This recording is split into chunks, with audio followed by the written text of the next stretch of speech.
Wretched foul-lizard thing enjoys the red host. Cursed Sotek spawn! Is it time to walk?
afternoon. How are you all doing? Let me put on some little music here. Got some Wind Waker today. So hello, hi, welcome. Good to see you all. Tech27, thank you so much for the 33 months. Yes, it is time to war. Thank you. Good to see you all. But yeah, so it is a new year. New year, new stuff happening. And by new stuff, I mean old stuff. Because one of the things that I really wanted to do this year was I wanted to get much more back into the hobby. I really wanted to get back into playing Warhammer. So like playing some like Old World, playing Age of Sigmar, even playing on streams coming soon, some 40k. I've been really wanting to do all that. So today we're going to be playing AOS for the first time on stream, I believe, in this edition. I don't think I could be wrong, but I'm pretty sure I have not played AOS 4th on stream yet. I have been playing it privately a little bit, but yeah, it's just kind of that, it's that time, right? It's that time to start getting back into things. I'd really like to get into the hobby aspects as well. So y'all are going to be coming along with me here, where we're going to be going through all this and getting into it. So the first thing we're going to do today is first I'm going to say hello to everyone. So good morning and afternoon or evening, wherever you may be in the world, and hello to, let's see, who all we got here. We got Castrated, Hawk Oddly, yeah, Ooh Oh Snuggle Wuggle Nyanya. That's I love that's your Twitch name. But yeah, Tohu. So for those that don't know, actually, hold on. Let me add a little bit of context.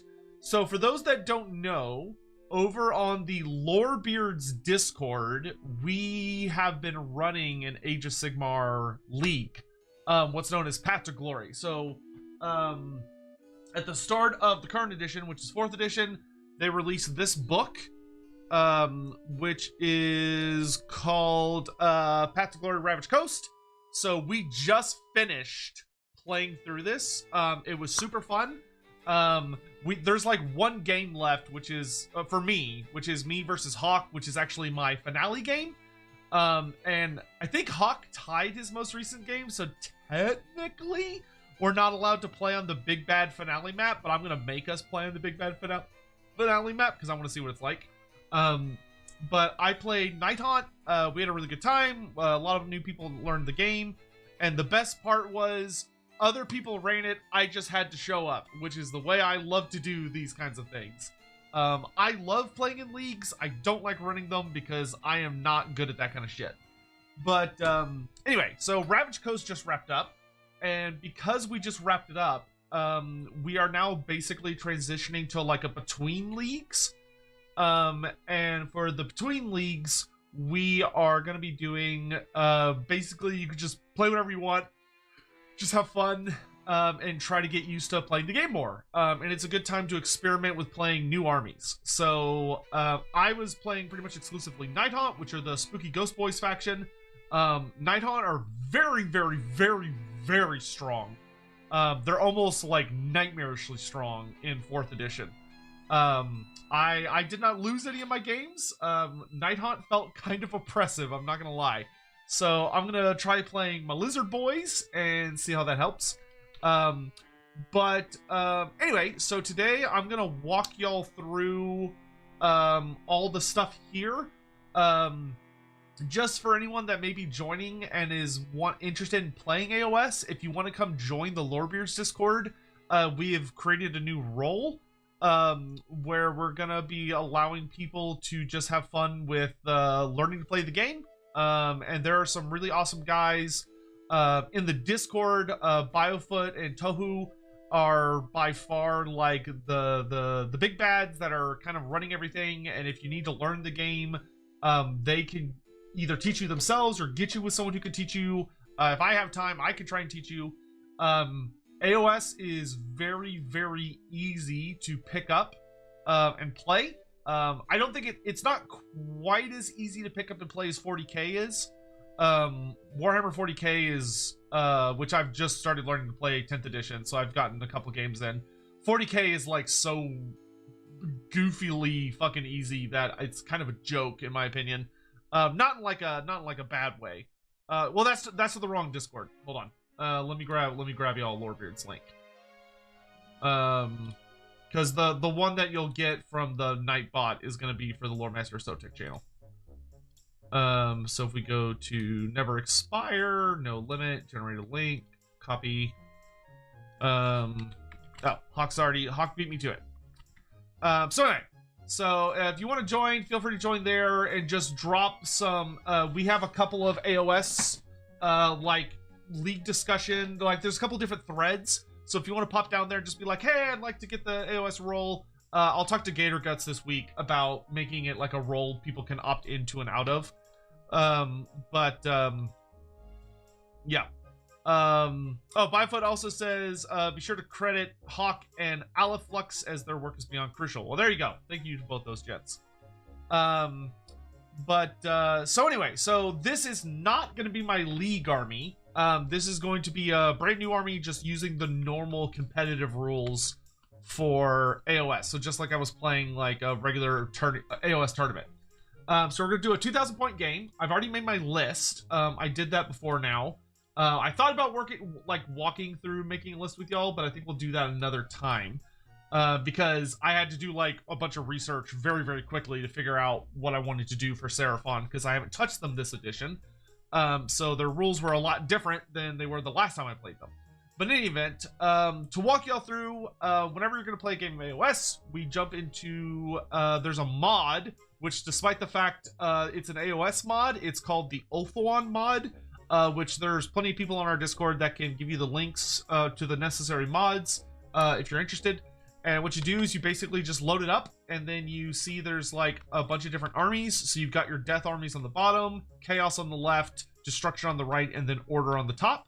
So I'm going to look for the army I'm playing today, which is the Seraphon, and I'm going to click load models. And the gentleman behind this mod has done a really incredible job of getting really, really nice, pretty models. I will say that the 40k mod for Tabletop Simulator is actually even a higher quality than this one is. And I would really, really, really like to... I'm going to see if I could track down the guy that made the 40k mod and commission him to maybe make an AOS version, or maybe talk to the guy that made the AOS mod and see if he can like emulate what the 40k guy did, because the 40k mod actually is even better, because they have a system where you can take the list building sites, for example, New Recruit, which is the website most people use to make their lists, and you could just like port the script into the mod, and it just like does everything for you, and it's like crazy cool. It's very, very sophisticated. This one's a little more basic, but it's still pretty nice. So here's all the units that can appear in a Seraphon army, plus a bonus one with the Dreadsaurian over there. So I'm going to go ahead and I'm going to grab my list that I just made on New Recruit, and I'm going to figure out what units I need. So first of all, we got our terrain piece. Oh, sorry. I need to go back to the main screen. There we go. So I'm going to grab my Realm Shaper engine. So this is the Ulthuan mod. You can see you got all the different armies scattered all over the place. And now I'm going to start grabbing the stuff from my army list, which I'm going to be running a Seraphon Thunderquake host army list, which means it's a big stompy dinosaur list. So we've got our terrain piece, and then we're gonna grab so we need my general, which my general is going to be a Saurus Old Blood on Carnosaur, so I'm gonna grab that. And then for his regiment, we have a Stegodon with Skystreak Bow. So we're going to grab ourselves a Stegodon here.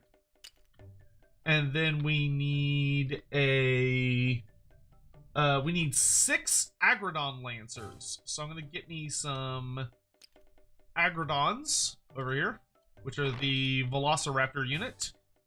And it looks like, unfortunately, this mod does not have, like, the basic one. It has, like, just the command squad.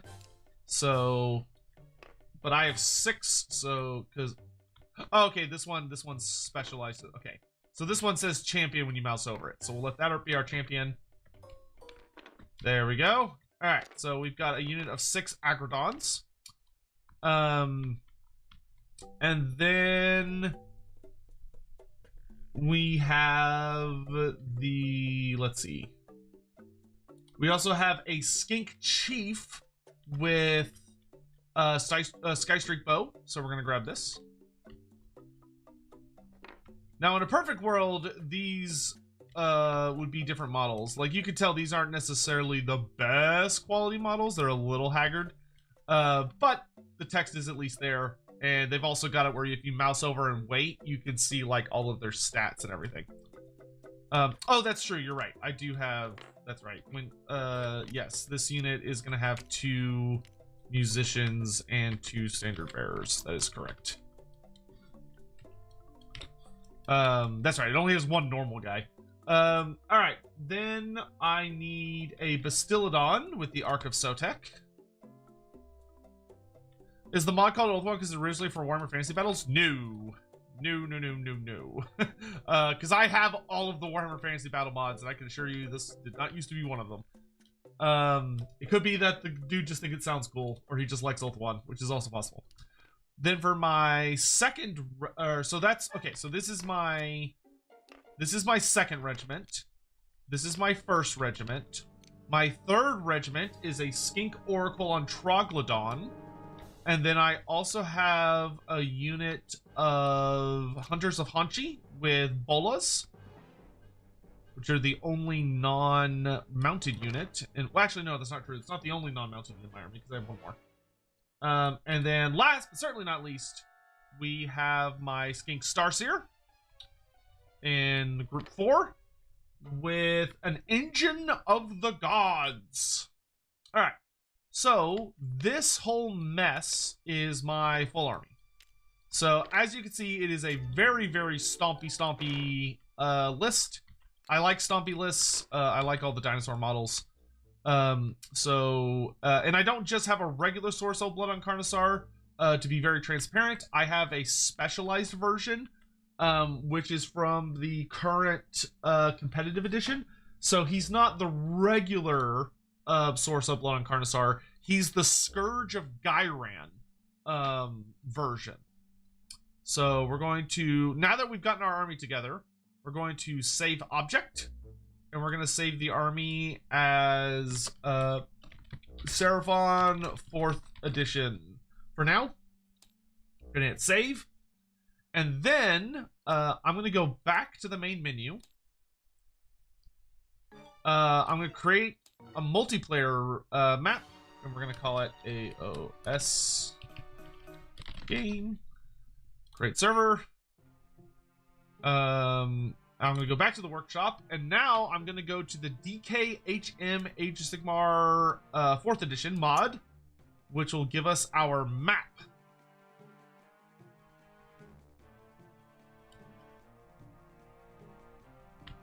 Alright, and from here, what I'll be able to do, yeah, the Soggy Old Blood, yeah, the Soggy Old Blood apparently is really, really good, so I'm excited to use them. So now what I'm going to do is I'm going to go to Objects, and I'm going to go to, well, I'm going to go to Objects, I'm going to go to Saved Objects, I'm going to find my Seraphon 4th edition, and then I'm going to left-click, which will spawn them onto the map, just like so. And then I'm going to turn them around because I'm a little neurotic like that. And then what I'm going to do is I'm going to get Tohu to join the game. Heilemann recommend Croc scores. Yeah, well, you know, this is just me experimenting. I literally just went and found There's a guy that's actually local to my area who runs a YouTube channel for AOS Seraphon named Caleb Hastings. If you like Seraphon at all, highly recommend his YouTube channel. He keeps up really, really well with like the meta and like what's working for Seraphon, what isn't. Super nice guy too. Like absolute sweetheart and gentleman. I've played quite a few games against him. Alright, and we're gonna grab some Seraphon dice. I think I like this one the most. And then we're going to send an invite over to Toho. I forget, are you on my friends list? I think you are.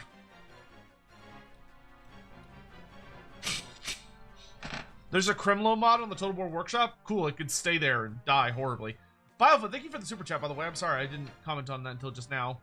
Whoop whoop from the Itinerant Convalescent Pact. Oh, the ICP, that's right. I don't think so. Well, what's your Steam name? Actually, you know what, here, let's just do this.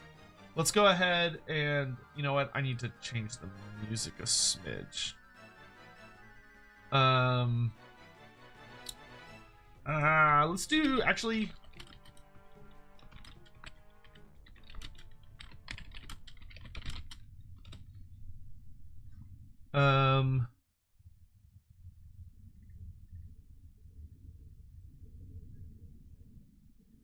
let's see.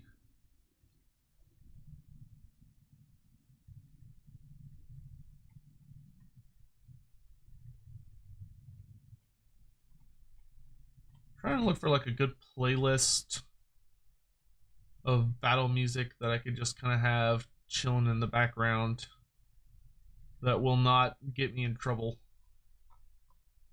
Let's try this one.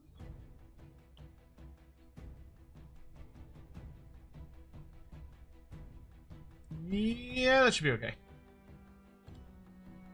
Alright, cool. So let me go ahead and join in a chat.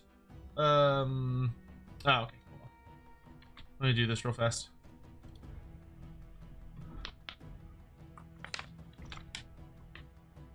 But anyway, let me finish saying all my hellos real fast. So, good morning, afternoon, or evening, wherever you may be in the world, and hello to... Who else here? Daza Weller, hello, hello. Angel to Bride, good to see you. Hell of Ace Head, Davy Jones 1335, Jaunty Scarecrow, Azure Shadow 88. Just got my Soul Blight. I just got my Soul Blight crumped by ogres. Stupid mom refused to die. Yeah, I feel that. Oranguru, what's up? Davy Jones, Jonathan King, Biofoot, of course. Stellar Rising, good to see you.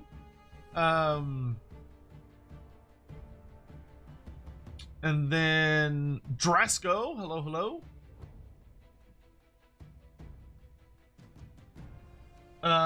Dominic Tempest, Seba, Jack Diego, Shady Spinach, good to see all you guys. Alright, so we're gonna go ahead and jump into a call here in just a second.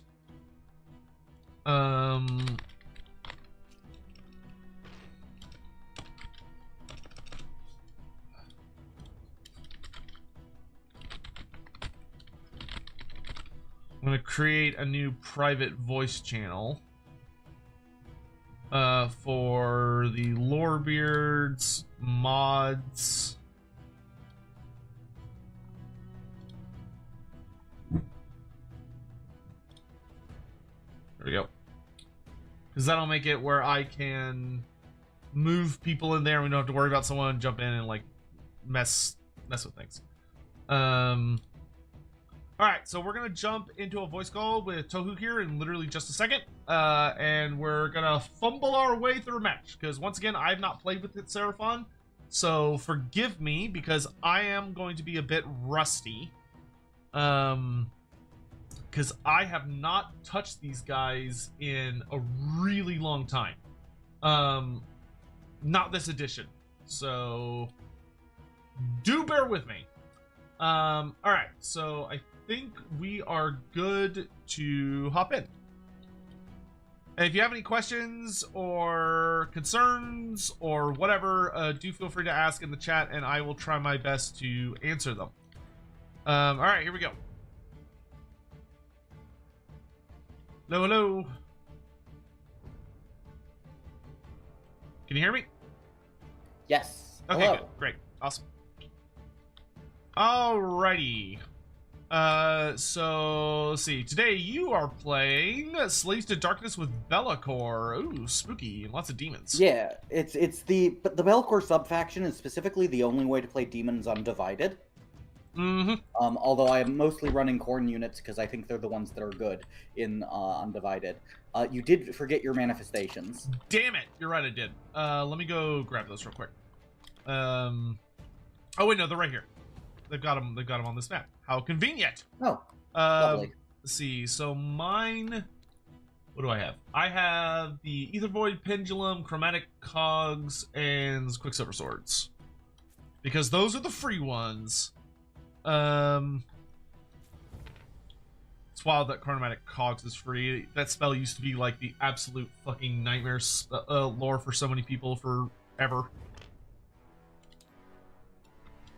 Anyone knows the source Sunblood good? So apparently he just got a faction pack released not too long ago and is seeing some pretty good play in major tournaments.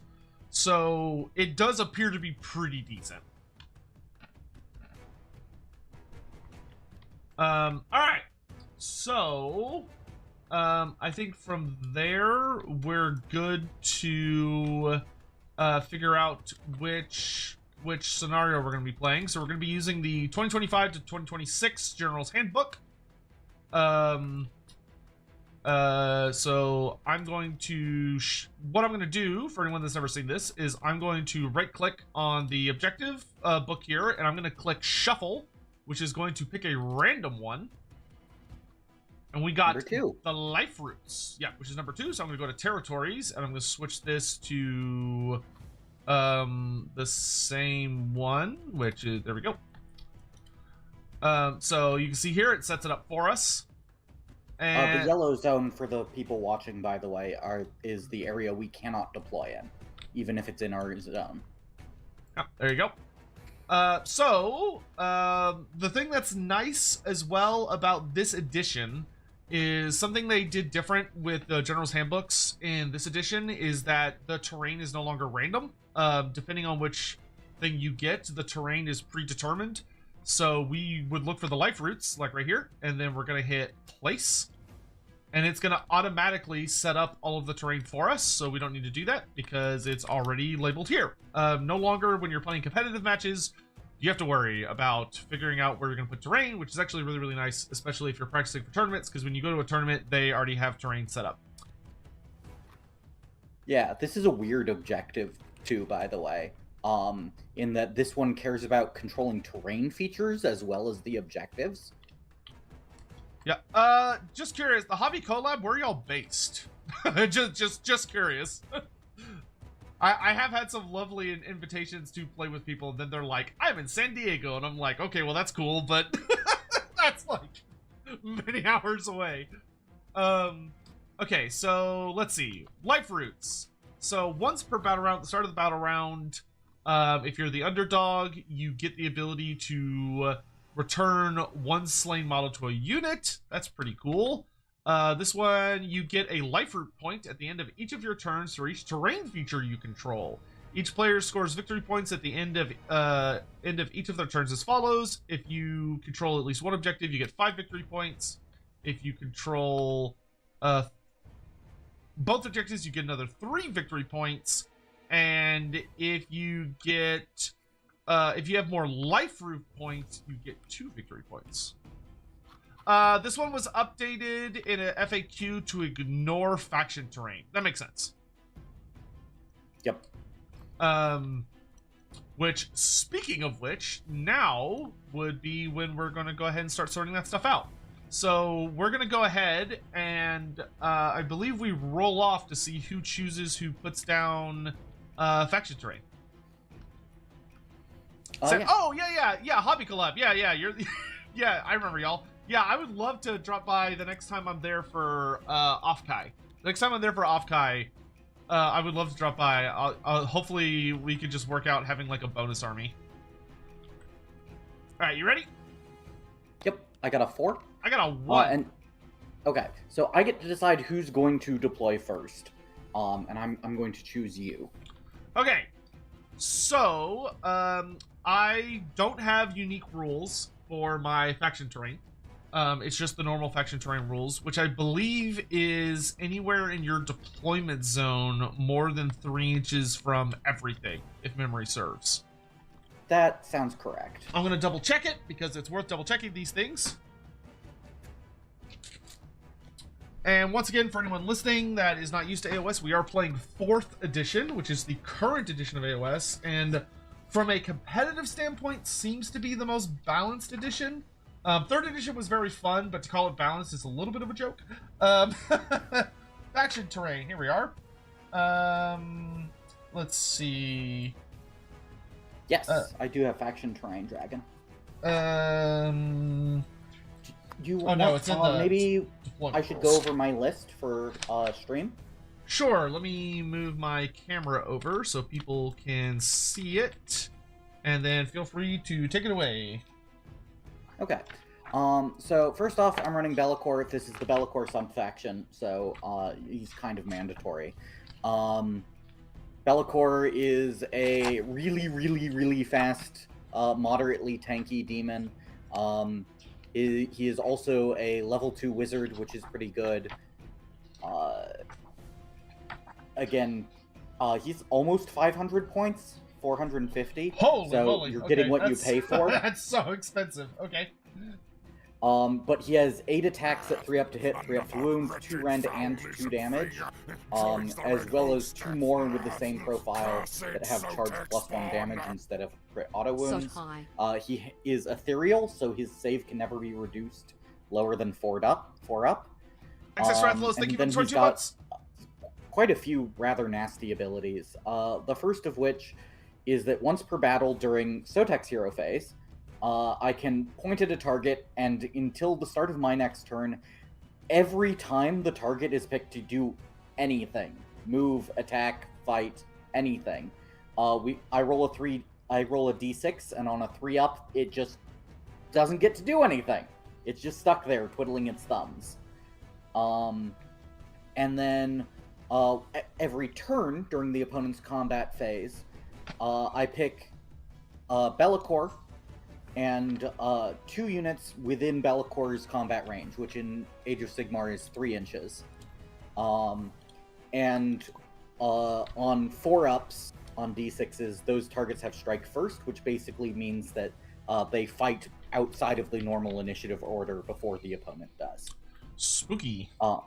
Yeah. He's also got a nasty spell that just makes units harder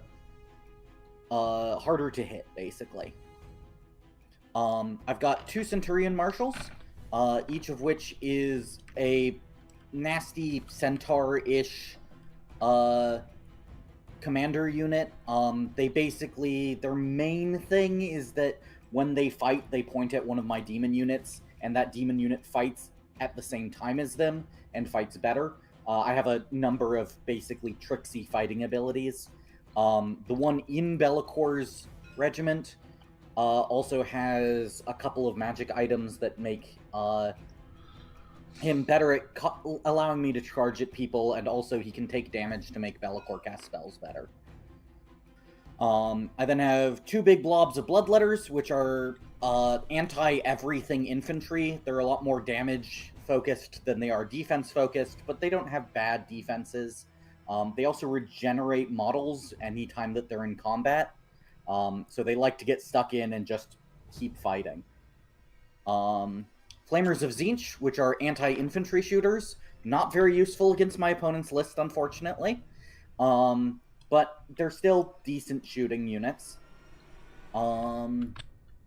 The Chaos Legionnaires, which are mostly here to just stand on objectives and grab points. They also can turn off my opponent's commands that with stuff they Space use Marines or command Tyranids? points for. I mean, I prefer Tyranids, but we're playing AOS, not Sometimes 40k. it's not consistent. Hey, And Malphon, they're not how half you bad in doing? melee combat. And then Blood Crushers, which are an anti-infantry cavalry unit. But they're a lot less anti-infantry focused. They're good against everything and just better against infantry, as where the Flamers are kind of they're a bit rough versus things that aren't infantry. Fair enough. All right, and then you've got your terrain piece, the Nexua Chaotica, cool stuff. Yep. So the Nexus Chaotica basically gets power points every turn, and when it has a bunch of power points, it can point at a number of stuff, things, and just deal mortal damage to them, which is basically damage that ignores armor saves. And then I have the Manifestation lore of Shadows, rather fitting for Be'lakor. He does have a faction one, but it's not very good, so I'm using Shadows instead. Umbral Spell Portals let me cast spells through them. If Be'lakor's on one end, I can point at the other end as the beginning of spells. Geminids of Olgaish are just melee dudes that turn off commands, and Prismatic Palisades can't be shot through. Cool. I always think of that as the testicle spell. Yeah, I prefer to try and think of them as like jellyfish or something. I'm sure you do. Yeah, they're definitely white and black balls. All right, so I'm going to go ahead and put down my terrain piece, and I'm going to put it down. I think I'm going to put it down. So it has to be more than 3 inches from all objectives and other terrain features. Yep. And that's 3 inches from the objective itself, not 3 inches from the bubble. Yeah. The bubble on here is the 3 inches to control it, basically. So sadly Tic-Tac-Toe isn't in AOS. Otherwise, because you're right, he should have like a if him and Be'lakor are on the table, you roll a dice and like on a 6-up, he just insta kills Be'lakor. To make it Warhammer accurate. Okay, so we're gonna go ahead and drop our Realm Shaper engine right there. And the Realm Shaper engine, so what it does now is, so the Realm Shaper engine has quite a bit of health, and it has 2 gimmicks. The first is that if there are any friendly units, actually I'm gonna move it a bit closer to that I can, because I just have to stay out of 3 of this terrain piece, but it's actually pretty nasty in this edition. There we go, that's good. There we go, that'll work. All right, so what this bad boy does is it has a passive called Fierce Guardians, which is that if there are any friendly units within 9 inches that count or have the Saurus or Kroxgor keywords, they get +1 to hit for enemies within 9 inches. So if an enemy unit is within 9 inches of the Realm Shaper engine, then any of my, I don't have any Kroxgors, so any of my units that would count as Saurus would get +1 to hit. And then during the hero phase, it has an ability, and it's only my hero phase. It has an ability called Power Unleashed, which is that if I have a friendly Seraphon wizard within 3 inches, I can pick another terrain feature within 24 inches of the Realm Shaper engine. And then once I pick that terrain feature within 24 inches, I can pick up to 3 enemy units within 3 inches of that terrain feature, and I roll a d3 for each of them. On a 2+, they take mortal wounds equal to what I rolled, and if the terrain feature has health, so for instance it's faction terrain, the terrain feature that I targeted also takes a guaranteed d3 mortal wounds. Yeah, it's one of the better terrain features, honestly. Yeah, the fact that it's actually really good at blowing up other faction terrain is really, really gnarly. Alright, so now it is your turn to deploy a faction terrain feature. Yep. So mine, by the way, is fairly similar to yours as far as it's pointing at things to make them blow up. Except for that, that's mostly all it does. So it's just not quite as good. So I want to be able to be 24 inches from most of the terrain on the field. I probably am okay with not being 24 inches from your backline terrain, but I kind of want to be 24 inches from the rest of it. So, yeah. This looks good to me. Okay. Alright, once we get those terrain features in place, we will lock them so that they don't get dragged around. From there, we move to the next stage, which is deploying units. I believe I am going first on all of these. Based on, do we reroll or do we? No, we just keep going. We just keep going. Okay. Oh yeah. The thing is that different. Whoever finishes deploying first gets to decide who takes the first turn. Okay. Okay, so now we deploy, and in Age of Sigmar, you deploy by regiments. So any units that are in a regiment together, you deploy the entire regiment. You do have the ability to deploy individual units, but it's really rare to do that because most of the time your goal is to try and get everything out before your opponent does. Because in this case, that's... Oh, I was going to just say, in this case, that's pretty much not possible for Sotek because I only have 2 regiments and they have 4. Yeah. So, and when you're deploying, generally your goal is if you have the minimal amount. So, like, if you're playing in a really competitive tournament, a lot of players will try and make their army a 1-drop so that they can just deploy everything. It's not always necessary. Being able to decide who goes first can be helpful, but it's not required. We are going to go ahead and get into my first deployment. And generally speaking, when you're doing deployment, it's kind of if you know you're not going to get the first dropout, generally what you're wanting to try and think about is how your opponents are going to layer into you, and if there's things that you kind of want to keep hidden a bit till later so your opponent cannot counter deploy them. So I'm going to start off with basically a safer option, which is that I'm going to start by deploying my Skink Oracle on Troglodyte and the Hunters of Hanchi. And the Hunters of Hanchi are going to use their War Scroll ability, which is called, if I could find the damn page, Hidden Hunters. So I use this in the deployment phase, and basically it puts them into ambush. So they're going to be hiding, and they will come onto the battlefield later. My Skink Oracle on Troglodon. So looking at his War Scroll, because he was really nasty in 3rd edition, I believe in 4th edition, he's been debuffed a bit as far as like his damage is concerned, but he's still pretty tanky. So the big gimmick to him, he's got some pretty nice debuff abilities that require him to be in combat range.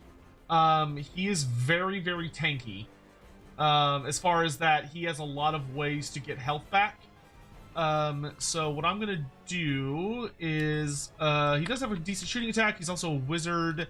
I'm gonna go ahead and have him start not super aggressive, but a little aggressive. And we're gonna go ahead and start on this objective, just a smidge. And I think that's good.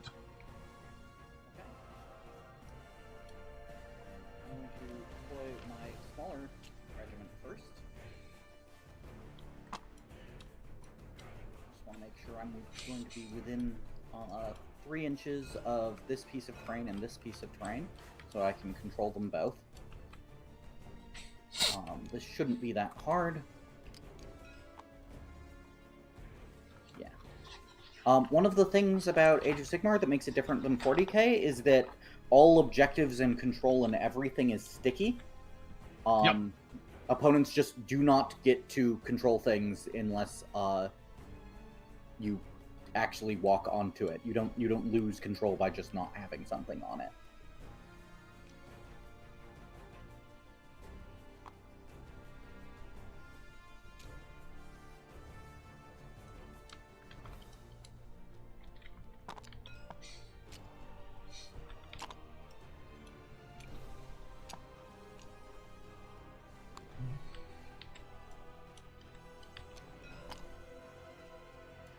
Hey, Palooka, good to see you, dude. Hope you're doing well. Yeah. Oh, cool. a couple other things I forgot to note, because I actually didn't go over my army, so I'm going to do that real fast. So for anyone that's watching, what actually makes up my army, so I've got a Skink Oracle on Troglodyton, matched with some Hunters of Hanchi, which are like our stealthy unit that are ambush, and they also have a really nasty thing that when they use their shooting attack, their bolas aren't that damaging, but as long as they hit somebody with their bolas, they can debuff them, which is really, really nasty. So they have something called Starstone Bolas, which is that when, as long as they, they don't even have to hit. As long as they target. If they target a unit with their shooting attack during, I can then roll a dice, and on a 3+, they remove 1 dice from that unit's charge roll, that turn. So, for instance, if it's his turn, I could use a command ability to shoot in his shooting phase, throw bolas at him, and then when he charges, he would only get to use 1d6 instead of 2d6. Which is pretty annoying, in a good way, for me. I've also... It's generally pretty crippling to charge attempts, unless they're, like... Because one of the things is that you can't get closer than 3 inches to enemies outside of charging. So it guarantees a 1/3 chance of failure on charging. Yep. My general, we have the big bad Source Old Blood on Carnosaur. This is the really nasty version, which is the Scourge of Gyran. So he hits like an absolute truck. And he also has some pretty gnarly special rules. The big thing is that he buffs the Agrodons in a really nice way. And then he also just hits hard, and if anyone near him is like wounded, or any enemy units near him are wounded, or a model has died, he gets even nastier. He is my general, and he does have a couple of little gimmicks because he's my general. So he has the Beastmaster trait, which means that he gives all Seraphon cavalry and monsters plus 2 inches to their movement if they're wholly within 12 of him at the start of the movement phase, which is basically everyone in my army except for the Skink Starseer and the Hunters. He also has the Ancient Defender, which makes it where all of the Carnosaur's attacks get +1 to hit, which is really, really nice. And the last thing he has is Incandescent Rectrices, which is that at the start of, or just during every hero phase, he heals D3 wounds, which is kick-ass. He comes with a unit of 6 Agrodons, which are really nasty Velociraptor riders that get meaner the longer they're fighting. And he also comes with a Stegodon with a big old bolt thrower. Then I've got a Stegodon Chief, also with a big old bolt thrower. I've got a Bastiladon with the Ark of Sotek, which means it has a bunch of nasty mortal wound attacks when it's in close, near enemy units. And then I've got a Skink Starseer, which is a, I believe, a 2-level caster that also has a really ugly spell that lets me target an enemy. And if the spell goes off, I get rid of their ward save for the turn, which is really, really strong. And he also versus demons. Yeah, and he also has a once per game ability where he can give all units within, I think, like 15 inches, or wholly within 15 inches, I think, a 5-up ward save, but it's only once per game.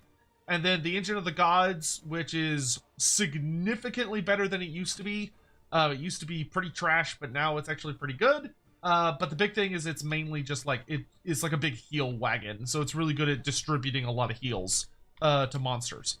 And for my faction or my sub-faction, I am running the Thunderquake, which means that all of my monsters have +2 to their maximum health. So instead of having the normal amount of wounds on their war scroll, all of their wounds are 2 higher. Quick correction on your caster, by the way. They roll dice equal to the round number and then pointed that many units on 3 up to give them ward saves. Oh, right, yeah. Yeah, so yeah, that's because so it's the later you use it, the better it is. Yes, and I think it's, let's see, where the hell is his war scroll? Starmaster, Slon, Starspreeze. There he is. Star's here. Yes, but yeah, and I can only do it once per game. Yeah, so the later you use it, the better it is. For my lore, I am running the lore of the jungle, lore of the primal jungles, because it's free. The other lore you actually have to pay 20 points for, but this lore is also pretty good for monsters because it's got spells that mostly revolve around just making monsters better. So like you get big heals, the Light of Chotek, which is probably the spell I'll be using the most often. But it also has a spell that lets me like draw a line from my base, and on a 2+ I can deal mortals to anyone on the line. Or Empowered Celestite, which lets me pick a Saurus unit, or a unit that has the Saurus keyword, which are units that have like Saurus on them, so like my Agrodon riders, and it improves their rend, which is really nice. But the bigger thing I'll probably be spamming all game is Light of Chotek.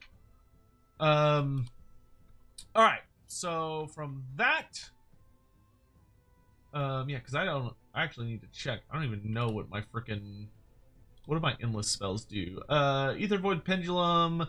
8-inch move, 6 health, 6 up, 7 banishment. It cannot charge or fight. Instead, it moves in a straight line. Oh, it can't turn. That's actually very funny.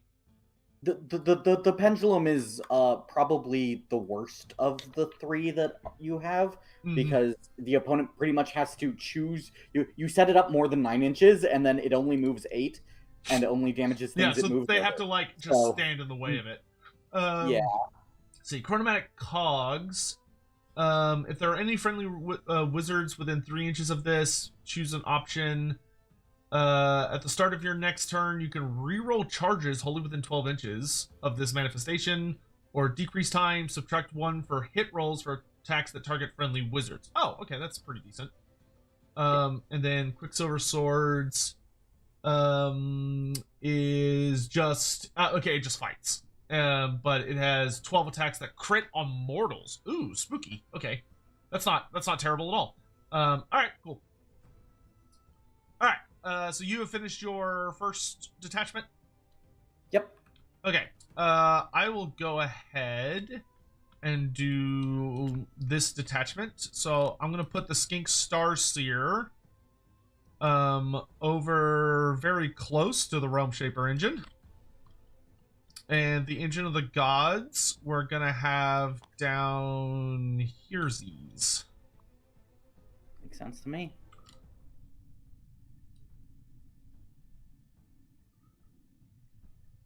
Okay, my turn? Yep.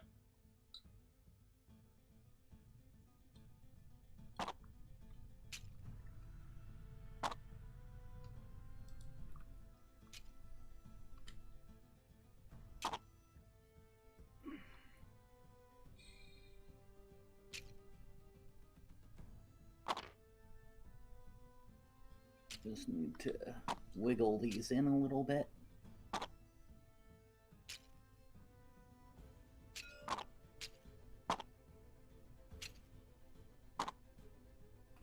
As proper corn demons, they want to be right up on the line.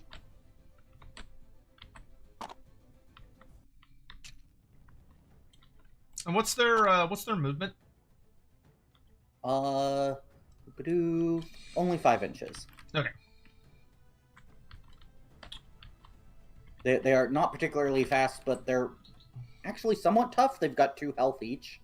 Oh, okay. So okay, they're decently tanky. Okay. Yeah, and they've got a lot of they've got a lot of damage output. They're actually the reason that I wanted to try this army. the list got got the bloodletter units reduced by 30 points in the December update. Damn. All right. And that was a really big deal because I'm running effectively four sets of that. So that's 120 points off of this list compared to what it would have been in November. Yeah, it's a good time for monster Seraphon as well, because I believe in the December update, pretty much all the Seraphon monsters got chunked by like 10 points. Yes, I think one of them went down by 30, but I don't remember which one.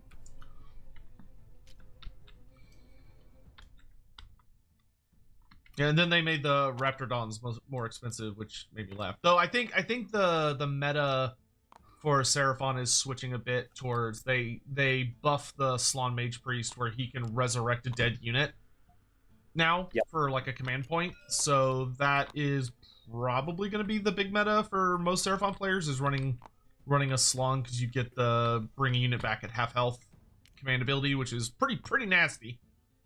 Yeah, it used to be not cost a command point, but it did only went off on a 3-up. Yeah, now it's guaranteed. Consistently for a command point is much better than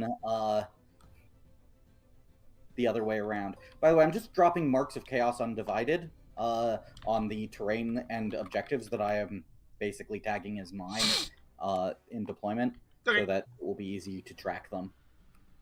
Well, I don't have cool Seraphon symbols. I'll just use... Oh, they have old token. What's in the old tokens bag? Well,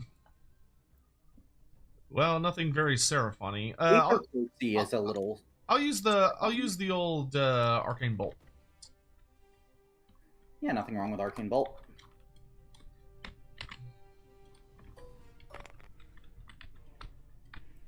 Oh, whoops. Maybe I should drag them instead of creating infinite tokens every time. Alright, so you're done. Yep, I'm done. That's my whole army. Okay, so I'm gonna go ahead and deploy everything else. So let's put the Old Blood on Carnosaur up over here. How fast are the Blood Crushers? I believe if you mouse over them, yeah. So they're 8 inches, and I believe that stat line is correct. Okay, 8 inches. Okay, so they have a maximum charge of 20. Can they run in charge? I don't believe I have anything that lets them run in charge. Okay. I can double check, but I don't think so.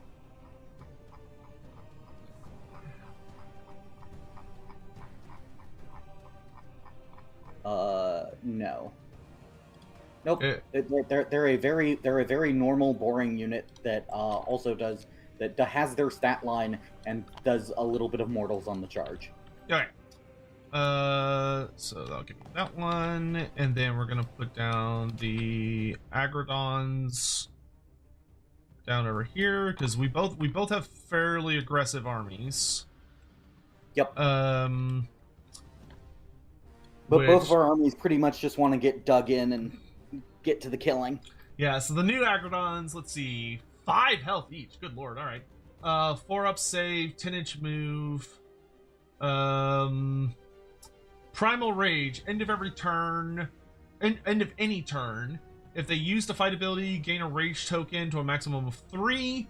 If the unit did not use any fight abilities, remove all of them, but I can negate that as long as my soggy Carnosaur is nearby. And for every token they have, they get +1 attack to their companion weapons. Very cool. Alright. We also have the Stegodon with the Sky Streak Bow, who's gonna hang out at the back to grab that piece of terrain. So I don't have to, like, send a separate group over to get that. Alright, good. So I'll do that. So we'll start with that under our control. And then we've got the Stegodon Chief with Stegodon Bow, who's going to go over here. Make sure you tag your actual objective, too. Oh, yeah. And then we'll do our Bastillodon with the Ark of Sotek down here, which let me actually check what that does now. Let's see, Bastillodons. Okay, Bastillodon with Ark of Sotek. So he's a 2-up save, 12 health. Interesting that none of the Seraphon dinosaurs have like cascading profiles anymore. At least not in their current thing. Usually I've seen that things that don't have more than like 16 health or so don't tend to. Yeah, that's fair. I wonder. Yeah, I've heard. Apparently, the rumor mill is that we might see Seraphon getting announced at the upcoming showcase. Because apparently, yeah, there's a bunch of reliable rumors that Seraphon are the next 4th ed book, which I would be very happy if that was true. All right. My understanding is that we've got Seraphon and Ogres upcoming, and Ogres is a full range refresh. Yes, yeah, I've heard a lot about Ogres. Seraphon first. Yeah, I think Seraphon's probably going to be super simple. Maybe like 1 new unit or a re-release of like a big monster or something. I would not actually be surprised to see the Dreadsaurian kit come back, but we'll see what happens. All right, so okay, so the big thing with him is that he just has a fucking ass ton of attacks that deal crit mortals when rolling to hit, and then once per turn in the combat phase, pick up to 3 different enemy units within 9 inches, roll a d3 for each on a 2+ deal mortals equal to the roll. Yep, he does bad mortals. Yeah. Good. Wow, okay, that's like way fucking stronger than it used to be. Eithnel, sorry if I mispronounced your name. This is using Tabletop Simulator, which is literally the best app for playing 40k or AOS. If you want to play Old World, there are some other ones I would recommend, but for AOS, this is king, in my opinion. All right, so that is the end of deployment. So right. I will turn off the deployment zones now. You actually have to declare your great plan. That's right. So I have to select an asterism. I have to select a asterism. So during the deployment phase, I select an asterism, and I have 4 choices. I can choose Itzel the Tamer, which makes it where any companion weapons that I use will deal an extra hit when I crit. So, for instance, it would make my Stegodons, Bastillodons, Agrodons, all those guys, whenever they roll a 6 to hit, they would get an extra hit in, which is pretty terrifying. I could get Quetzal the Preserver, which gives me -1 rend from all enemy melee weapons, as long as I am in friendly territory, which friendly territory does extend up to the halfway point, so that's not terrible. I could do Sotek the Deliverer, which gives me +2 movement to all Seraphon, which is pretty crazy, especially because my Old Blood is giving another 2 inches to monsters and Saurus within, or cavalry within pretty good distance. I don't, what is the distance? Actually, I'm laughing at myself now because I realized I did not deploy him where I should have. I should have put him in the center of my ring. 12. Yeah, I should have put him in the center, but that's fine. So that'd basically be, I think that's everyone except these 3 down here. Yep. Which honestly isn't terrible because those the Bastillodon would have been nice, but it's not a big deal. So I could give everyone +2 movement, or the last swap some things around. I don't mind. If you don't mind, yeah, I'm just gonna swap the Skink Chief and the Carnosaur. That way, everyone's in the 12. I mean, I think that was all after I had finished putting anything down anyway, right? So yeah. So yeah, there we go. So now, for anyone that's watching, I'm gonna be kind of thinking this is almost a tutorial game just because I haven't played this on a long time.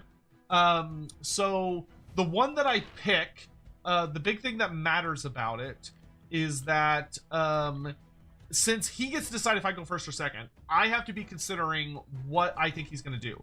Because if I think he's going to let me go first, then it would be better for me to do Sotek the Deliverer to get another 2 inches, so I'd have 4 extra inches on everybody, which means I could basically run across the table and just start slamming into stuff immediately without any problems whatsoever. However, if I think he's coming at me and he wants to take the first turn and I can play a little more defensively, it could be better, or even if I go first and I want to play a bit more defensively, it could be better to go Quetzal the Defender or Preserver, where I just stay in my territory and I don't leave my territory, and I allow, because I have a lot more shooting than he does, so I can force him to come to me pretty reliably. But the other thing I have to keep in mind with my asterisms is that I have a battle trait called Further the Great Plan, which is on the start of the 3rd battle round. I can do a once per game gimmick where if I have completed a certain condition, I get to add another asterism. So for instance, if I decided to do Quetzal the Preserver as my starting one, on the start of round 3, if there are no enemy units wholly within my territory, then I get to add a second asterism, and I get both, which is really, really powerful. Now, some of these effects are pretty difficult to pull off. So, like, Teplok the Seer requires me to have a Slann on the battlefield who has survived until turn 3. I don't have a Slann, so that's not a very good option. Sotek the Deliverer requires me to have the enemy general in combat or for him to have been destroyed. I believe the enemy general is Be'lakor. Yes, yeah. And Be'lakor is pretty tanky. He's not going to be easy to kill. There's a pretty good chance of that, though. Like, that's not super unlikely. He does want to be in combat, though. Yeah, like, odds, like if Be'lakor is not in combat on round 3, I've probably messed up because he's not using his awesome melee profiles. Yeah, so it's like odds are Sotek the Deliverer could be a safe choice because Be'lakor is likely either going to be in combat or dead. And then Quetzal the Preserver, there's no enemy units only within territory. I don't think that one's actually going to be very achievable. He's got a lot of units, and a lot of them are fairly maneuverable, and my friendly territory is this entire, like, blue zone you see on this little picture here, which is, like, all of this. That's a very large area to try and keep him out of, and my army is not that, like, model heavy. So I'm probably not going to be able to keep him out. So Quetzal is not going to be worth it, in my opinion. And the last option is Itzel the Tamer, which is 3 or more enemy units have been destroyed. Now, personally, I think Itzel is going to be the best for me, and also probably the easiest to do behind maybe Sotek. So I'm going to go ahead and go with Itzel the Tamer. So all my companion weapons now have crits, deal an extra hit. And my goal is to try and destroy 3 enemy units before the start of turn 3. Or battle round 3. Yep. The one note on that is most of your companion weapons don't already have crit effects, but there are some that do, like the Troglodon Jaws, and you do have to choose which of the crit effects you're taking. Yeah. When you have more than one. Yeah, which I think for literally all of them except for the Troglodon. I think the Troglodon is the only one that actually has a crit effect. The Ark of Sotek also has crit mortals on the Ark itself. Oh right, yeah, and in those cases it's like a lot of. Yeah, yeah. For the Ark of Sotek, you would never pick that option unless you're an absolute idiot. And for the Troglodon, the Troglodon's a terrible combatant anyway, so it's like, who cares? It's bad, but it's definitely not good. Yeah, honestly, I think for the... Yeah, I don't know which one I feel like the Crit Mortal is always better, though. Like, Crit Mortal is almost always better. Yeah, unless your opponent has any save at all. Basically. Yeah. If your opponent like has like a 5-up or a 6-up save, I think it's better to go with the Crit 2-hit. But if they have like a 4-up or better, it's better to go Crit Mortals. Yep. One of the easy ways to think about this is that Crit 2 hits is mathematically the same as +1 to hit. Well, there you go. All right. So with that, we have done all the deployment phase stuff. And just making sure my opponent has checked to make sure he's done all his deployment phase stuff. Yep, I don't have any deployment phase stuff. Okay, cool. Then it is time for us to begin. So because he finished deploying first, he gets to decide which of us will take the first turn. Yeah, I'm gonna point at you and go. You take the first turn. Okay. So, I'm going to be going first. All right, so the first thing we do is, because we are both going first and we both control an equal amount of stuff, because we both have all of the... Talk about the battle tactics, actually. Oh, right. Battle tactics. Right, I need to do that. So, both of us have some battle tactics we have to look at. I have to find the... Where is it? No, it's not that one. It's not that one. That one. So whenever you make a list for Age of Sigmar, you have to select 2 battle tactic cards, based on the season. So these are the 2 that I picked because they came recommended with the list that I based this list off of. So these are things that you have to try and do, and you have to do them in a specific order. So for Master of the Paths, to get the first achievement, so the first thing that will give me victory points, I complete this at the end of a turn if I kill an enemy hero, or if an enemy hero has been destroyed by some way or fashion. Then, once I've killed the hero, I can then attempt to do Seize the Paths, which is I complete this battle tactic at the end of your turn if there's more friendly units in neutral territory than enemy units, which there is neutral territory on this map. So if you look down at this little sheet here, it's the territory that's gray. So it's the 2 squares over here and the 2 squares down here, so I'm not going to worry about that until I've at least killed an enemy hero. And then the last thing that I would do to try and get points is Envelop and Strangle, which is if at least 3 friendly units are each wholly within 9 inches of a different corner of the battlefield, and only one of those corners is wholly within friendly territory. 3 different corners. So I'd have to have like 1 unit in this corner, 1 unit in this corner, and 1 unit in that corner, for instance. So that one's a little crazy, but that's why it's like the last one. The further down they are, the harder. Intercept and Recover. At the start of your battle, your opponent must pick 3 units on their battlefield to be carrying Gyronite treasures. They cannot pick faction terrain features or manifestation units. A unit can only carry 1 treasure. If your opponent is through... Okay, we don't have to deal with that. Until the number... okay. If you went second in the previous battle round and choose to go first in the current battle round, your opponent can remove a treasure from one of their units. So basically, this is one that punishes me if I attempt to take a double turn. And the top one is Stolen Seed Pod. You complete this at the end of your turn if at least 1 unit carrying treasure has been destroyed. Second one is if you can kill the second one, and the third one is if you killed all 3. So that one's like really straightforward. So you need to pick 3 units that are going to have Gyronite treasure tokens. Yep. So he's going Bellicor, the Flamers, and the Bloodletters. Yep, and the middle Bloodletters specifically. Okay, and yours, so you also have Master of the Path, so we both have that one. But then he also has Wrathful Cycles, which is complete this battle tactic at the end of your turn if you control more objectives than your opponent. So my goal to try and prevent that is to make sure I never lose control of this objective, because there's only two objectives on this map. So yeah, this is not a great objective for Wrathful Cycles.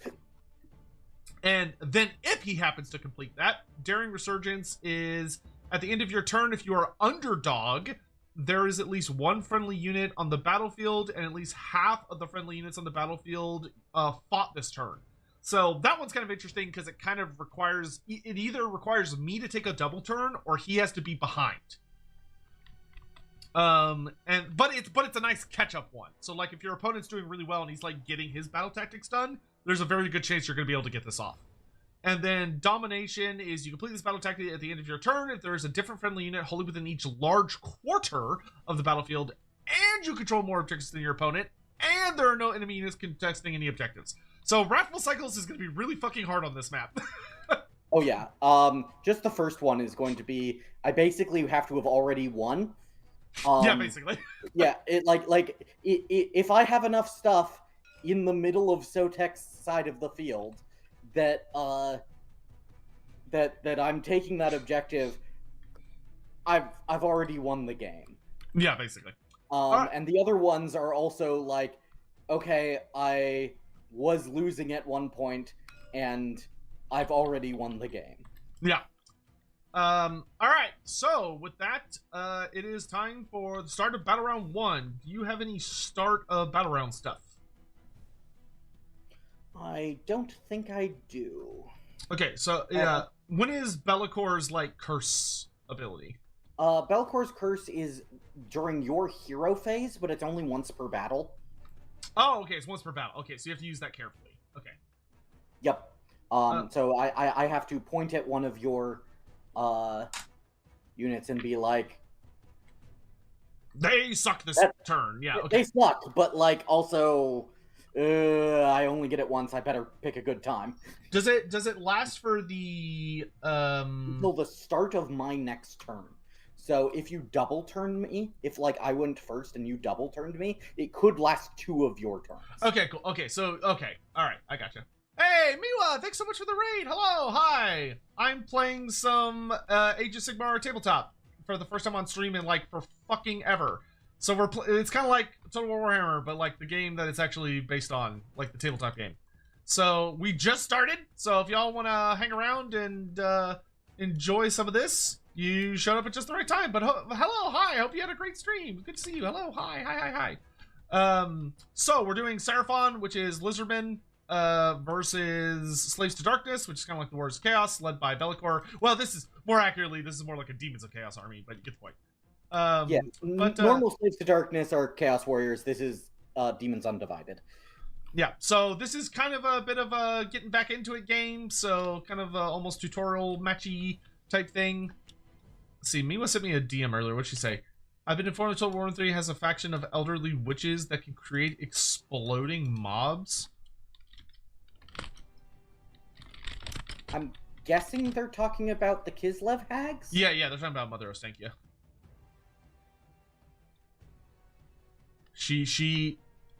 That is the old lady hag faction that can indeed make people explode. Alright, so start of the hero phase. Alright, I'm gonna look for the things I want to do. So I'm gonna check the ranges on all my spells really fast. Nope, that's out of range. Do I have any... So in the hero phase, I could do some regeneration. I don't have... No one's taking any damage, so I don't need to regen anything. I can also attempt to use a place of power if I have a hero within 3 inches of a place of power, which I don't. All my heroes are further away, so there's nothing I need to worry about there. We also have so those are all just obscuring nonsense, which I don't care about because I'm a big spooky dinosaur. So we have Lore Primal Jungles. Light of Chotek is a healing spell. I haven't taken any damage, so I don't need any heals. Earth Trembles is an 18-inch spell, which nothing's within 18 inches, so that's not worth doing. Empowered Celestite. So this is probably going to be a spell I'm going to definitely want to cast. And I am going to attempt to cast this spell from... Let's have my... Let's see. Be'lakor is within... Oh, he's not within 30 inches of my Starseer. That's interesting. So for those that don't know, Unbinding, which is the ability to, like, counter a spell, so, like, stop a spell from going off, has a 30-inch range. So if I cast using my Skink Starseer, I don't believe you have a wizard in range to stop him. I believe that is true.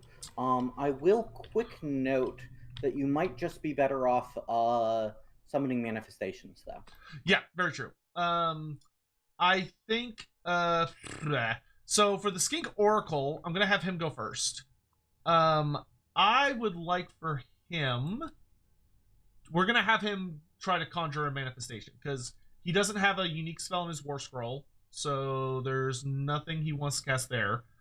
He is in range of the big spooky Bellicor, who can try and stop him from cast. Does Bellicor have any bonuses to casting? Nope. He Okay. is a normal cast. Well, kind of. So this dude here, the Centurion Marshal, that says he has a knife and martial, as opposed to the other one, which just says that he's the Centurion Marshal. The knife allows me, when I am casting with Bellicor, he can take a damage point to have me re-roll the casting roll. Oh, spooky. Okay. So the Centurion stabs himself to let Bellicor. The Centurion stabs himself, okay. and Bellicor gets to re-roll the casting roll. That's nasty. Only casting rolls, though, not unbinding. Okay, cool. So let's have the... Also, Miwa, thank you again for the raid. Hope you're doing well, sweetie. Sweet darling. Let's go ahead and have the Troglodon start. And we're going to try to cast... let's see, which manifestation do I want? See, Cogs have a... Blah, blah, blah, blah, blah. They have a 12-inch range, whereas Quicksilver Swords... if Quicksilver Swords manifest... what's the... it doesn't have the thing. What's the... Oh, Quicksilver Swords ignore ward saves. That's spooky. What's the manifestation range on Quicksilver Swords? Because I don't see it listed. Only within 12 inches of the caster, visible to them, and more than 9 inches from all enemies. Okay. Okay, so the question for me is, do I want to... Remember, manifestations can't move on the turn that they're summoned. Okay. Can they attempt to charge on the turn they're summoned? Yes. Okay. But it's obviously a 9-inch charge. Yeah. Okay. So the question is, do I want to go for the Cogs and move up very aggressively and then attempt to land a big charge? Because if I move everything very aggressively, because I've got a +2 movement on everything, so I can move pretty fucking fast. Except for the Bastillodons. They are slow as fuck. Because even with the +2, he's only a 7-inch move, so that's not... Oh, technically, he could make that charge. If I summon the Cogs, they would allow me to potentially reroll charges, but it's only a 12-inch range, which isn't very good. So, yeah, I think we're going to be better off going with the Quicksilver Blades. So, we're going to have the Skink Oracle attempt to manifest the Quicksilver Swords. So, he is a Wizard 1, which means he can attempt to cast 1 spell per turn. And we are gonna roll 2 dice. He needs a... What is the manifestation of this? It is a... It's a 6? Did they not list it on here? Move, health, save, banishment. Why do they not have it listed on the site? Are they stupid? It's on New Recruit. I'm looking at its profile. If you click view profiles on your manifestation lore instead of on the Quicksilver Swords, it'll pull up the actual spells. Silly. That's silly. It should be on the War Scroll. It should probably be on the War Scroll too. All right, here we go. All right, so this is for Quicksilver Swords. See what happens. We got a 7, so that is a successful cast. He can attempt to unbind this. Yep, and I have no reason not to, because I can't unbind from the Starseer. I mean, anyway. you have a reason not to, and it's not to hurt my feelings. Did you think about that? No reason not to. Woohoo! I only rolled a 6, though, so... Okay, so... Successfully passed. Yeah, so I will manifest them, and the Quicksilver Swords can... Oh, there's, like, different versions. What are the different states? Oh, it's the auras. Okay, that's cute. Alright, so... I can summon it wholly within 12 inches of the wizard, more than 9 inches from all enemies. So wholly within 12 inches, we'll put it about... Oh, I almost nailed that. So right around there, and it's more than 9 inches away from the enemy. That's right.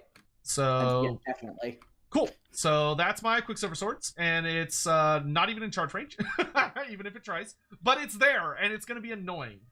He may have to deal with that later, which is fine. And units can move through them. They just can't end their turn on them, so it's not like it's blocking movement. All right, next up, let's go ahead and we're going to unleash the power of the Realm Shaper engine.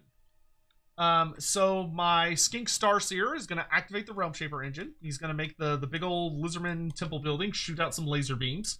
So I can pick a terrain feature that is within 24 inches. So I'm going to unlock it so I can draw measurement from it. And I'm going to pick this here forest because there's a whole bunch of demons just chilling in it. I think that is... Yeah, so it's not the Flamers, but it is the Marshal, the Legionnaires, and the Bloodletters. Perfect. I can pick 3 targets, so I'm going to pick those 3 units. So I roll a d6 for each of them, and if I get at least a 2 or higher on a d3, which means a 3, 4, 5, or 6, then they take mortal wounds. So we'll start with the Centurion Marshal. And we got... Ooh, 3 mortal wounds right out the gate. Okay, so I'm going to go over to my Centurion Marshal. They do not, by default, have a ward save, so he just takes 3 damage. Booyah. All right, awesome. That's a great opening for us. Oh, also, we both have 4 command points? Yep. Okay, because nobody's an underdog. All right, next are the Chaos Legionnaires. So we roll a d3. 2 mortal wounds. 2 of them just die. All right. And then last but not least, the Bloodletters. 3 mortal wounds. Okay, these actually have a ward save. So I will take 3 ED6, and these have a 6-up ward save. Okay. Okay, save 1, so 1 demon bites. 1 dies. All right, so that was great. Hey, I'll take that for a free ability.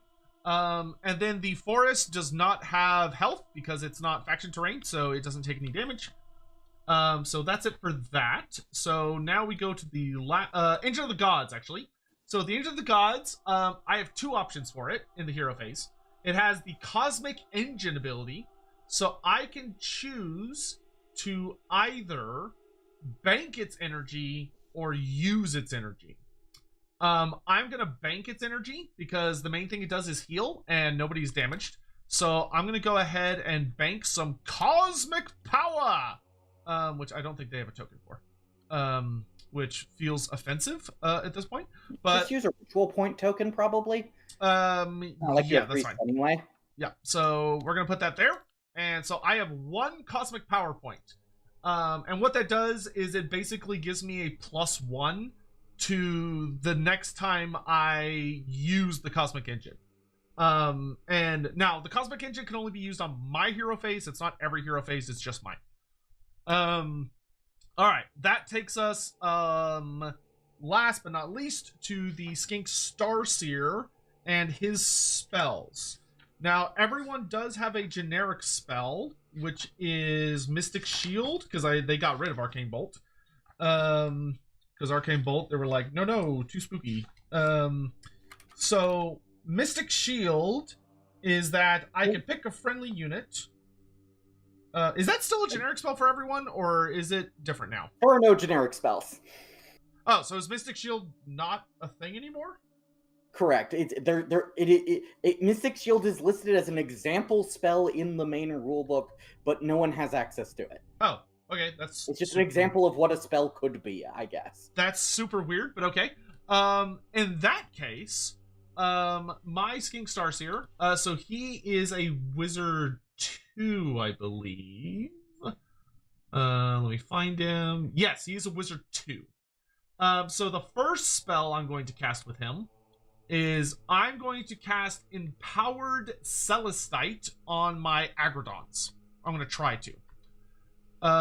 So I'm too far away to be dispelled, so if this goes off, it just goes off. But it needs a 7 to go off, which is pretty hefty. No. So that fails.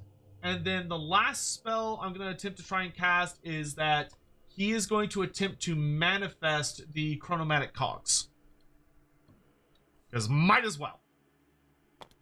Yeah.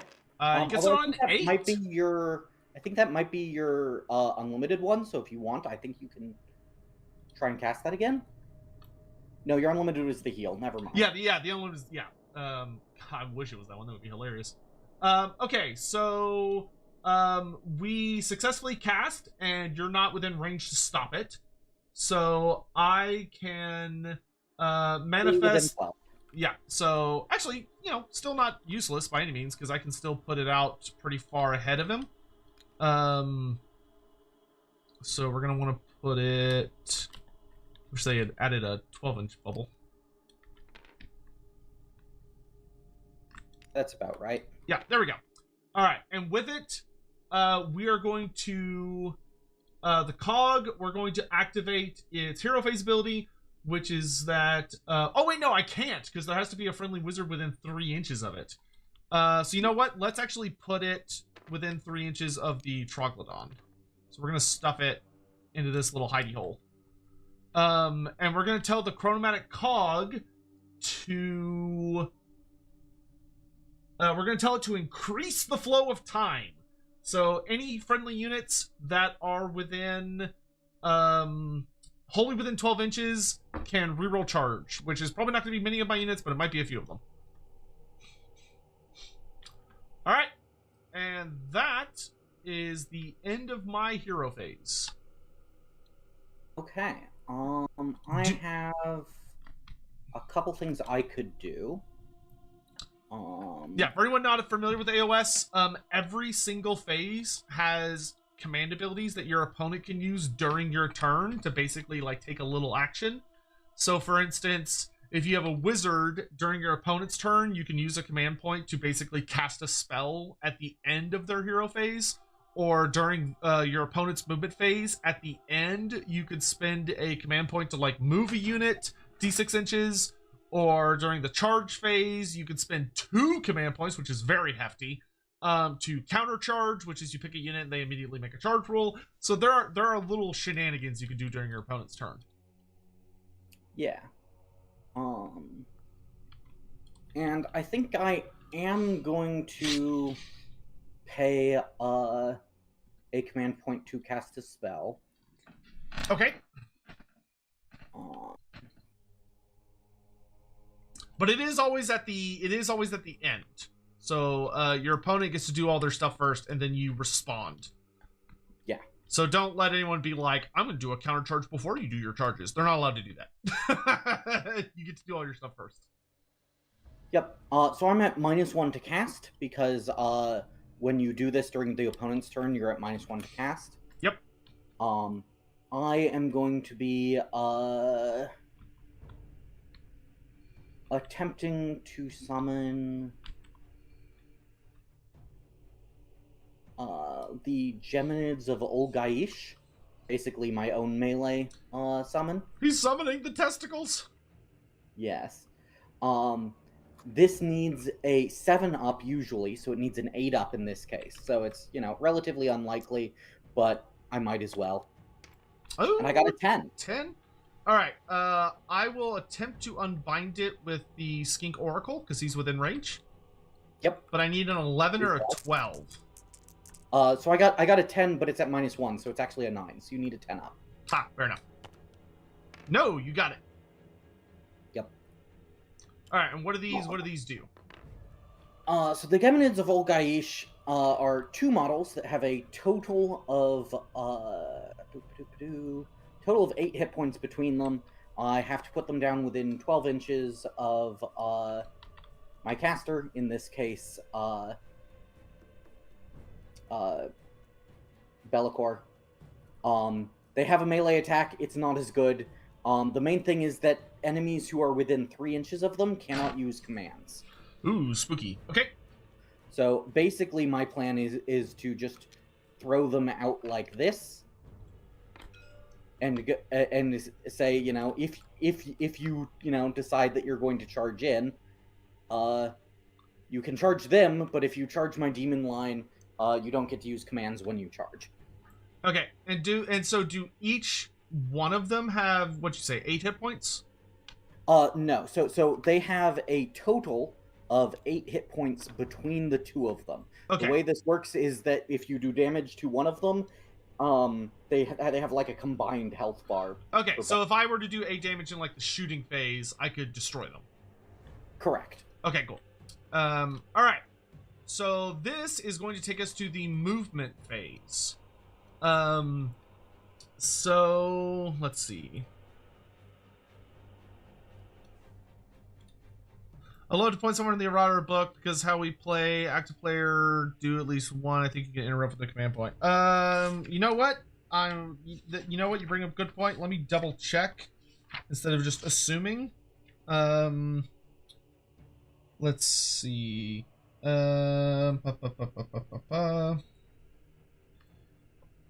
Using commands.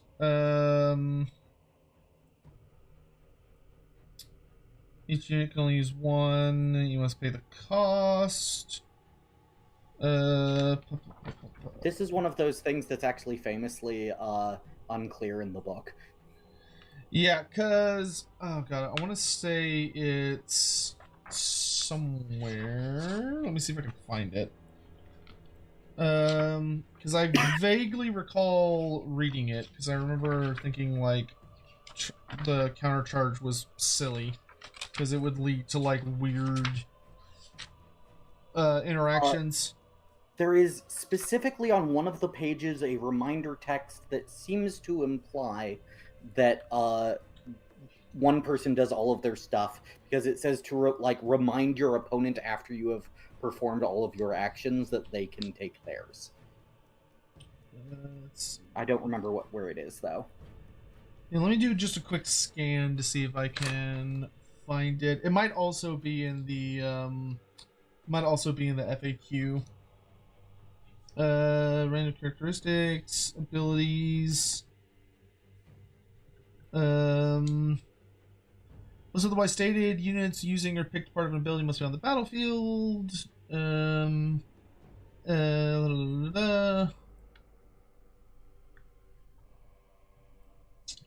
Order of effects. Let's see.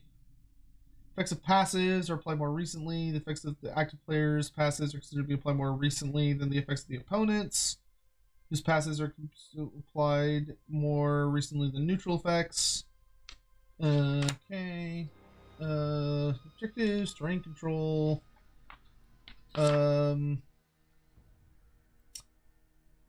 Every unit can... Oh, that's interesting. Every unit can only control one objective and one terrain objective at a time. Fun. Let's see.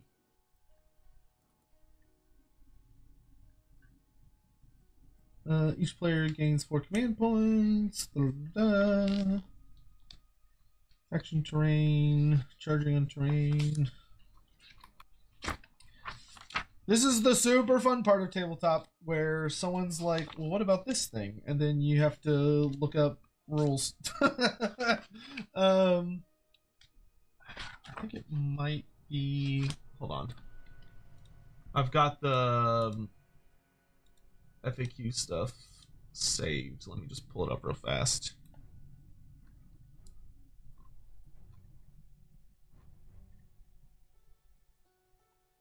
I believe the active player uses their abilities, then the non-active player uses theirs unless it's a reaction ability, which is declared as something happens. So it would happen after all of the active player's charges because it does not have the reaction keyword on the command ability. Yeah, that's my understanding as well. Where's the reaction keyword even like talked about? Maybe I can find that in the back of the book. Where is my glossary?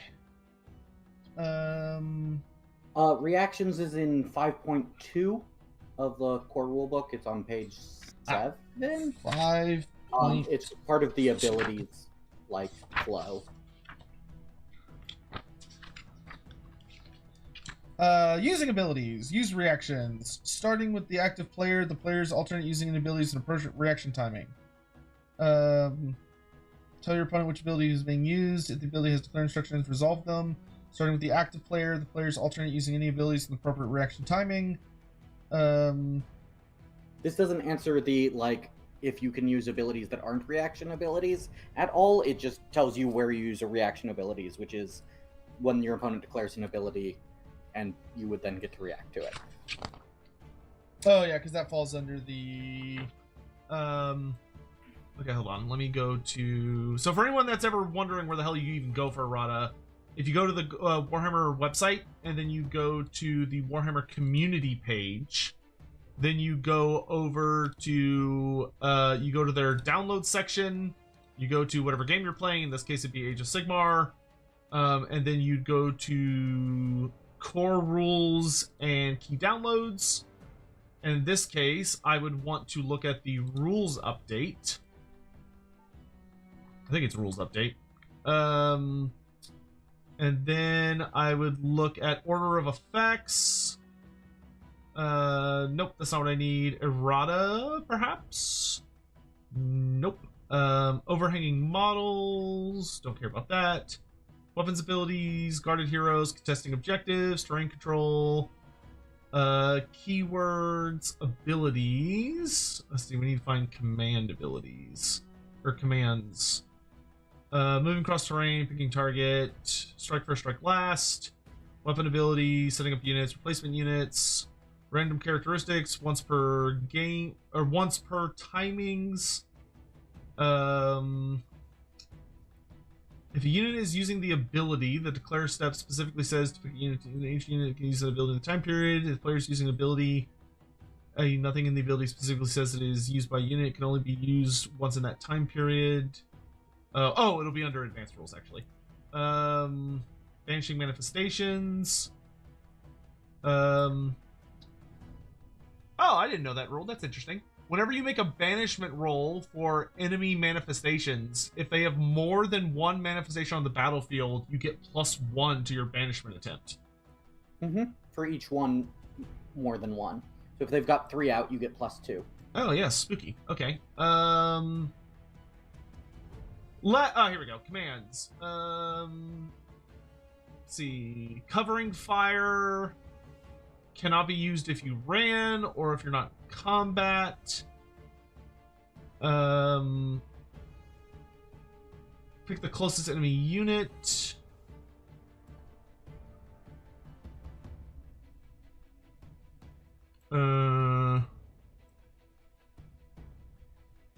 Yeah, I think the frequently asked questions. If an ability modifies a run roll, does that modify redeploy? No.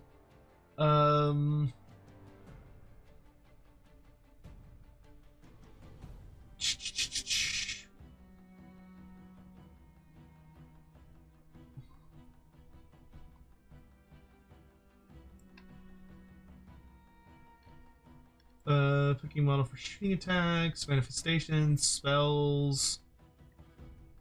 Yeah, I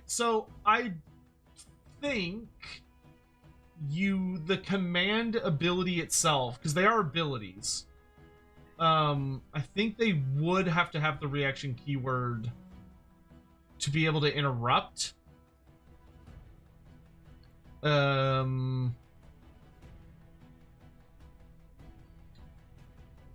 I think. Well, so it's very clear that they can't interrupt after your opponent is already declaring an ability, but it's not terribly clear whether they declare an ability and then you have a priority to declare ability. But the way that I have seen it consistently is that, and agreed upon by folks, is that, yeah, unless it's a reaction ability, the active player does all their stuff, and then the other player does all their stuff. Yeah, because the thing is that the active player gets to decide the turn of the order of operations. So unless you have a reaction which allows you to deliberately interrupt, basically the active player gets to decide the order in which everything occurs. So you technically can't do anything until they pass you priority to do something. That's like the big thing that you would need to find an exception to, is that if the ability you're doing does not, like, if it's not a reaction, it basically doesn't go off until your opponent allows it to go off, which would basically mean until they're done doing everything they're going to do. Because the active player gets to decide order of operations. So I'm assuming this is why tabletop games take hours to complete. Actually, most of it is like moving minis and like getting to your table and setting shit up. But rules discussion can majorly slow the games down, which is why it's good to play often so that you like know the rules. Anyway, so movement. Let's start with, now the question is that I have to consider is, do I want to be hyper aggressive and try and run across the battlefield and slam into him as hard as I can? Or do I want to play more conservatively and try and make him come to me? Which bides me time to try and be nasty next turn. Now, the thing I have to consider, and the thing that I actually find makes AOS really interesting compared to most other games, is that there's no guarantee of what's going to happen after his turn, because if he gets a double turn, he's going to be able to move up closer to me and then take another immediate turn and be able to move even closer and then get like guaranteed charges. And then I'll just, I mean, because I'd get minimum 10 inches move and then charge from there is, it's not guaranteed, but it's a lot. It's definitely a lot more straightforward. It's really, it would be very hard for me to avoid. Or I can try and get up in his face and smash him. Now, my army is relatively fast. Because let's see, so my Carnosaur Lord has a movement right now of, so normally he's movement 10, but because of his general thing, he has a movement of 12. So I could move 12 inches, and then I would need like a 7-inch charge, which is pretty likely.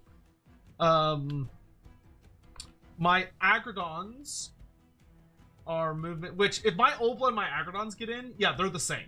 So that's pretty decent. Especially if I hit him hard on like one side over the other.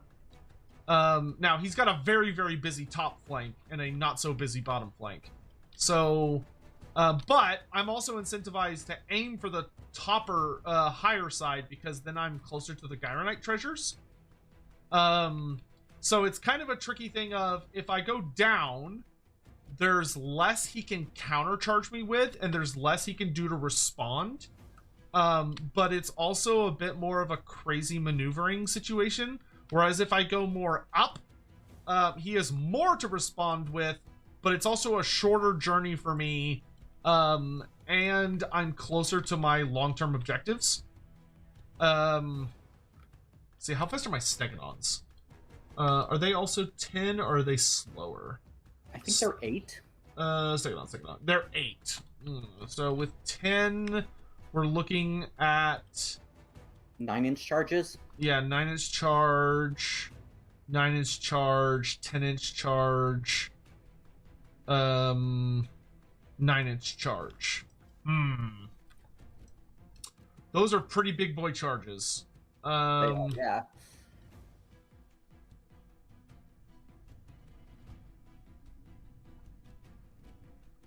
But I'd really like to get the charge. But what I can do as well is I also have kind of the third option of, I can kind of retreat a bit and try and force him to come to me, because I have way better shooting. So like I can try and force the issue, which will put him in a difficult spot. I do want to quick note that while I do not have run and charge, one of my spells does give me an additional d6 inches of movement on a unit. Okay.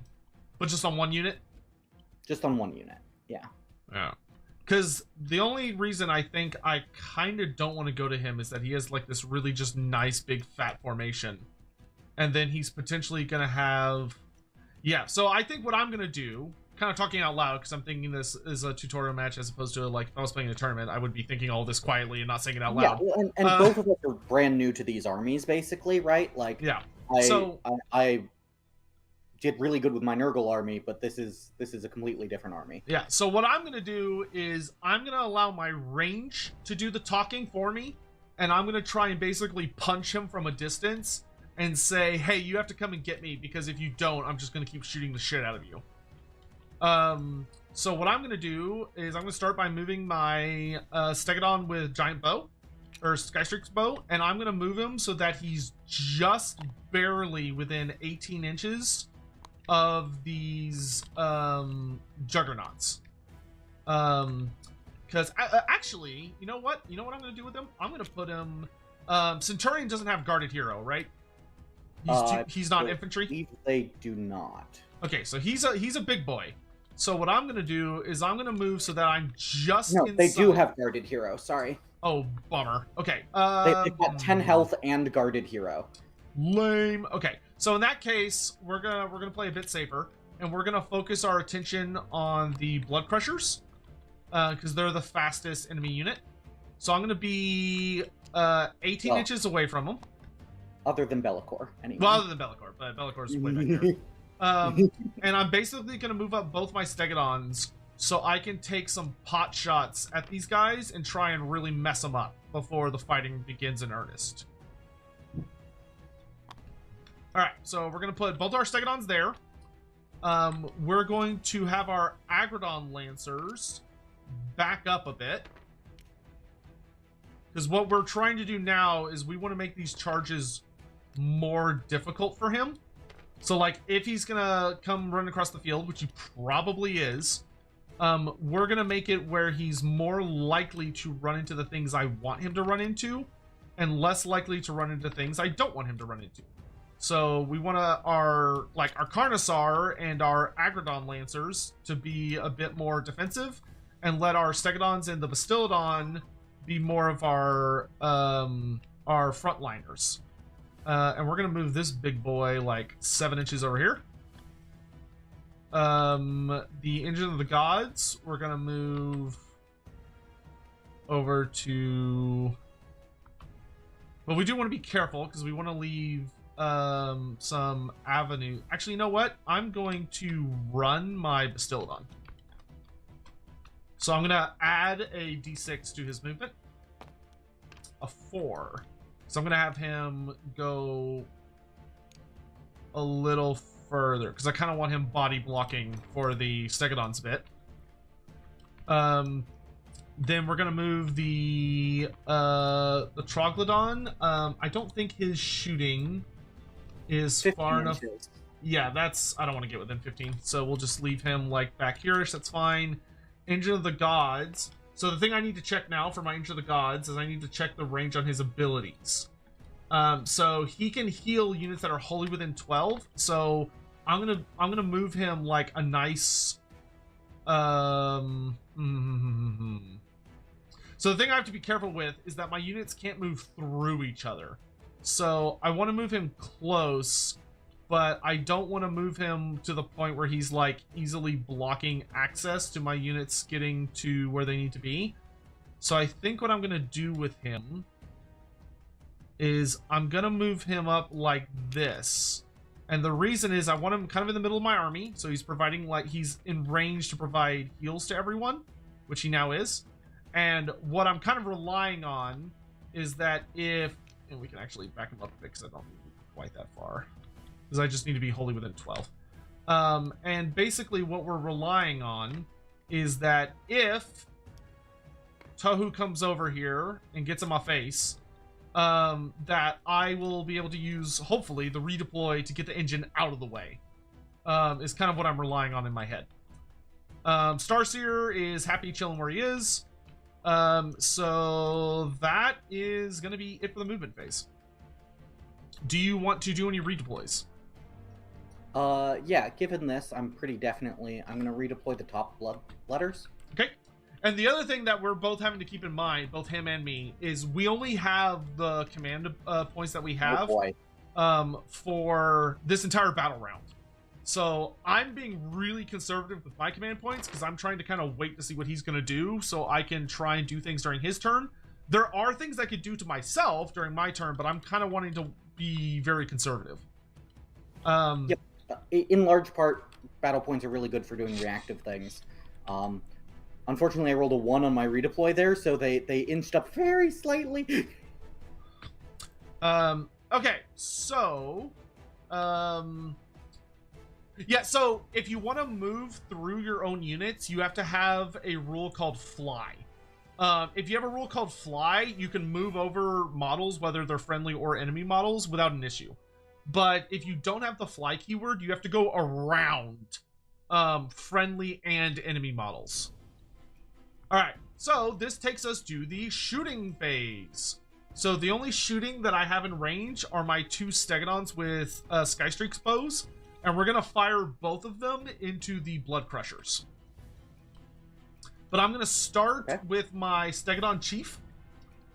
Now this is a case where I have to think about, I could, this would not necessarily be a bad time to use one of my command abilities to make it easier for me to hit. But I'm not going to do it with the first shot, and I will actually explain why in a little bit. I'm not going to explain why just yet.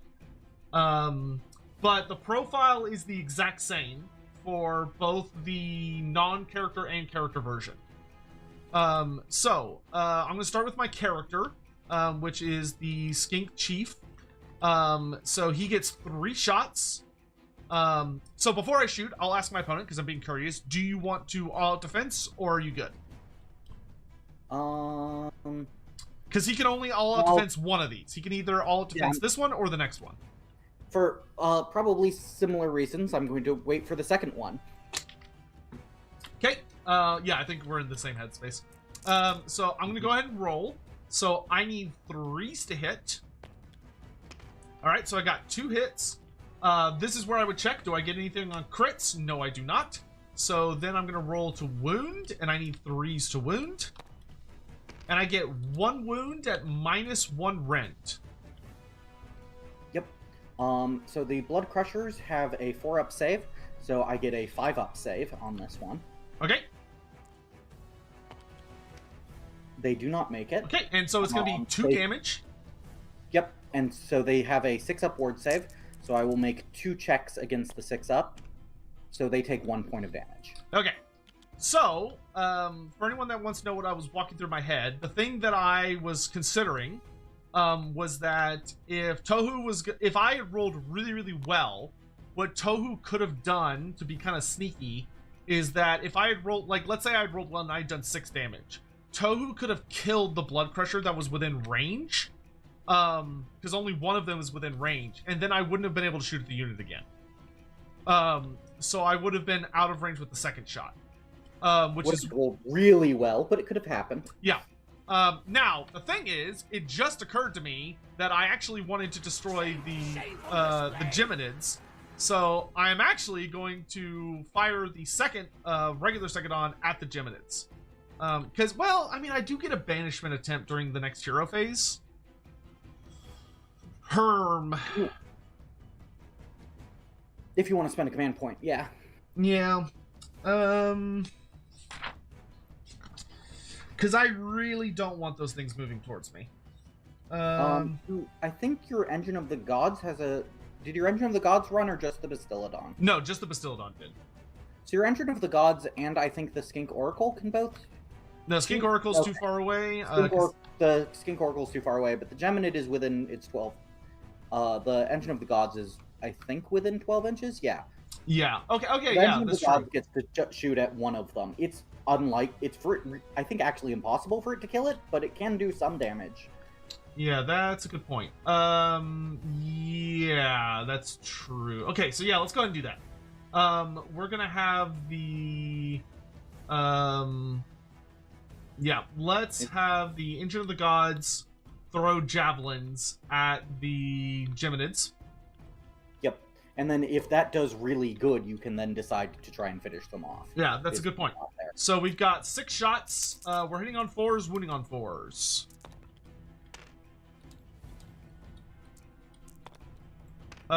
Two wounds, no rent. Okay. And the Geminids have a 6-up save and a 6-up ward save. Okay. So 2 dice, 6 ups. Nope. 6 ups. Nope. Takes 2 damage. Okay. So what I think I'm gonna do is I think I'm gonna go ahead. What's the movement on the Geminids?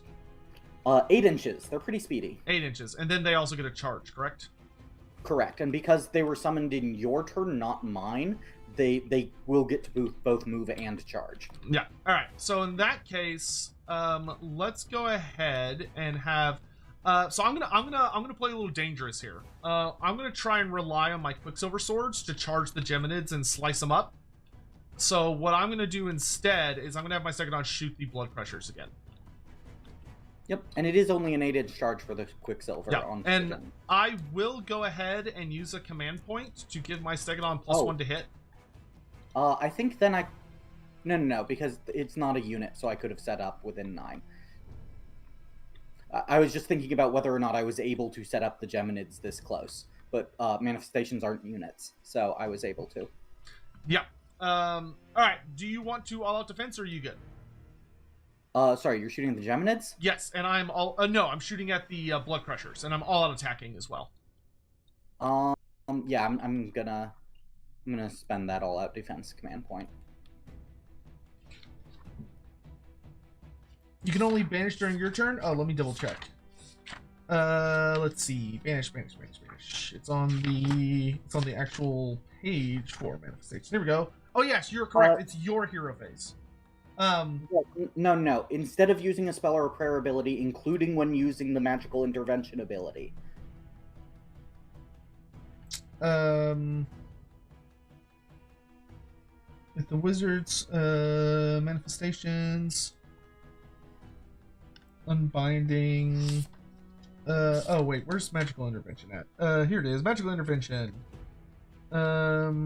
Spell or prayer as if it were your hero phase. Where does it say you can use banishment? It's the as if it were your hero phase. You are using a spell or prayer as if it were your hero phase, and it says your hero phase, and Banish Manifestation is a replacement ability on. Oh yes, that is correct. Yeah, that's correct. Okay, so yes, yeah, you can use banishment, but you have to use a command point to do it. That's the trade-off. All right. Yep. So anyway, 3 shots into the Blood Crushers. These are gonna need 2s to hit. Oh, we still miss. Boo hiss. And then 3s to wound. 1 wound, -1 rend. Okay, and I used all-out defense, so they have a 4-up. All right. And they make it. Cool.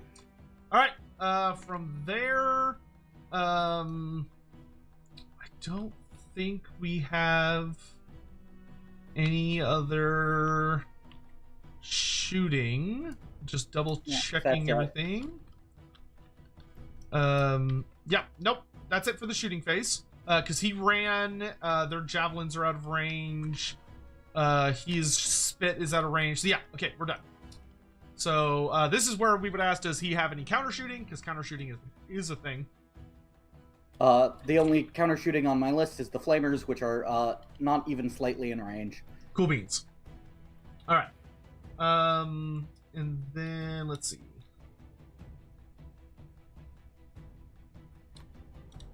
All right. So now that takes us to the charge phase. So the only charge I'm going to declare this turn is the Quicksilver Swords are going to declare a charge on the Geminids of Ulgish. And you don't actually have to declare your charge target. Oh, true. That is true. You just say, I'm charging. All right. So I'm going to roll 2 dice. I need at least an 8 to reach the nearest target. Yep. Hey, That's a 9. All right. And what I'm going to do is I'm going to come down here and I'm going to land within a ½ inch of this sucker. All right. That is my only charge. Do you want to declare any counter charges? I can't because oh, don't have enough command points. Okay. Don't have enough command points. What I should have done is I shouldn't have declared the all-out defense, and I should have countercharged here, which would have gotten that Bloodletter unit so much closer to you. Yes, that would have been good. But you probably didn't know I was going to charge. Well, you had talked about it, but True. Let's see. Oh, actually, yeah, Jaunty Scarecrow is correct. Banish Manifestation does not have the spell or prayer keyword, so you cannot use it through magical intervention.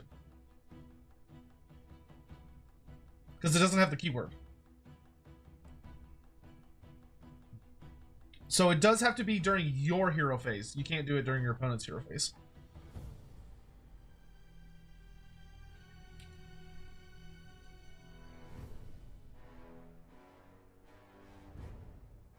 Which kind of makes sense. Especially because you can, like, just kill them. Alright. So now we go to combat. There's only one combat, which is the Quicksilver Swords. I am going to have them pile in, and we're going to end up closer to our target than when we started, but we're going to get a little closer to these demons. I don't want to be wholly within 3. I want to be just outside 3, because I want to be close to them, so I could potentially cause problems later. But I don't want to, like, fight them right now. Alright, and then for these suckers, I cannot buff them because they're not a unit, so I can't use command points on them. But they have 12 attacks. I need 4s to hit, but any 6s I roll deal mortals, and the special gimmick for them is they have a rule called Dancing Blades, a passive, which makes it where they ignore ward saves, so they are very, very good at stuff like this. So let's see what we get. Hey, so that's 3 mortal wounds. And then we get rid of anything that's... So we click auto wound to move those off. And then we roll these 2 again. Alright, so it's going to be a total of 4 wounds to the Geminids. So the Geminids aren't dead yet. But they did take a bit of a beating, and they are in combat, which means they're not going to be charging me next turn at least. Yeah, and they don't have a save, and they don't have a ward save. Okay. They do, however, get to fight you back. Indeed they do. Not that they're very good at that, but, you know. So they have 4 attacks. 4 attacks, 4s, 3s, 1s, D3s. Only 1 hit. And no wounds. Okay.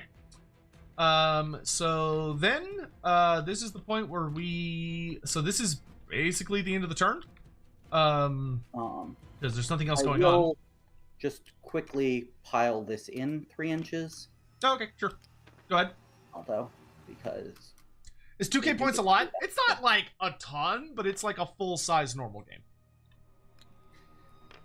Like 2k is standard tournament sized. Alright, so with that done, that takes us to end of turn stuff. So I don't think I've got anything crazy going on in my end of turn. I think the only thing, I didn't get any of my bonus tactics, because I didn't kill a hero, and I have not destroyed a Gyronite treasure unit. So then we go to the life roots itself, where at the end of the turn, I score 1 life root point for each terrain feature I control, and I control 1, 2, 3, 4. So I'm going to get 4 life root points. And then I also gain... I have 1 objective, so I get 5 victory points, which we score up here. 1, 2, 3, 4, 5. But I do not have more life root points than my... Oh, no, I do have more life root points than you, because I went first. Aha! So I also score 2 victory points. Or I score 2 additional victory points, and we'll just... I guess that would be under primary still. Sorry, why do you have more than me? Because I... Oh, each player! So no, you also score 4 life root points right now. Yep. Yeah, so add that to your life roots total, which is the green thing back there. Alright, and I believe that is the end of my first turn. So it is now the start of your turn. Yeah. Give me a second to think.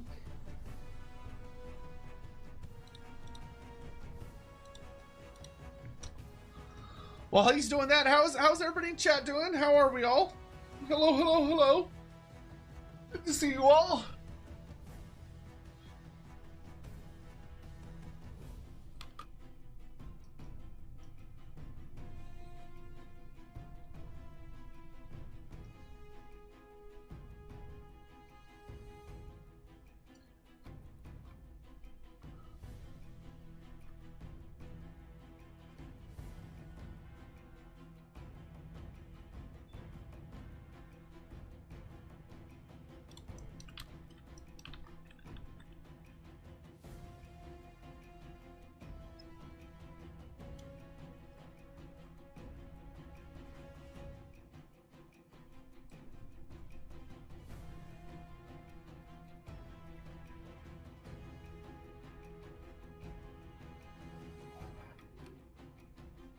Okay, so the first thing is one of my battle traits is Bestow Favor. If a friendly Belcor is on the battlefield, pick a non-hero Legion of the First Prince, which is the sub-faction, unit to be the target. And I add 5 to the unit's control score, and if the unit is a demon, I add 1 to their saves, and if it's a non-demon, it gets ward +6. Okay. So I'm just gonna take a demonic power point, but to act as that and point at these blood letters. Cool beans. So is it +1 to their regular save or +1 to their ward save? +1 to their regular save, so they Okay, go up cool. to a 4+. Alright, cool. Oh, and technically you should have checked your, No, wait, never mind. We're not at the end of the... is it end of the turn? Yeah, it's end of the turn. So we could have also checked these, but I'm pretty sure none of these have happened yet. Yeah. The tactics. Yeah, I checked them earlier. I haven't accomplished any of them. Cool. Movement phase. Shooting phase.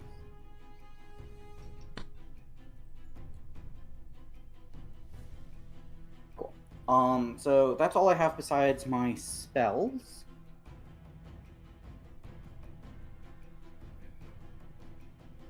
So, nothing's within 18 inches of Bellicor, so I can't cast my offensive spells. I am just going to try to banish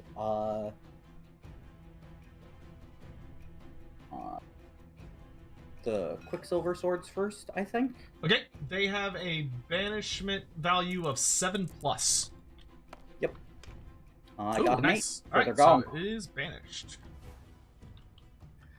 And then I am going to attempt to cast Shroud in Darkness.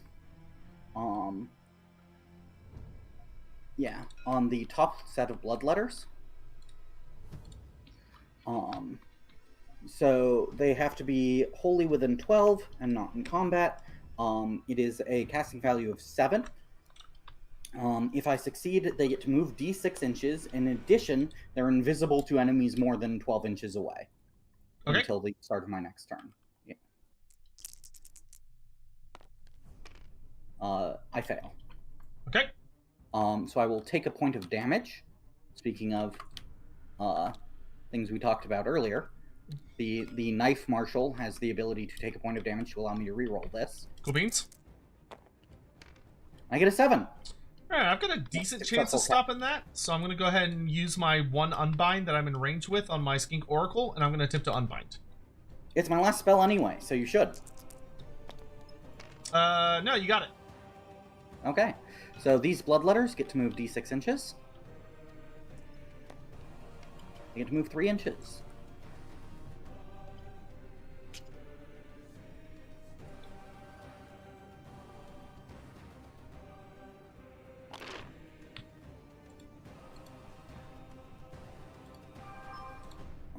And then the Nexus Chaotica gets to roll d6, and I give it a number of power points equal to the roll. So it gets 3 power points. If it has 9, I get to do the effect that yours does every turn. Fair enough, fair enough. Um, Oh, but yours is every turn, whereas mine's only in my hero phase. Is that? nope, mine is also my hero face. Oh, okay. Mine's just better than yours. All right. Your faction terrain is just better than mine. It's fine. Cool. I'm not jealous I'll or take it. anything. I'll take it. I'll take it. I don't think I have anything else to do in my hero phase. Okay. So would you like to cast a spell or anything? Let's see. I think the only thing I'd want would maybe be like the +1 rend. So no, I'm not going to cast any spells. Okay. I mean, you could try to resummon the swords, I guess, but yeah. Yeah, I could, but I think I'd rather save for a potential countercharge and shooting. So no, I'm good. Cool. Makes sense to me. Okay, movement phase. Okay, come on. There we go. Geminids are gonna walk up. Can you just give me 3 inches from your realm? Yep, you're good. Cool. So those things only have 2 more wounds, right? Correct. Okay.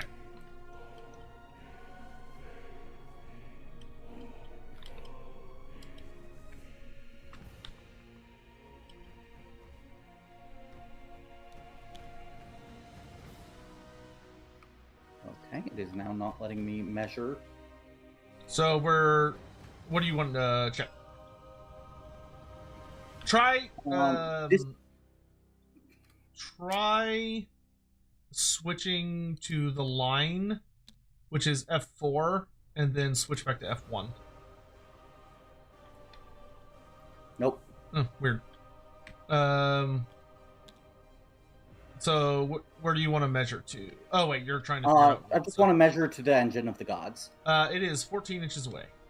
Okay, so it'd be a 9-inch charge, which would be an 8-inch charge for me, because I can give them +1.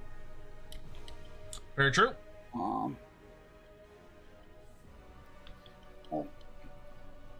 Can you just measure also to the terrain? Yes. It is 6 inches to get So on I it. can definitely get within 3 and get within 3 and take control of it. Very true. Easy peasy. So,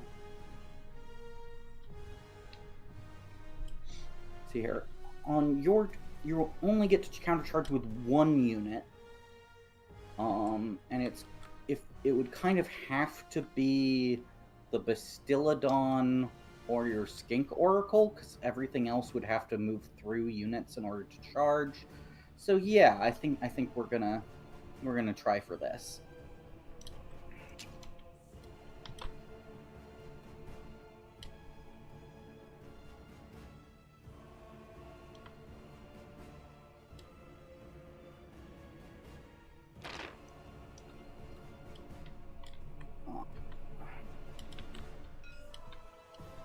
Yep, 9-inch charge.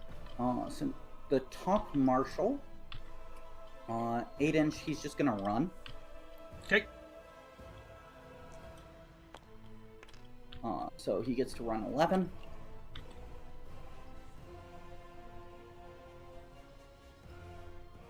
Does he have any buff auras, or is he just kind of a beat stick? Yeah. So this is specifically, he has Dread Marshal, which allows him to pick 3 friendly units wholly within 12 inches of him, and add 1 to the charge rolls to those units. Ah, okay, cool. All right. But by base, he's just a beat stick that also gets a double fight ability. Oh, spooky. Okay. So it not a twice fight, but when he fights, he can point at a demon next to him, and the demon also gets to fight. Yeah. So yeah, you can fight back to back. Deacon's Scale Singer. If you want to play Old World, I would not recommend using Tabletop Sim because it doesn't have the right systems for like wheeling and stuff. I would use a program called Warhol.eu, which you can either use as a program on your desktop or phone, or you can use it as a web browser.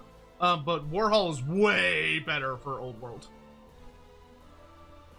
Unfortunately, it's not nearly as pretty, but it just works a lot better. Is Slaves to Darkness Mortals? So Slaves to Darkness is more accurately described as Chaos Undivided. It's the Chaos Undivided faction. It's mostly mortals, but they have a sub-faction you can run called the Shadow Legion, which basically lets you run Undivided Demons of Chaos. Yeah. I just realized, by the way, I forgot to do a thing. I have rolled dice already in my movement phase, so it's like perfectly fine if you don't want me to. But I had meant to rally my bloodletters here. Would Yeah, go ahead. It's fine. Cool. Yeah, it gets you to spend another command point. It's fine with me. Do you get a free rally? Musician? Do you get a free rally, or do you want to spend your last command point just to get one guy back? I'm gonna spend the last command point to get one guy back. I think it's unlikely I actually get into combat this turn. Okay, fair enough. And so, I'm not even sure if I want to get into combat this turn, honestly. Fair enough. Do you need to buy army books for Tabletop Sim? No. You can find, you didn't hear this from me, but you can find all the rules for free on a website called Wahapedia, Wahapedia. You can find all the rules for free for like 40k, AOS, etc. I got enough, so I get my bloodletter back. Yep. Just stick him in the front there.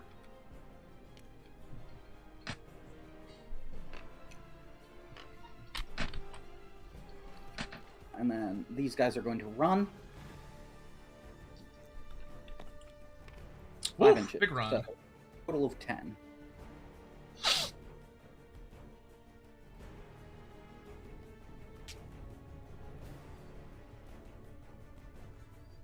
Okay, so this is going to be one of those turns where I'm going to really hope my opponent doesn't manage to get the double turn. Because if he doesn't, I'll be able to, like, hit him in the face pretty hard. If he does get it, though, he'll be in a really nice position to not only get, like, a major objective advantage on me, so, like, big victory point advantage, but also to be, like, in a really prime position to hurt me. So it's going to be very interesting to see what happens once this turn ends. Yep. Oh, hey. I'm actually going to be able to be in range to shoot you, too. Only barely, but barely's a number. Though, I'm not in a terrible position for a double turn, because a lot of my most vulnerable stuff that I want at high health is protected right now, so, like, this isn't a horrible case scenario for me. Yep. Could be a lot worse.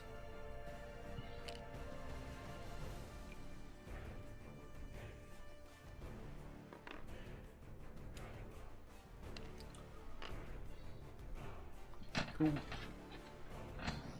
You don't have any uppy downy, right? I don't even know what that means. Pick up your models, put them down somewhere else on the table. No. The only thing I can do like that is that my Hunters of Hanshi can ambush deploy. But they have to come on 9 inches away from any enemy models. Okay, cool. These Chaos Legionnaires are going to run. They're going to run blisteringly fast. Good stuff. But all they're doing is they're going to go stand on the objective so that you can't drop down on it. Oh, you're no fun.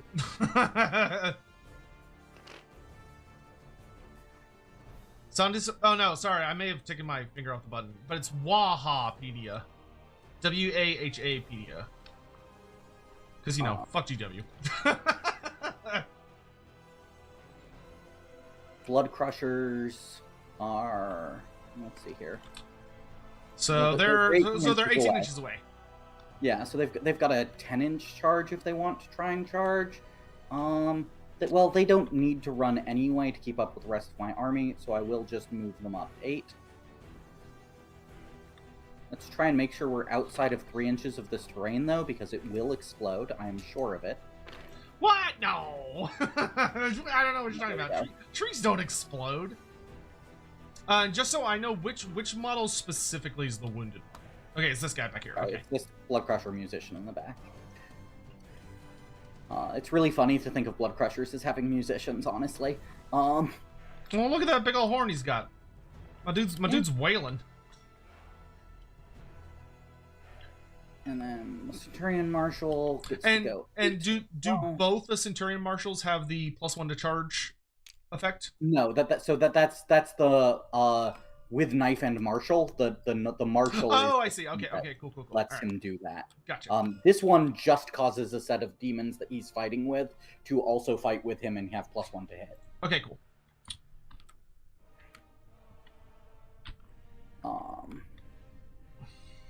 Yeah. Okay. What? So like, see that? It's measuring from the wound marker for some reason. Yeah, I couldn't tell you. I don't fucking know. Tabletop's in just does weird shit sometimes. Okay, well, I just grabbed something else and moved it, and it fixed itself, so... Good enough. Okay, do you have a redeploy? So, in my head, for those watching, I could, if I wanted to be particularly ballsy, what I could do is try redeploying my Ancient of the Gods to move him out of the way of my Agrodons, or potentially out of the way of my Carnosaur, so that if he does land a charge, I can get a counter charge with a really nasty big mean unit, which would be pretty gross for him. Because the only units that I realistically have to worry about charging is this squad of Bloodletters down below and the Blood Crushers. I don't think anything else is really in realistic charge range, unless he just rolls like a god, in which case, whatever. But if the Bloodletters get in and my other stuff decides to charge, I will try for it. Yeah. But what would probably be best for me to do is I really don't want to deal with those Givinids getting into me and cutting off my command abilities. So what I think I would rather do, because I only have 3 command points, so I can't redeploy and shoot and countercharge. I have to pick the redeploy or the countercharge. And I think especially if he gets the double turn, I would rather have this type of formation where my really hard hitting mean shit is hiding behind my really tanky stuff. So I am not going to redeploy because I think I have a relatively favorable setup.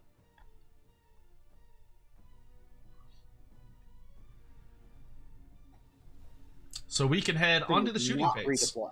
Okay, cool. Yeah, no redeploy, correct.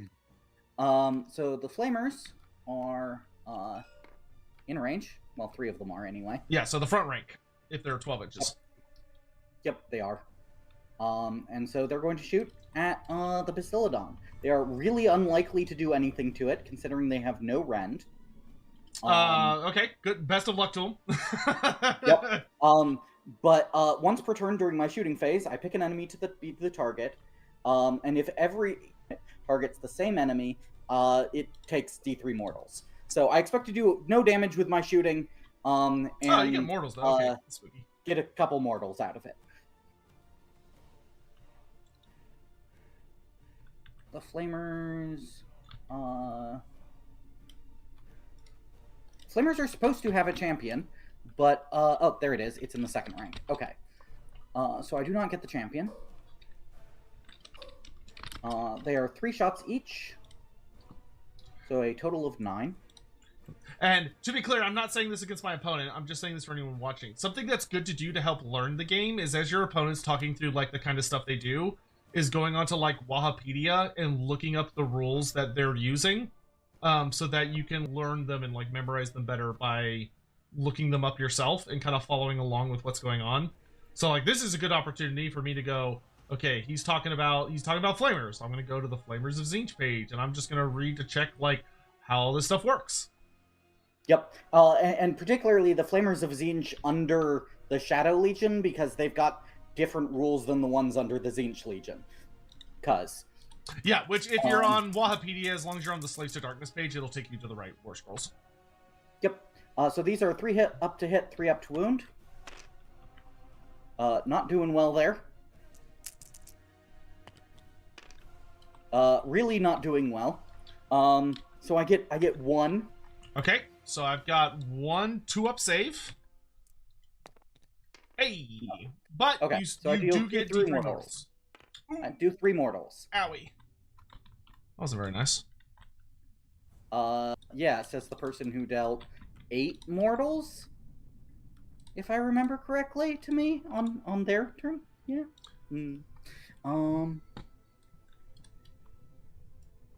So that's my shooting. Okay, so at the end of the shooting phase, I'm going to do covering fire. And I'm going to tell my Stegodon with Skystreak Bow to shoot the Geminids of Olgish. So we're going to be shooting with... Technically, the Troglodon has a better shooting attack, but it's unreliable. Yeah, actually, I don't think my Stegodon can shoot, because actually I don't think I could see the Geminids. Yeah, no. So let's... I'm sure you can trace vision through friendlies. Oh, can you? Yeah. Let me just double... Oh, actually, I think they may have vaguely gotten... Like, I remember line of sight is, like, really silly in this game now. Like, as in it's, like, basically non-existent. Let me just double check. Line of sight in this edition is basically if you can trace a line from it without going through... If you can draw a straight line through the air from any point on one model to any point on the other model. Good grief. Okay, so yeah, because the Stegodon's tall enough, I guess I could draw from the skink guys on top. Through its legs. You could also go through the Bastillodon's yeah, legs. okay. Yeah, I think it's as long unless there's obscuring terrain in the way and you are able to be hidden by obscuring terrain, you basically are always visible. Alright. Yeah. Alright, so in that case, yeah, because the Troglodon, the problem with the Troglodon, for anyone that's kind of listening, is that the Troglodon shooting attack shoots D6 shots. So if I roll a 1 or whatever, there's a very high chance I'm just not going to do anything. So I don't want to shoot the Trog, because D6 attacks is just, it's too sketch. It's on average more damage, but yeah, no one, if you play this game with averages, you're a damn fool in my opinion. You gotta go with vibes. Always go with vibes. But I am within 12 inches, so I do get all of my attacks instead of just the Skystreak Bow. So I'm gonna start with the bow. So I get 3 attacks. Well, in that case, you should definitely go with the Stegodons. Yeah, so I get three attacks on the Skystreak Bow. Now, because I am cover firing, that means I get a -1 to hit. So I'm going to need 4s to hit. 1. And then I need 3s to wound. Nothing. But then I get 6 javelins. So these need 5s to hit. Oh, come on, baby. And then 4s to wound. Oh, just 1. No rend. Alright, I'll take my 6 up. Nope. I'll take my 6 up. Nope. Boo, die. Alright. The good news is, though, if he does decide to charge it in to try and use command point shenanigans, likely I'm just gonna pop them. Alright. Yeah, but it's they're gonna die anyway, so I might as well. Is my main you might get some damage. Alright. That is end of shooting phase, so that takes us to the charge phase. Yep. So first, the Geminids are going to try and charge the because they're going to do this regardless. 5 inches. Oh, you're right. Cover fire does have to be the closest model. Which I forgot. It does have to be the closest enemy. So it would have. Okay, wait. So let's go back in time here. Let's get rid of that wound. It would have had to have been the Troglodon. The Troglodon has to be the one that shoots if I want to shoot the Geminids. I'll accept my 1 point of damage, thanks. Okay, that's fine. You know what? I'll leave it up to you. That's fine. All right. So you got what, a 5 on the charge? Yeah. So that's they plenty charge to get in. Just hit tab when you pick the model, after you pick up the model. Yep. Cool. I just want to make sure I'm outside of 3 from the Bastillodon, so it's not also in combat. Any other charges?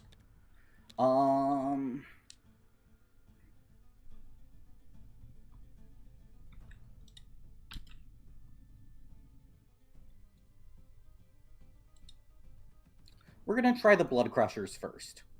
Okay. So this is an 11-inch charge. Ooh! They do not make it. Ooh! Close. Yep. They almost made it, but not quite. Let me just double measure real quick. Just make sure. My butt puckered a bit at that. Yeah, just literally 0.1 inch out. Yep. Oh, my lordy. Yep. Okay.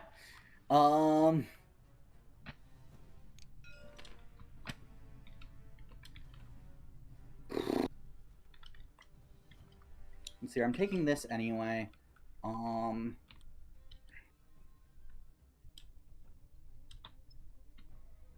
And you do, for anyone playing, you do always have the option to roll a charge to see if you make it. And if you do make it, you could still be like, I'm not going to. Yeah, so we're going to roll on those blood letters, and then I'm going to decide whether or not I want to, because, okay, cool. Okay. No, I'm definitely not charging anything else. Okay. That's it for my charge. Do you want to countercharge? Alright, so I've got 2 command points. So, kind of the general idea here is you might as well use them, because you're gonna lose them. So what I think we're gonna do is, what's the rend on the blood letters? They're rend 1, but they have crit mortals. Ooh, crit mortals is spooky. Almost everything in my army has crit mortals. Just, like, as part of their melee profiles. Alright, so what I'm gonna do is I think I want to do... Because this Stegodon can kind of fuck up that infantry unit. Because they would get their unstoppable stampede. Which would allow me to, like, hit the blood letters and then go through them. Which would be kind of nasty. Don't have to do the go through them, but it's still pretty nasty. And it would be nice to kind of go in there and mess them up. The problem is, though, is my opponent would get to decide who swings first. So if I go in there, the blood letters can swing first, and the Stegodon can have a really bad time. Because that's just a fuck ton of attacks. It is a fuck ton of attacks. You do have 14 health, which is also a lot of health. Yeah, but, like, blood letters 2 attacks each, I'm guessing? They are 2 attacks each, 3 up, 1/1. Yeah, I'd much rather either you charge me and you have to fight all the shit at once, or whatever. So... Or you charge me and I have to fight all the shit at once. Yeah. So the only things I can still use command points for is I can use, in the combat phase, I can do all attack, all out defense, which could be useful for just making sure the Geminids are gone. Because the only thing else I could even conceivably see myself wanting to countercharge would be like with the Troglodyte, I guess. But I don't think that's necessary, so I am not going to countercharge. Yeah, if you countercharge with a Troglodyte and then I get to double turn you, that would be really bad for you, I think. Yeah. Too. Oh no, I don't mean like into the blood letters. I mean into like the Geminids, just to like move. Yeah, that's what I meant too. Oh, okay. Yeah, I'm not super worried about that, but I could try and go in on the Blood Crushers, because if I were to get the 11 and like tap them over here, that would not be a fun time for them. Receiving on the charge.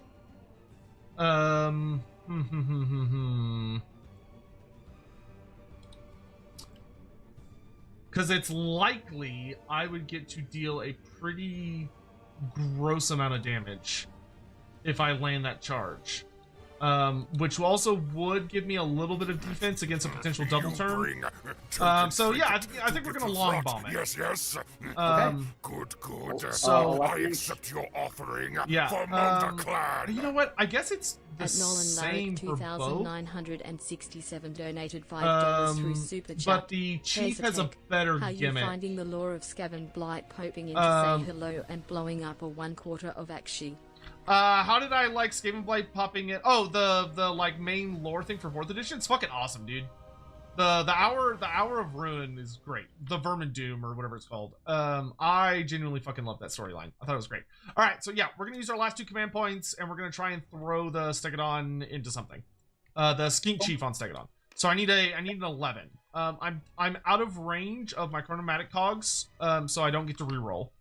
And we'll just see what we get. Yeah, because for the Bastildon, it would be, and also be 11, but I'd also have to drag in like a bunch of other shit. So, all right, see what we get. Yeah, no. Okay. Nope. It was worth it. All right. It was a long bomb, but you never know. All right. So that's the end of the charge phase. So fight phase. Yep. So I am, of course, picking the Geminids. Yeah, no, I genuinely each one love of them the has the melee storyline. profile. It's really fun. So this is 8 attacks.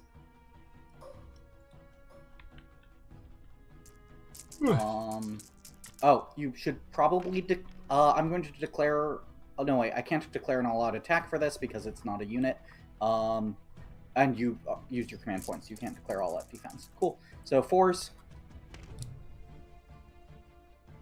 3s.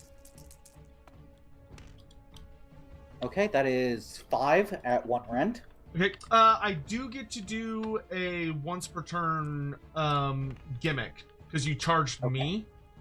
So I pick an enemy unit that charged this turn.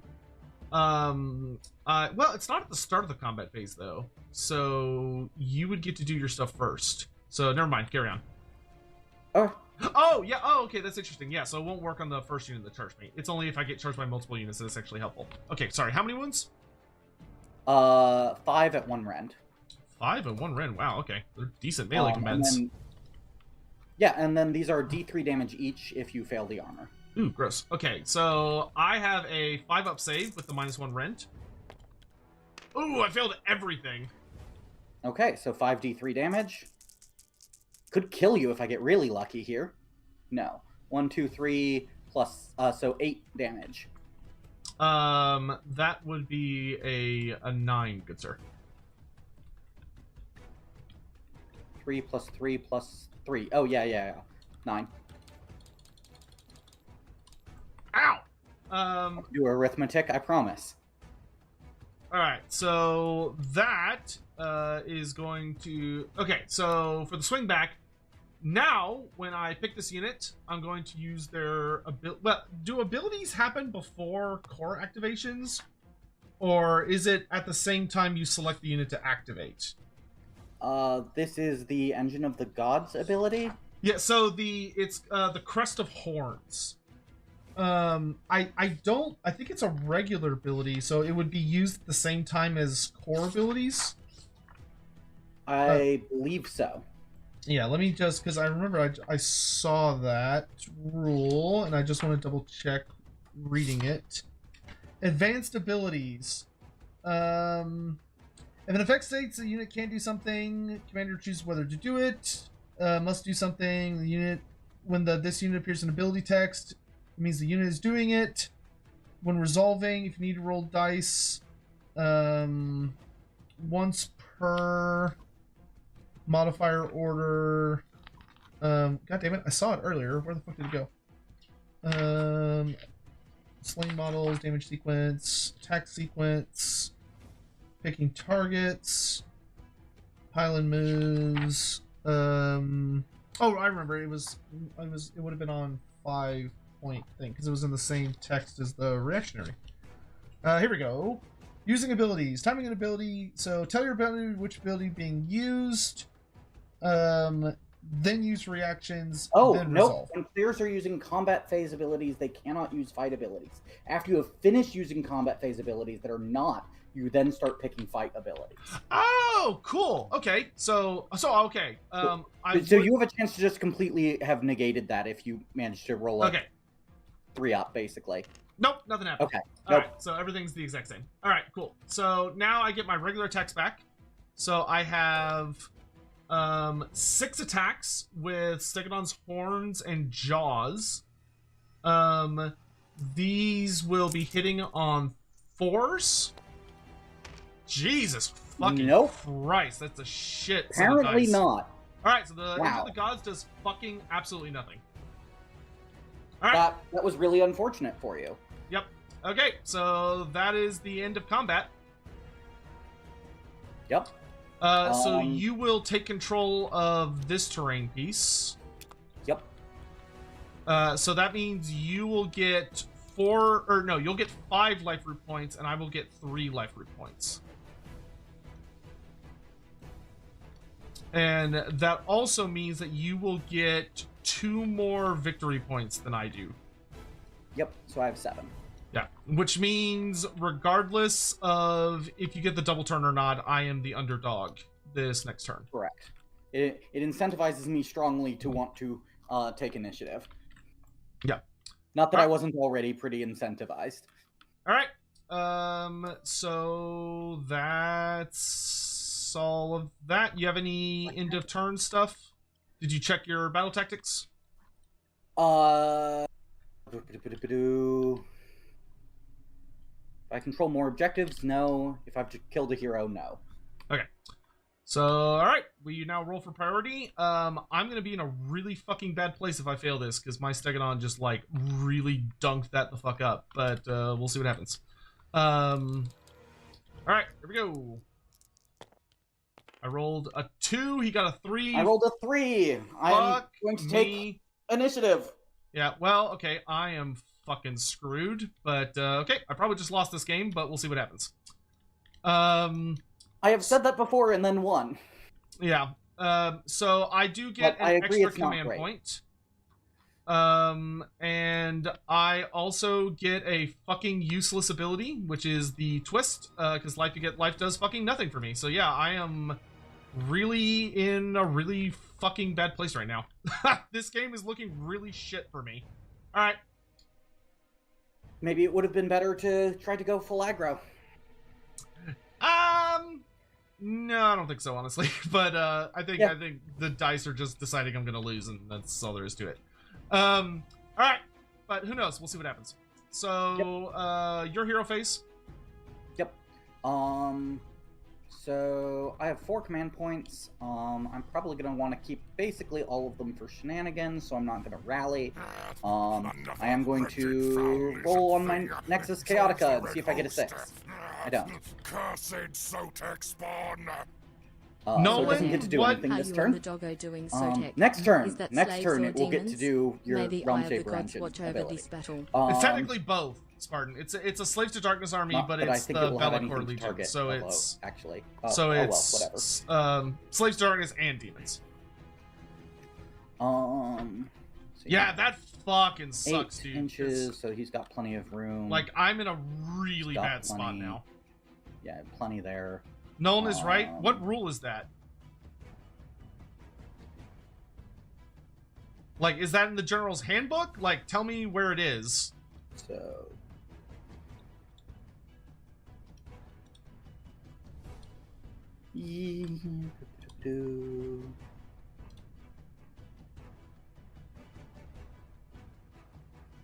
Bellicor is going to target the same unit of bloodletters with his favor.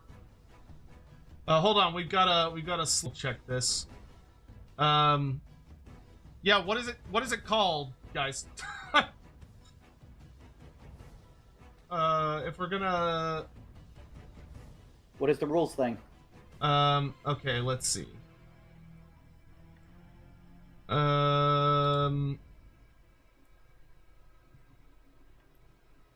Oh, the player who has the most drops can reroll once per game? That's me, so it wouldn't be helpful. No, wait, no, that is more you. drops That is is me. you. Yeah, I had more drops. Yeah, that is you. Where is that written? I think that might be part of Gyron. Yeah, well, they said it's in the GHB, but like, where in the GHB? Seizing the no, it wouldn't be under that. Faction rules, war scrolls. Because if so, that's a really fucking powerful gimmick, which is not guaranteed to work. I have seen this before. I am sure that it is true. I am not sure where it is. Territory, battlefield size, battle tomes, Gyronite objectives, paired objectives, regimented forces, war scrolls, factions. It's under regiment abilities. regimented forces. Regimented forces. If a player has more regiments than their opponent at the start of the battle, then once per battle they can re-roll a priority roll after seeing the results of both players. Whoa! Okay. Well, fuck. Then yeah, I'm going to use that because I need a 3+. All right. So, because he rolled a 3 and I rolled a 2. So I will re-roll my priority roll. Fucking didn't matter. All right, fuck you, game. No. See if I give a fuck. Okay. This is why AOS is fucking trash, garbage game. Anyway, go ahead. I actually kind of agree that I dislike the initiative system personally, but I enjoy the double term system because it makes it where any game could flip at any moment. Like, sometimes it can lead to, like, a game being a total blowout, but I've also had it result in games where someone can, like, turn a situation around and win a situation that was utterly impossible because they just get it at an opportune moment. It just depends. Like, honestly, I'm more irritated at my Stegodon just fucking, like, flubbing the fuck out of all the shit that it just your did. Stegodon definitely should have killed the Geminids. Yeah, but anyway, go on. Go ahead with your turn. Okay. So I don't really want to cast Bellacor's unique. Yeah. Okay.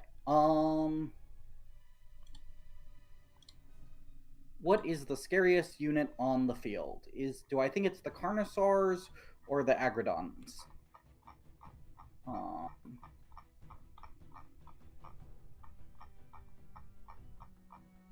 Well, I don't think the Agrodons are going to be able to charge, so I'm going to pick the Carnosaur. Oh, they're not within 18 inches, so never mind. I'm going to pick the Agrodons. Wow, I'm going to attempt to cast Enfeeble Foe, which is Seraphon have some decent Bellacor's abilities, spell. but the shitty thing about the Seraphon is how many of my requires a heroes casting value of 6. My turn only. And I fail. Okay. I could try to summon the Prismatic Palisade or the Umbral Spell Portal, but neither of them do anything. So I'm just going to cast Dark Cantrip, which needs a casting value of 6. I also fail. Okay. Be'lakor just doesn't want to channel the winds of magic today. Well, I'm glad he's giving me what small aid he's willing to. I don't think I have any other hero phase abilities.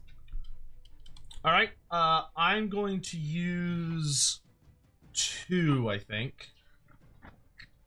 So. Oh well.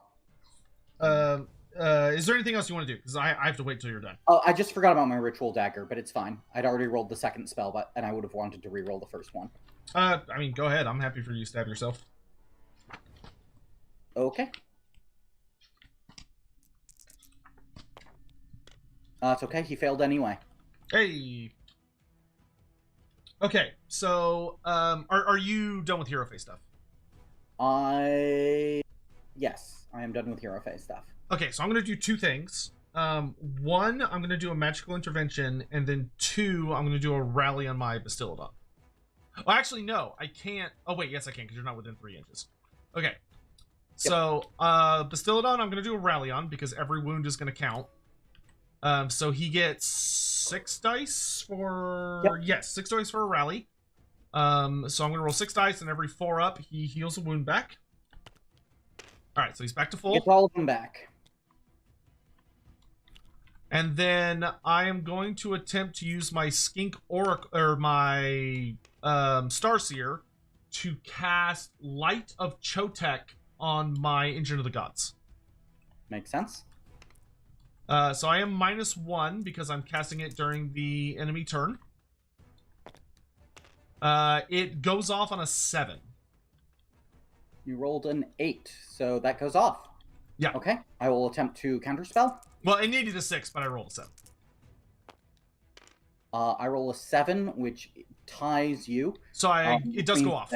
It still goes off. Yeah, ties go in favor of the caster. Okay, so I get to roll a number of dice equal to the amount of wounds I am missing. So I get to roll 9 dice, and that's how many. And for every 4+, I get a wound back. It's a pretty good spell. Yes, it is. Well, for big monsters. So in this case, yes. All right. So looking for 4s. Not perfect, but I'll take it. so I'm down to only missing 5 wounds instead of... On the bad side of average, but average. Yeah. Alright, we're still in this! Yep.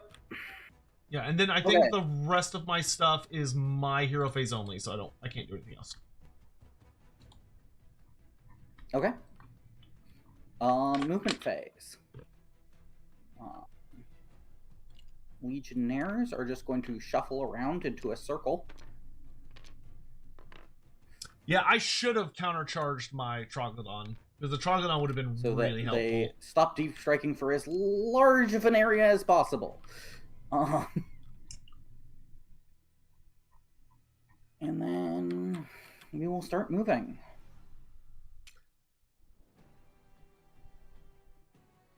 Because I really want my guy in that fight.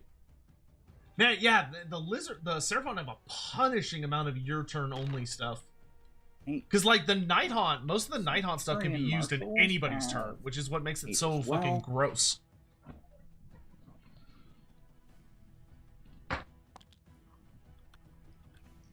But Seraphon also, I've read, are not very good this edition. Can I get 3 inches from your Bastiladon, please? Yes.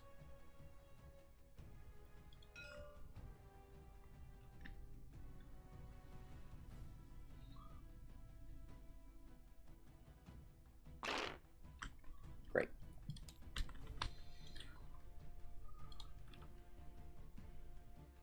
And then shuffle stuff in. Have I converted from Night Haunt? I mean, Night Haunt are still, I think, my favorite army, but, like, you know, I love Seraphon. I like Lizardmen more than I like Seraphon, but Seraphon are still fun. I really like Night Haunt, but Night Haunt... Night Haunt are a little feels bad man to play right now because they're kind of oppressively strong against most factions. Like, Night Haunt are just borderline frustrating to go up against. Because they're very, very good. Seraphon, like, I actually started checking into, like, tournaments and stuff today, and the Seraphon are not doing very well in the competitive circuit. Like, to call them competitive is generous. I knew they weren't doing well pre-December patch. They did just have a list that did well post-December patch. It like top 4'd at an event. Yeah, but... I think I saw it, but it's like it's a stupid looking list. It's literally like it's a Slaawn. If I remember right, the list is 1 Slaawn Mage Priest and 4 units of 6 Agrodon Riders. That's the entire list. I was looking at a different list then. Oh. That's what I was looking at. Apparently, was a Slaawn, 30 Raptidon Chargers, 10 Hunters, 1 Agrodon, and then some supporting stuff. Oh, yeah, that's still like a ridiculously goofy list, which it's, that I mean, list, it's that very list may also have gotten slightly punished in a recent update, because I think they put out a small update that made the or no, I think that was the December update. They made the Raptidons a good. Yeah, the Hunters went up 10 points, but other stuff in the list, if I remember correctly, went down enough points that it just didn't matter. Yeah, the current competitive Seraphon kind of reminds me of 6th edition Lizardmen, which I wasn't a fan of that build. Which back then, the way you played Lizardmen was you would just spam like a fuck ton of skinks and just swarm the board, and your opponent just couldn't keep up with it. Because they were just so good at running around the board, grabbing all the objectives. Which the Raptidon play, which is doing really well, to my understanding, it revolves pretty heavily around a gimmick of that you essentially, like, turn 1, you just launch some of them across the table to, like, grab a bunch of objectives. And then your opponent, like, kills that unit, but then with the new Slaawn rule, you just bring it right back. And so it's a very, like, obnoxious playstyle.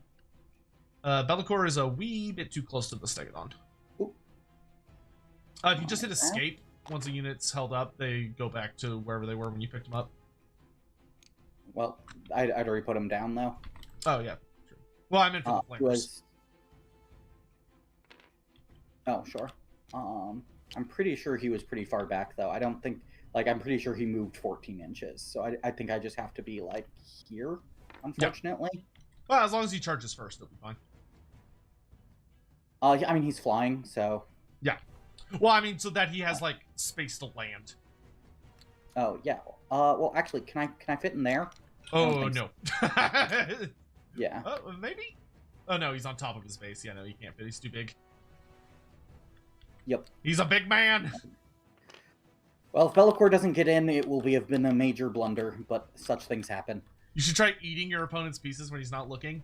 Bro, those are some expensive... That's some expensive plastic cancer, your macroplastics that you're getting in your system. Be'lakor approves of the macroplastics, probably. Yeah, because I don't know if any of y'all have like looked at the new Night Hunt rules, but like the new Lady Alinder War Scroll is so oppressive. It is such an oppressive War Scroll. Yeah. Also, like the way that you're at least before pre-nerf, the way that you were supposed to play Night Hunt, was like you just take 1 billion shooting units and then you stand back and shoot people, and like that's also like which does not match the faction flavor theme at all. Yeah. Yeah, they nerfed the shooty guys a bit. They're still stupid good though. Like the crossbow unit is actually really good now. It was terrible in 3rd edition, but it's like fucking amazing in 4th. Yep. As long as you're a little lucky. Because if you can make the retreat rolls on their bullshit ability, they are one of the nastiest fucking units in the game. Okay, so that's my movement.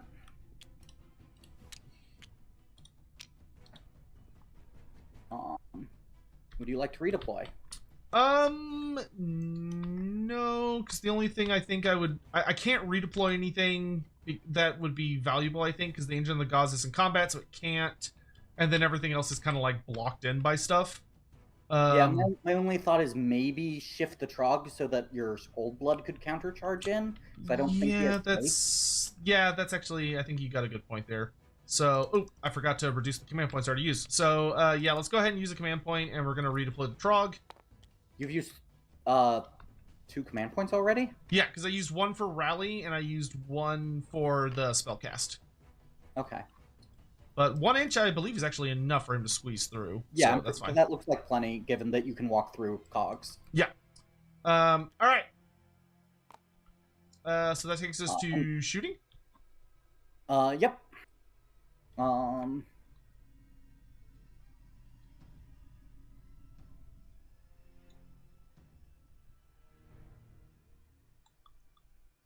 I kind of want to be able to charge the engine, so I don't want to kill it, but I'm really unlikely to kill it still.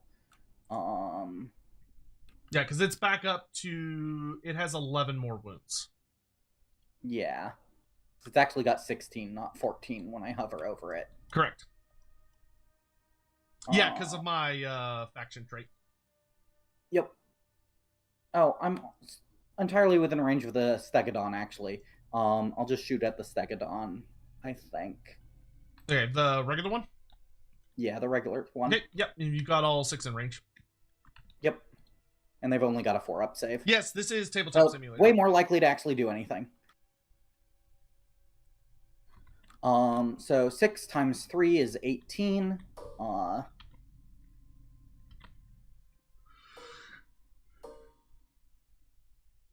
Plus 1 for the champion. Yep. Spartan, we're not going to worry about it yet. So I am pointing their ability at the target. So plus 1 to wound. So 3 ups, no rend, D3 damage.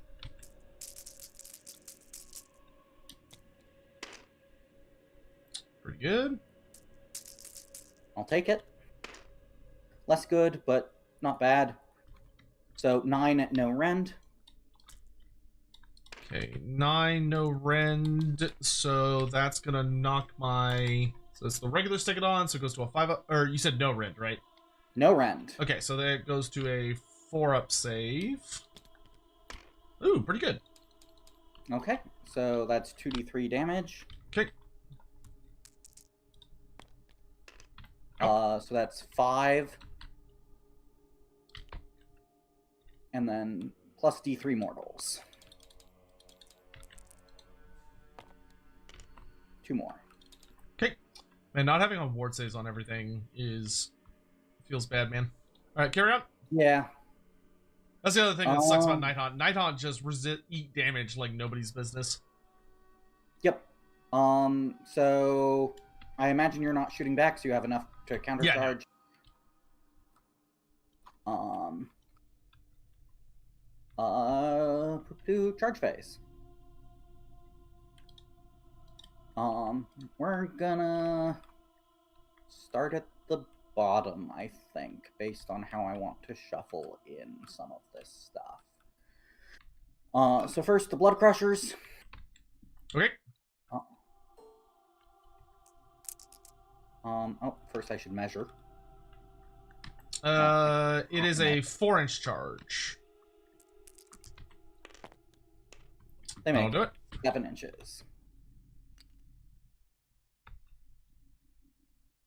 Yeah, see, what I should have done last turn and I forgot about is at the end of the turn, with the fact that I decided to play defensively, what I should have done was drop the Chameleon Skinks, like, right in the middle to just be a speed bump that's, like, really annoying that he would have had to deal with. That also could have shot during his turn to, like, get rid of charges. Or to make charges only a d6. That was the thing that I think I've misplayed this turn, is I should have just thrown the Hunters of Hanshi right in the middle of the battlefield just to get in his way. Centurion Marshal needs a 4. Yep. Makes it.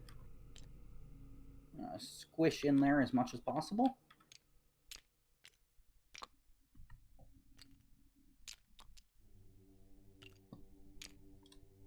There we go.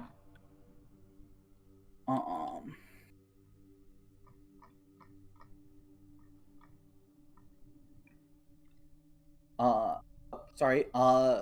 My Centurion Marshal here is pointing at 3 friendly units wholly within 12 inches. So he's going to point at himself, the top bloodletters, and Bellicor. Okay.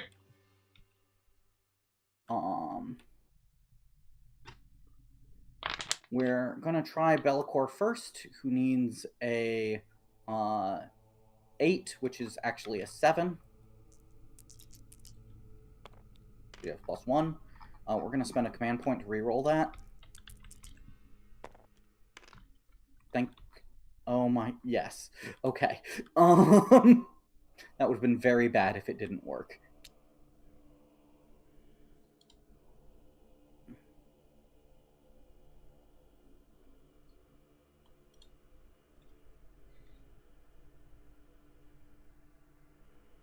Yeah, we're just gonna place him right in there.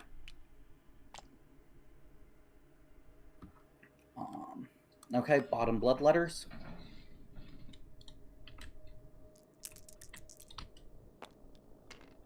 Five, plenty.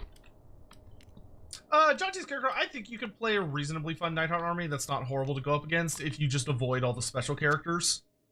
Though, you also have to be a bit careful when you're building the Path to Glory character, because the thing that I learned very quick is that the Path to Glory Nighthaunt character can be, like, insanely oppressive.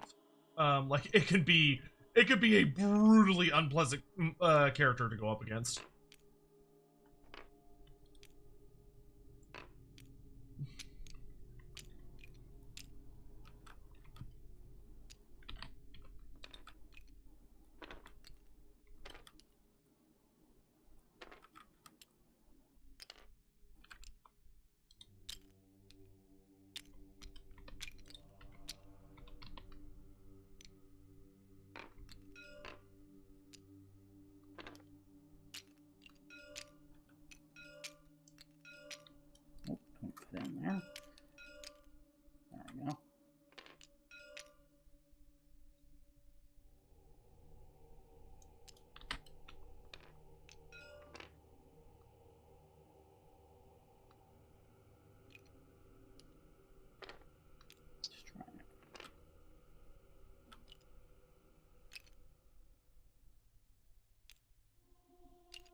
And don't forget, you'll get your pile-in too, so it's not the end of the world if they're not all within exactly within. Yeah, I don't actually think I have enough front line is the main thing. Like I'm actually not sure there's enough space on my entire front line to fit in all of my units. Although I guess I can just shift everything slightly to the bottom. Yeah, it just kind of depends on the order in which you do it all. Yep. There will definitely be like the Centurion Marshal is not going to be able to get a charge in because he just can't get through everything. Yeah. Bloodletters will need a pretty. Bloodletters. Yeah, they won't need a crazy good charge. There, so they need like a 6-inch, which is actually a 5-inch. Yeah. They fail though. Yeah, I'll take that. That's something at least. Yep. And then the Marshal also doesn't make it in. Yeah, okay. Could be better, could be worse.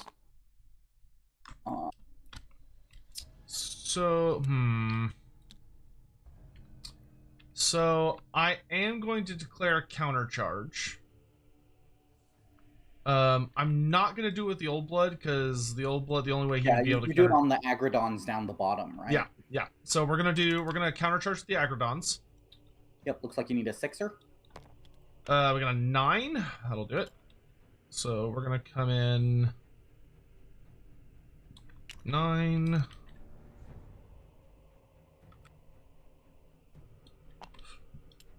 What's the unit cohesion on those? Is it a 2-inch? No, I think it should be an inch. So I think this guy has to move to there. Okay, cool. And then he's gonna go 9. 9. This guy's gonna move forward 2.5, and then he's gonna move. He's gonna rotate a little bit, and he's gonna go 6.5. I'm pretty sure that's more than 9 with all the rotating, but it's fine. Whatever. It's gonna make sense. Yeah, exactly. Anyway, it's fine. All right. So that's it for the charge phase. Do you have any charge phase abilities? Like, do the Blood Crushers have a charge thing? Yes. Blood Crushers get to do a bad D3 of mortals on the charge. Okay, so these would. What's the range on it? Is it 3 inches? 1 inch. Oh, 1. Okay, so they would have had to target the chief. Yeah. They absolutely. Well, I mean, do they have to do it when they charge, or is it just?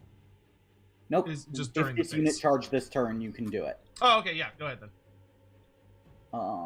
I mean, I agree. They should have had to target the chief, though. I think. Well, no, they can charge the Agrodons because they're there by the end of the phase. True. I'm just checking if I have any other combat or charge phase abilities. I need to make sure I do. Yeah, I have a couple of combat stuff I have to do at the start of the combat phase, but other than that, I don't have any charge phase stuff. And it's looking like I mostly don't. So, yeah, it's just the Blood Crushers. So they do a bad D3 versus yeah, let's do it versus the Agrodons. Okay. They do 2 mortals to the Agrodons. Okay, so we'll put 2 wounds on the back guy, who is the regular dude.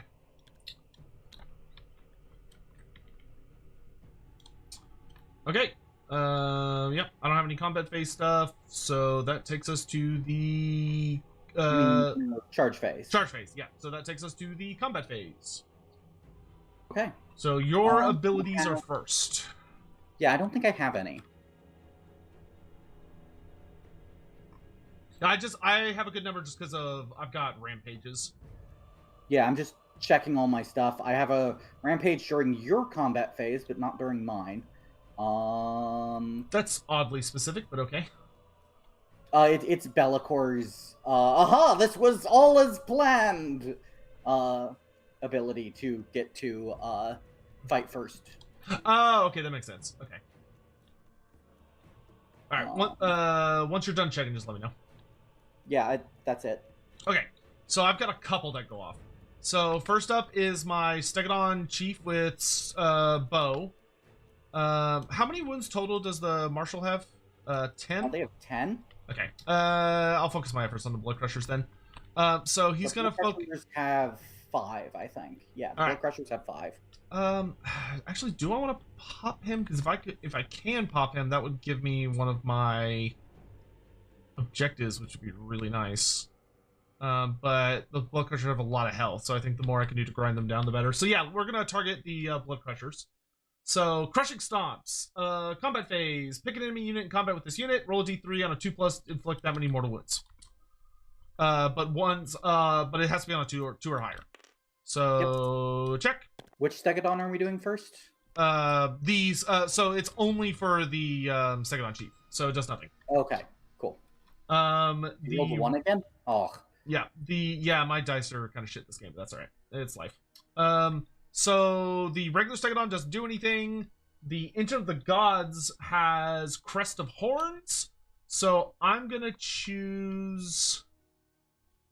Does Bellicor crit mortal, or is he just like lots of red? Yeah, it's crit auto wounds. Crit auto wounds. Okay, I'm gonna choose Bellicor as the target for my Crest of Horns. This goes off on a 2+. All right, okay. So he takes 2 mortal wounds. Okay. And the Engine of the God. My ward saves. Okay. I fail my ward saves. Okay. Is he a 4-up or a 5-up ward? I think it's a 5-up.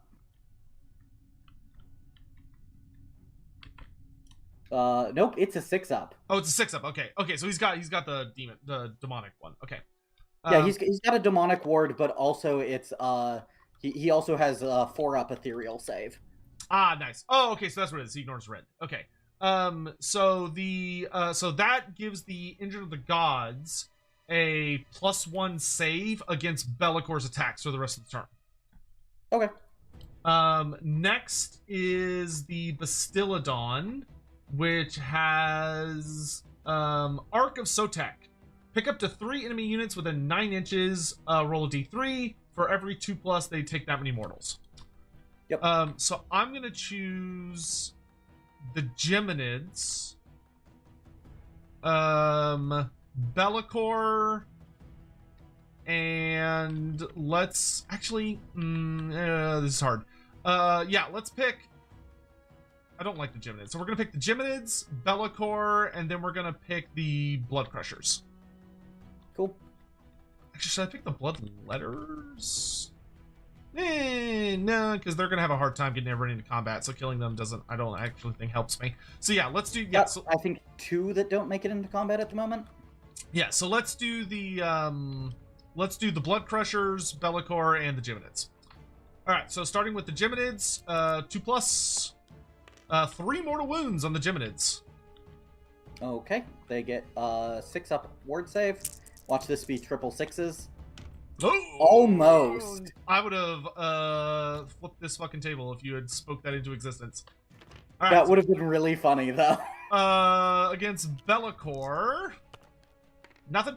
And then against the Blood Crushers, 3 mortal wounds. Okay, they likewise have 6-up wards. Nope. Nice, good job, Bastillodon. All right, man's getting shit done. All right, that is all my combat abilities for people that are in range. So it is now to regular turn by turn. Okay. So first I'm going to tag my bottom Centurion Marshal, who is going to fight. He cannot. He's just going to target the top Stegodon with 7 wounds with everything he's got. Makes sense. So that's 6 attacks at 3 3s, 1 2. Except I think he has +1 to damage on charge, so I think that's 6 6 1 3s. Yeah, +1 charge on damage on charging. So 6 6 1 3s. Okay. 3 3 1 3. Yeah. Yeah, 6 3s to hit, 3s to wound. Yes. All right, so 4 hits, 4 wounds, 1 rend. Okay, so that's gonna knock me to a 5-up save. Yep. So looking for 5s. Nothing. Okay, so that's 12 damage. Yeah, which will 16. So that's 19. So yeah, that kills it. Okay, cool. And then he gets to trigger a demon unit within his combat range to fight. Okay. So I'm going to point at the Blood Crushers, and they're going to fight. Okay. And we're just gonna shuffle things down.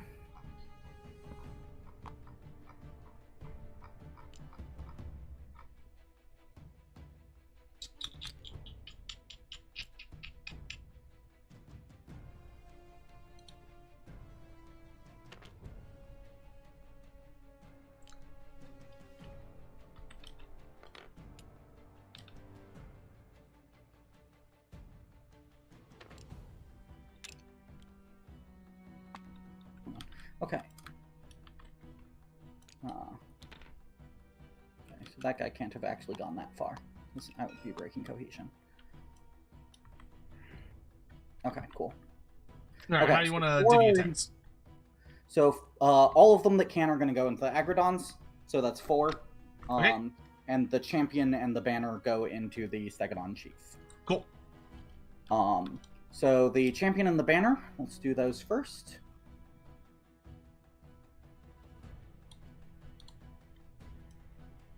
So anti-infantry doesn't help me. So first, the Blood Crusher Hellblades, which are 3/3/1/1s with crit mortal, 5 attacks. Okay. So 1 mortal. So 1 mortal.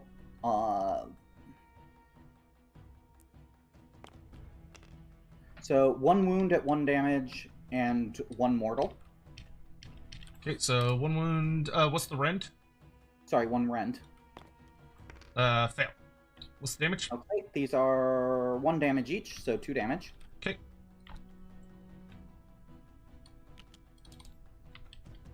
And then the mount attacks, which are 4 attacks at 4, 3, 4 up, 3 up.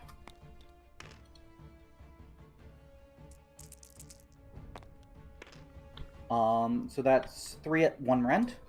Okay, so that takes us to a 5-up. Save 2. That's better. Okay, so that's D3 damage. 1 damage. Okay. And then the remaining 4 on the Agrodons. So...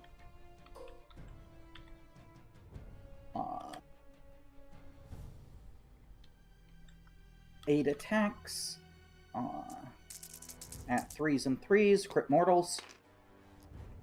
1 mortal. 3 at 1 rend. Okay, 3 at 1 rend on the Agrodons. Which are also 4 ups.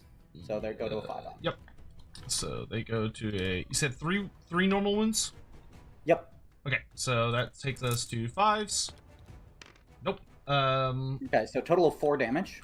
Okay, so that's will kill this one, and 1 wound will go onto this musician. Okay, and then the mount attacks.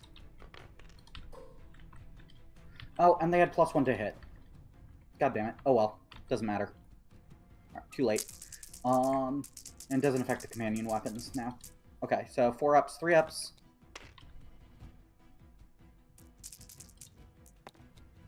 Ugh. So that's 5 at 1 rend. Okay, so that'll take us to 5s. We save 2. So 3. So 3d3 damage. 5, 6 damage. Okay, so that will kill this guy, and then add 1 more wound that will carry over onto this banner.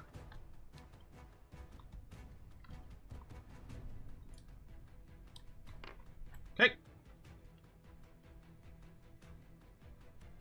Alright, my turn Okay. to swing.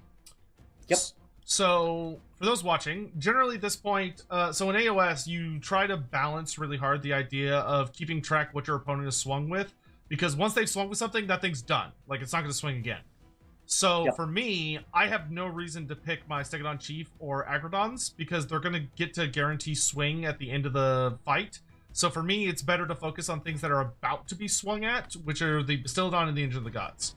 Now, the Engine of the Gods is pretty tanked up, and Be'lakor is spooky, but it's going to have like a pretty good chance of kind of holding him back a bit. The Bastildon is almost certainly going to die. So at this point, it's better for me to swing the Bastildon. Now, the thing that I have to think about and consider is, do I want to try and put as much damage as humanly possible on Be'lakor to try and butter him up so that when my turn comes around here in a second, I can like get my Carnosaur in and try and kill him? Or do I focus all of my effort on the Bloodletters and try and deal as much damage to a big unit to try and bring them down a bit? Now, for me in this particular case, because I know I'm going to go next because he double turned, this is where the double turn might potentially turn into a problem for him, which is that the Bastildon is actually decent against Be'lakor because it just throws a shit ton of crit mortal attacks. So I'm going to put all of my snake attacks, the Arc of Sotek, into Be'lakor, which is 20 attacks that are looking for crit mortals. Now the bludgeoning tail, so the bludgeoning tail doesn't have a lot of rend. It mostly relies on just decent hit rolls and damage. So I think we're just gonna say fuck it and go all in on Be'lakor, because if we can pop Be'lakor, that's gonna get rid of his wizard, which is gonna put me in a much better position going forward. So I'm gonna put the Bastildon's gonna put everything he has into Be'lakor. Okay. So I have 2 profiles. So I've got 20 attacks with the snakes. Now because of the faction effect I picked earlier, I can choose to either have crit mortals or crit extra attack, but I'm gonna do mortals because that's the better option by a billion. So 20 dice, and I'm just hoping for as many 6s as possible because nothing else really matters. And I got 1. All right, so we got 1 mortal. Then we're hitting on 4s. Does Be'lakor have any debuffs to hitting him? No. Okay. And then we need 5s to wound. All right, so we got 1 normal wound with no rend, so he gets his 4 up, 6 up, and then 1 mortal where he just gets a 6 up. All right, 4 up makes it. 6 up. Nope. Okay, so that went about as horribly as it could have, but that's, you know, that's the risk. All right, and then his bludgeoning tail, I get 3 attacks, but this one I don't have crit mortals on, so this one I will get if I get 6s, I get an extra attack. So we're looking for 3s. Oh, god damn it, I rolled too many dice. I don't know why I rolled an extra dice. Let's try that again. Nope. So we got 3s to hit. We hit with 2. And then we have 3s to wound. So we get 2 wounds. He's ethereal, so he ignores my rend. So he's got 2 wounds looking for 4s. Make All one right, of them. 1 goes through, and it's D3 damage. So I roll. And it's 1 wound, and he gets his 6-up ward save. Nope. Okay. All right, and then the Bastildon's done. So now it is his turn to swing again. Yep. So I'm gonna do some quick napkin math. Because I want to think about whether if I basically how much I need to put into the Engine of the Gods so it doesn't get to swing at me. Yeah, so you are you need to deal 11 wounds through a 3-up save. Yep. I've got 2 rend, so that is putting it at a 5-up save.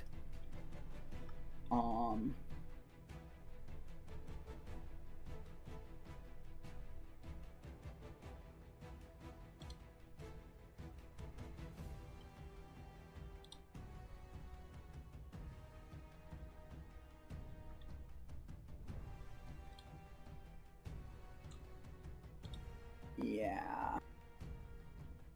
My napkin math is telling me I need to put everything in, and even then I might not kill it. So we're gonna do our best here. Be'lakor is going to attack the engine with everything. Okay. We real quick, we have a rules clarification from chat. I just want to check. Someone is saying that Be'lakor has an ability to pass off wounds. Oh, yes, he does. You are correct. I forgot about this. Okay, do you want to try and pass off the 2 he just took? So he can have a 4-up ward save instead and pass off wounds. Oh, okay. So you choose to to whether have a units. so you choose to have a 6-up, but if he blocks it, he just ignores it, or a 4-up, but he passes it off to a nearby unit. Yeah. I think I already rolled those, and it hasn't been a lot of wounds. So Okay, yeah. So going forward, we'll keep that in mind. yeah, going forward, we'll keep that in mind. The 4-ups, he passes the wounds along if he fails when he succeeds them. Okay. Sorry. Yeah. Okay. So if he fails it, he takes it. If he passes it, the wound is dealt to someone nearby instead. Yep. Okay. That's a good system actually. That's reasonable. Yep. So 8 attacks, 3s and 3s, 2s and 2s, crit auto wounds. Okay. And this is into the Stegodon? Yeah, all of his attacks are going to be in on the Stegodon. Okay. Okay, so you got an auto wound. 1 auto wound. Pretty good. So 6 wounds. Alright, 6 At wounds. 2 round. Alright, so this is going to take me back up to a 5-up. I saved 1. Okay, so that is 10 damage. Okay, so that takes me up to 15. Okay. And then I have 2 more attacks with his Fell, Claw, and Spearing Tail. These are Rolling 2, 2, and 3. rolling like absolute shit on my saves, dude. No crit effect, unfortunately. So 2 wounds at 2 damage. Okay, what's the rend? 2. Okay, At 3 so damage. that's going to be 5s. Alright, no, so it's dead. And 6 more damage kills it. Dude, I'm rolling like ass this game.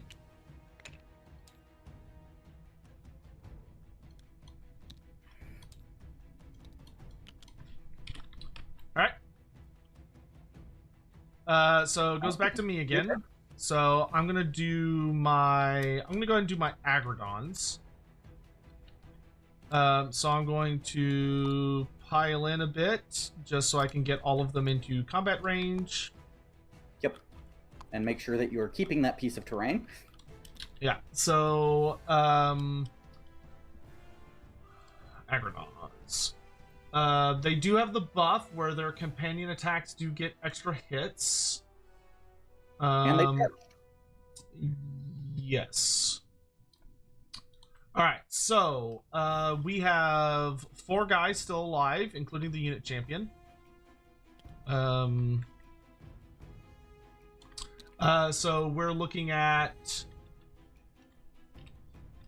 math. 4 guys, so 12 attacks plus the unit champion is 13. That is going to be 3s to hit, 3s to wound. So 3s to hit. This is not companion attack, so we don't get extra hits. I think I am... sorry, I know this is a little late. I'm going to be declaring an all-out defense here. Yeah, that's fine. Go ahead. Alright, and then we need 3s to wound. So that is going to be 8 wounds at -1 rend. Okay. So they have a 4-up normally. So they maintain their 4-up because I all-out defensed. I need him to fail this bad. That's not too bad. Alright, and those are so 4 go 2 through. each. So 5 go through. So that's going to 5 go be through, 10 damage, but you get your ward save. That's too many dice. No. There you go. Yep. 6-up ward. Hey! Nope. Hey! That's what we That needed. just kills 2 of them. How many wounds do they have each? 5. Okay. And this one's already got 4, so... Yep. Oh, yeah, that's just going to full on kill. Thinking about which ones die. I think it's probably just the front two. Okay. Well, you have to pull this one off first, because he's already wounded. Oh, yeah. Alright, then the companion attacks. There are 4 of them, so it's another 12. These ones, though, do generate extra hits on 6s. Okay. Alright, so we get 3 extra hits, and we're hitting on 4s with these guys. Oh, I deleted those 3 extra for some reason. There we go. And then they're wounding on 3s. Alright, so this is going to be 5 wounds at -2 rend. Okay, so these go to 5 ups.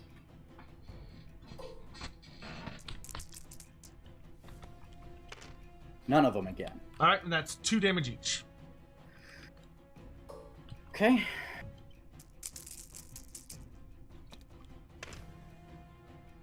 So 9. 9 plus 4 is 13.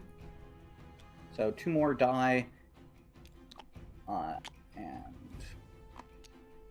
1 has 3 damage.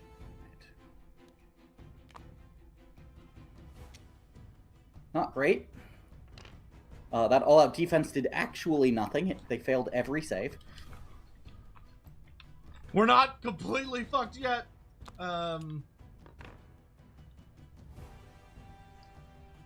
Quick rules clarification in 4th edition, wounds are applied to the unit, not individual models. Yes, but if a model already has wounds, you have to keep giving wounds to the model that has already taken wounds.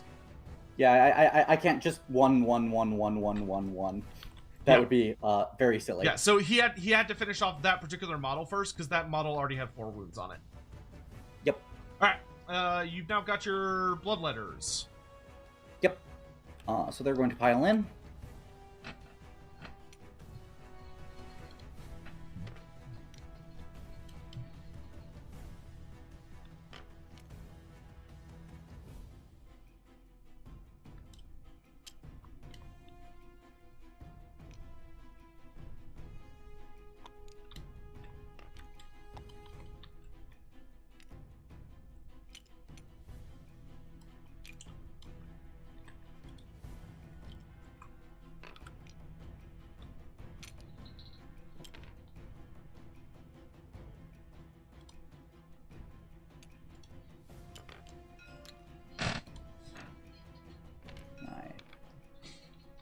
Nope. Okay. One of them's not going to make it. He's the lone bloodletter all on his own. Oh, no, wait. But I could... No, because I'm... Yep, okay. One's not going to make it. So this that's is Tabletop 19 Simulator. bloodletters. This is Tabletop Simulator. Okay?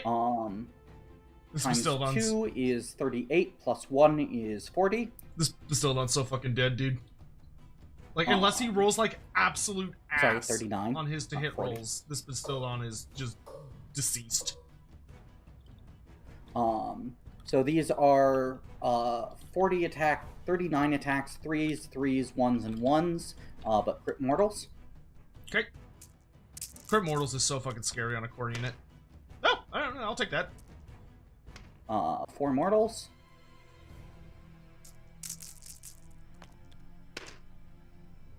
Not good on those wound rolls. So 13 at 1 rend. Okay, so 13 at 1 rend knocks me to a 3-up. Oof. So that is 6 plus 4. Plus 4. So that's So 10. 14. Oh, yeah, 10. I can't math. Alright, still alive!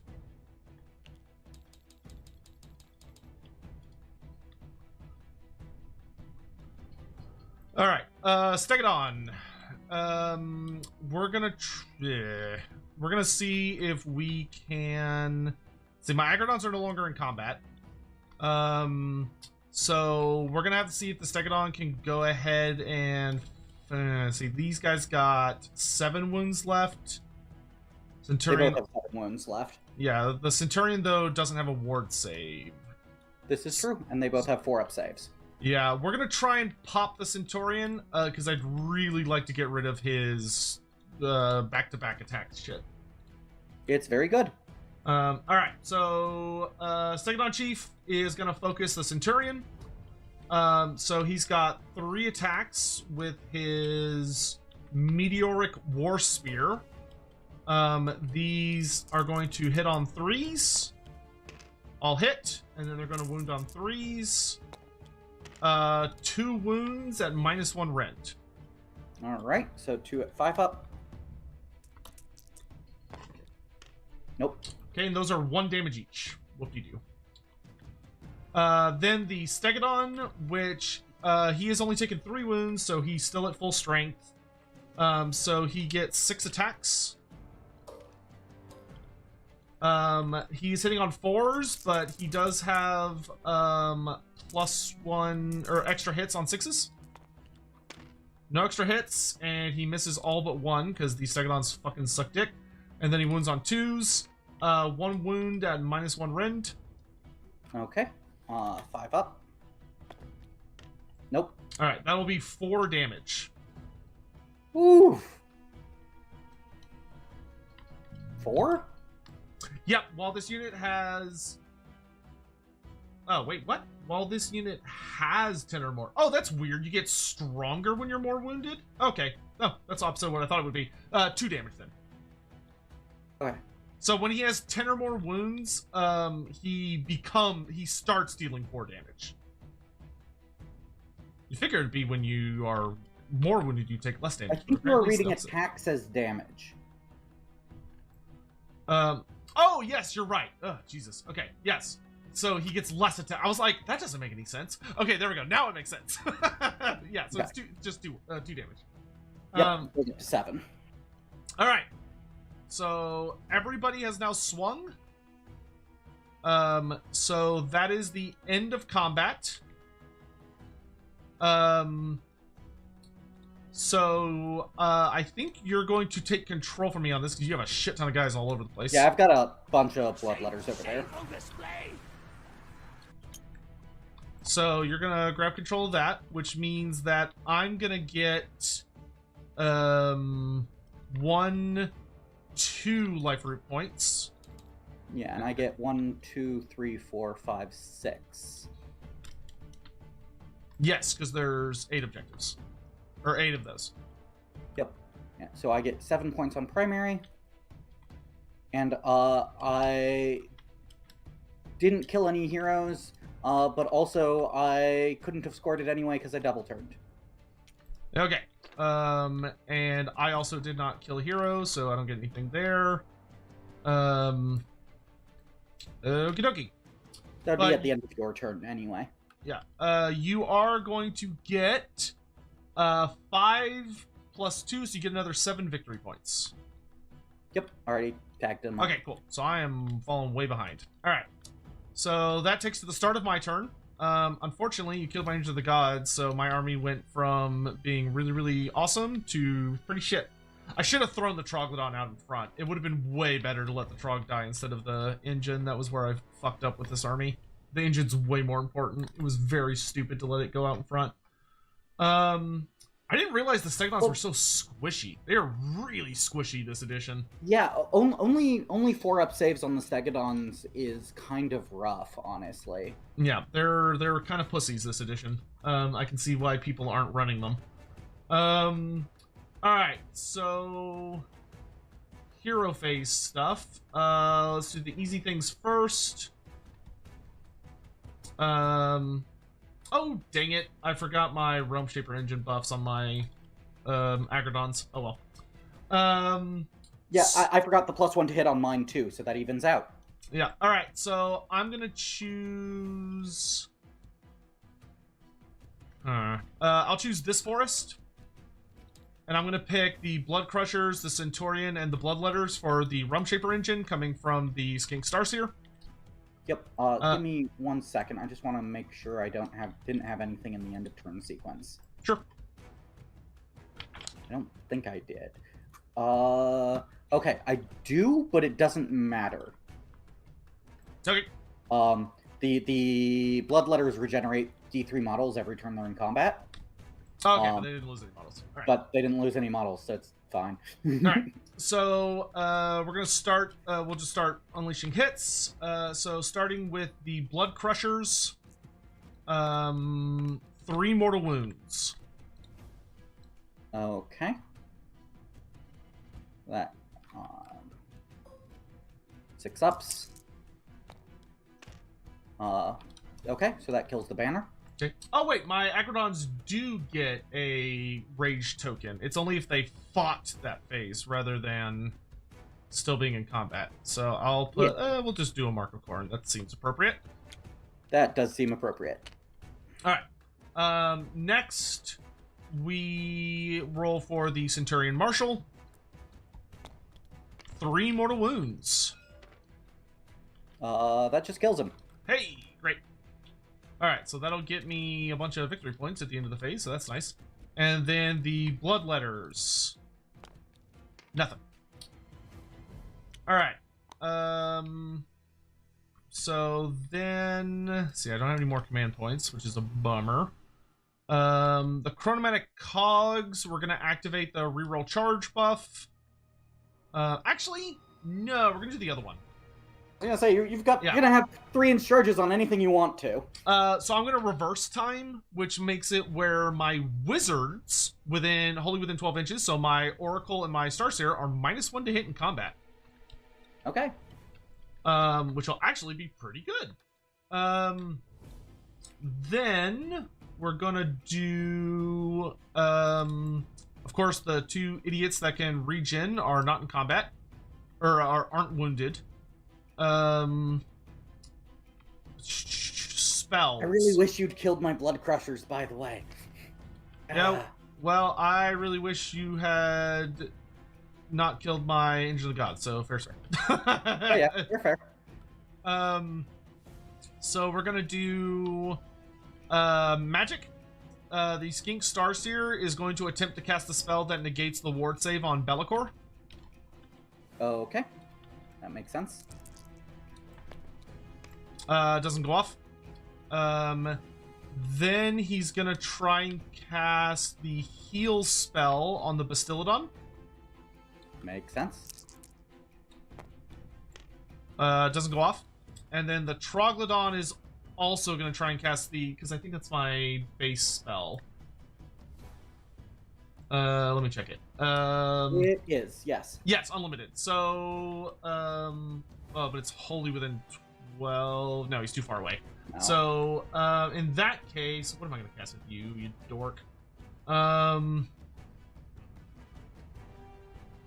could do Empowered Celestite, or I could do Earth Trembles, or I could. Oh, I'm going to summon the Quicksilver Swords. Derp.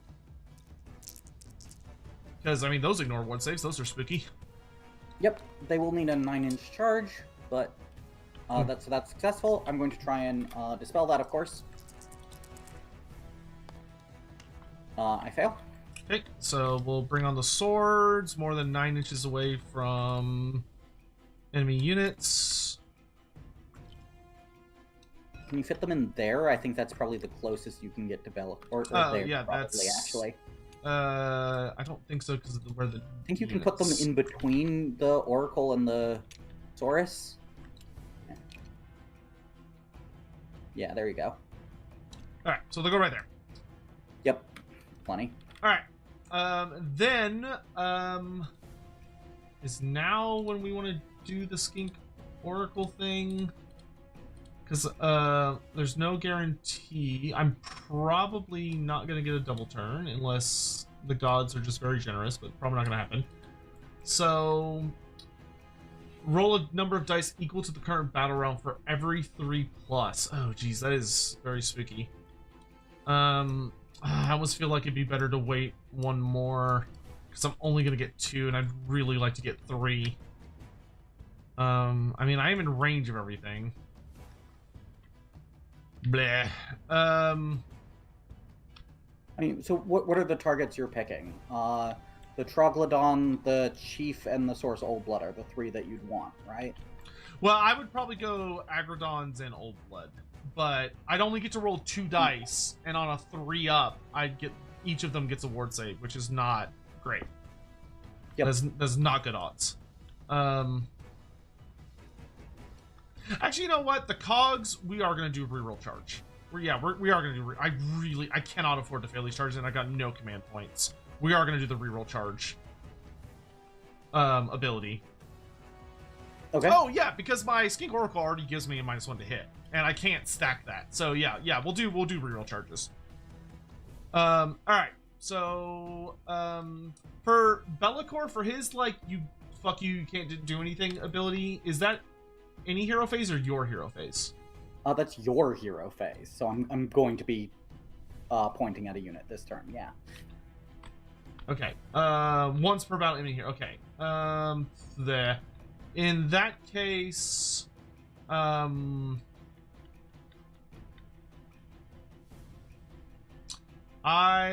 am. Yeah, I don't think it's worth it to dig that deep for it yet. So I'm gonna I'm just gonna hope I get the double turn, and I'm not gonna use it. Okay. My thought here is that if this turn doesn't go well, you're probably losing anyway. Yeah. So all right. With that, that is, I think it's everything for my hero phase. Yeah, we did all that. Agrodons don't do anything. My old blood doesn't do anything. I'm pretty sure. Let's see, Seraphon. Yeah, I needed if the engine had survived, I could have bounced back super hard, but losing him was too much.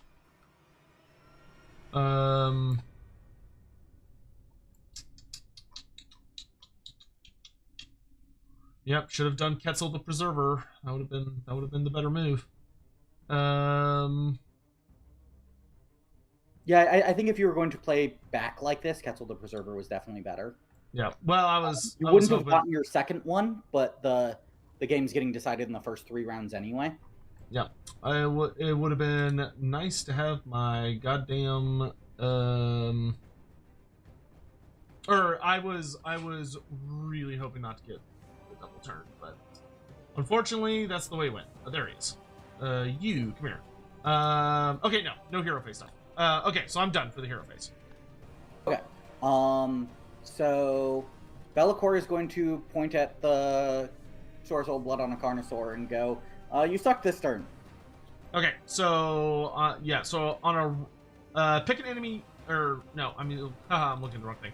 So, god damn it, I need 2 pages open.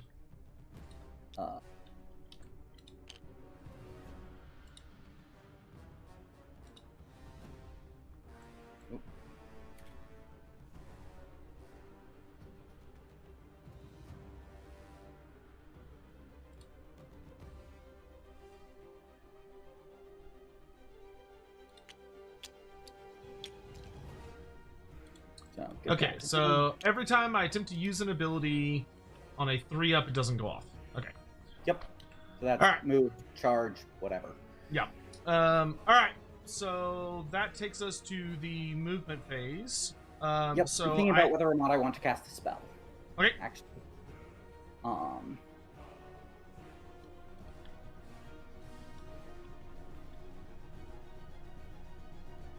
my lordy, this is taking a long time. Not in combat.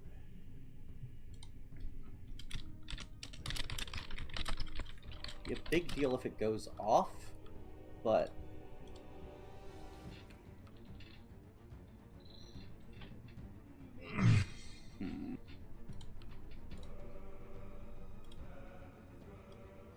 what else am I doing? The game will be probably over. If he gets the double turn, then that's no. Go. Okay. Movement. I'm gonna attempt to move the Carnosaur, so go ahead and roll your d6.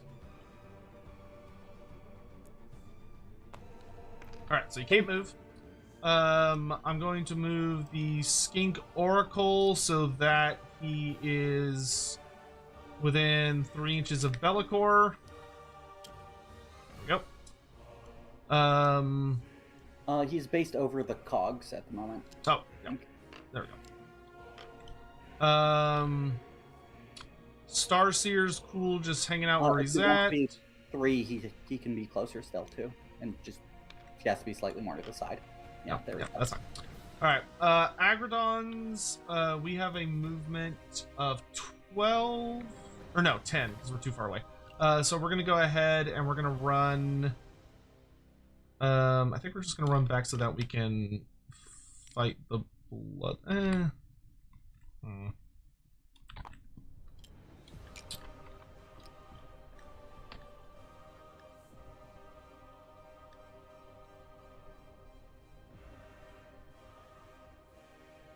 Yeah, let's do it kind of like this. That way, if the Carnosaur can't end up charging, they can, yeah. Maybe join. They can try and get in on Be'lakor instead, yeah. Yeah.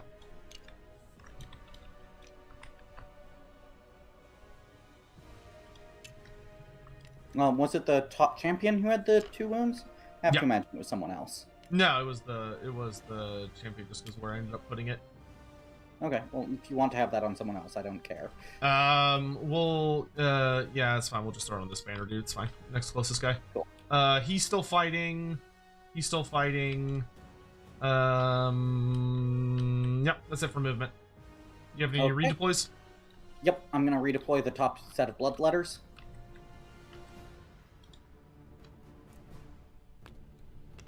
Six. Can I get 3 inches from your Troglodon, please?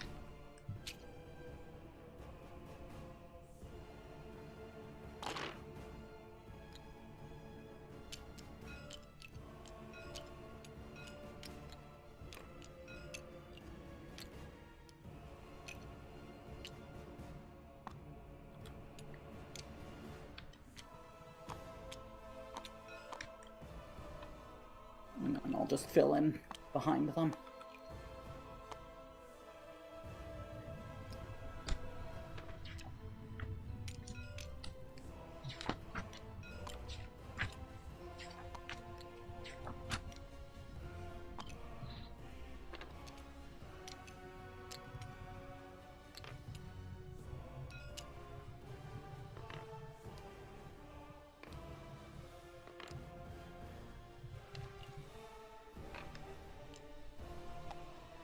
Oh yeah, they did change that in AOS. Okay, so it's no longer you no longer assign wounds to an individual model. That's not a thing anymore. Oh, okay. Yeah, that was the case in 3rd. It's not in 4th. So it's just you just have a wound pool for the unit itself. Gotcha. And then when they max, and then when they're dead, you just pull whatever. You just pick one off. Yeah. Okay. All right. At the end of the movement phase, I'm gonna bring on my Hunters of Hanchi. Yep. And we're gonna come on 9 inches away from the bloodletters. Because what we intend to do is shoot them in the butt and make them only have a D6 charge instead of a 2d6 charge. Makes sense to me. Although I expect you're charging into them, honestly. Oh, you don't fucking know what I'm gonna do. Well, if you charge Be'lakor, you're charging into them, because you'll be within 3 inches of them. Alright, so that takes us to the shooting phase. I do have several shooting attacks that I can use in combat. So I'm going to start with the Stegodon Chief. He's going to throw javelins at the Blood Crusher champion. Yep. So he gets 6 javelins. He hits with a few of them. 2 wounds, no rent.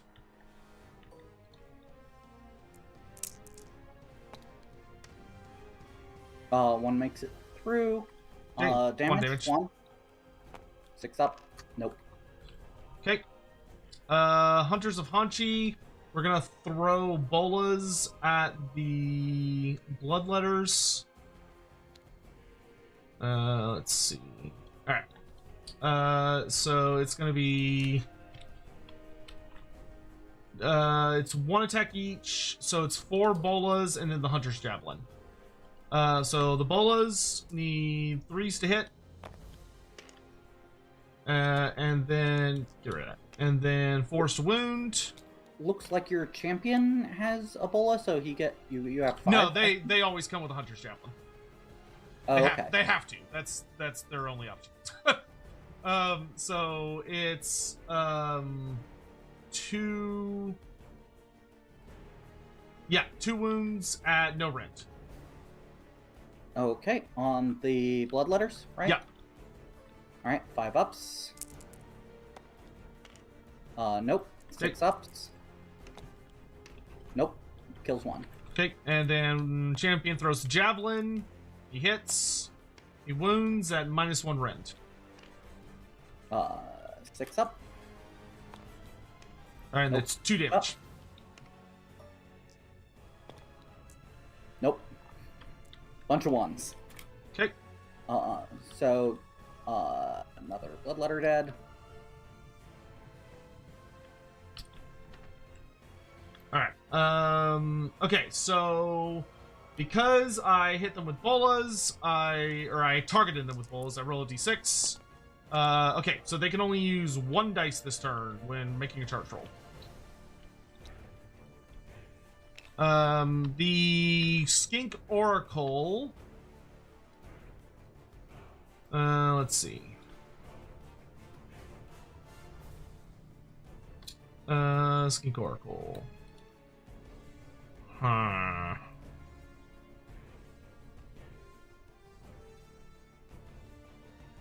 Let's shoot.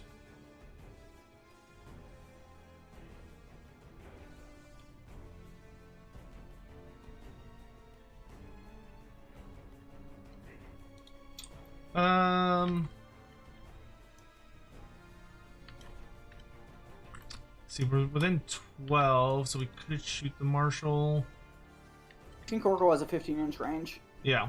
You know what? We're gonna shoot the Flamers. Okay. So it's D6 attacks. 3 attacks. They need 3s to hit. 3s to wound. 1 wound, -1 rent. Okay. They have. They actually have a 5 up, amazingly. So this is a 6 up. Nope. All right, And they're then 2 yeah. damage. Okay. So also 6 ups. Nope.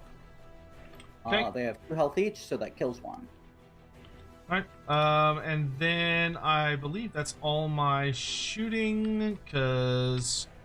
Oh no, Bastildon can throw javelins. Bastildon, we're gonna throw javelins at the...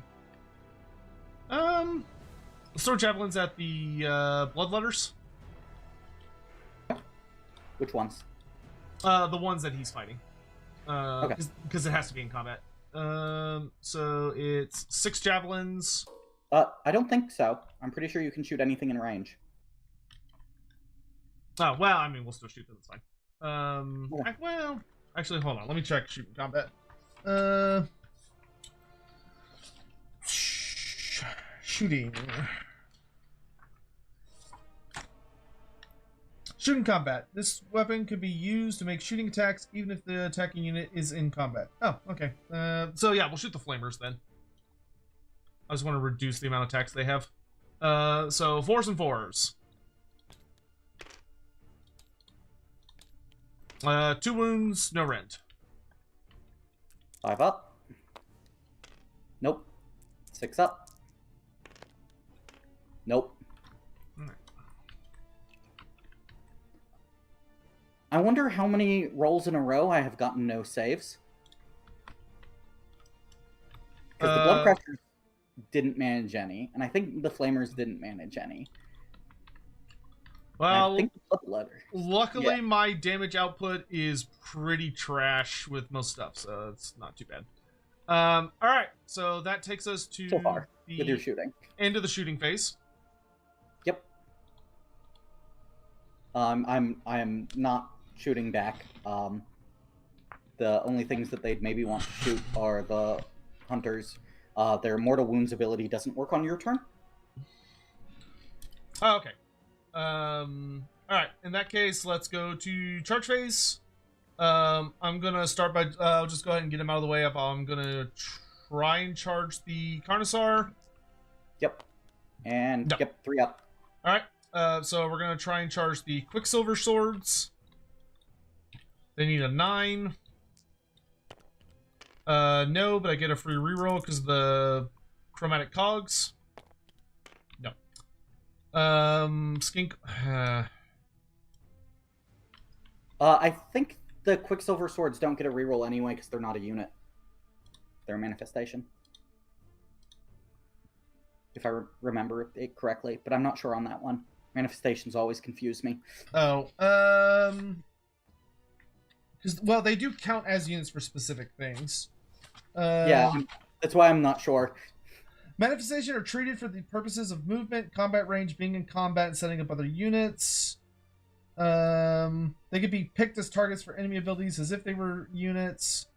They are not affected by enemy abilities that cannot pick targets, or that do not pick targets. For the purposes of being in combat, they are only treated as if they were units in the charge phase and the combat phase.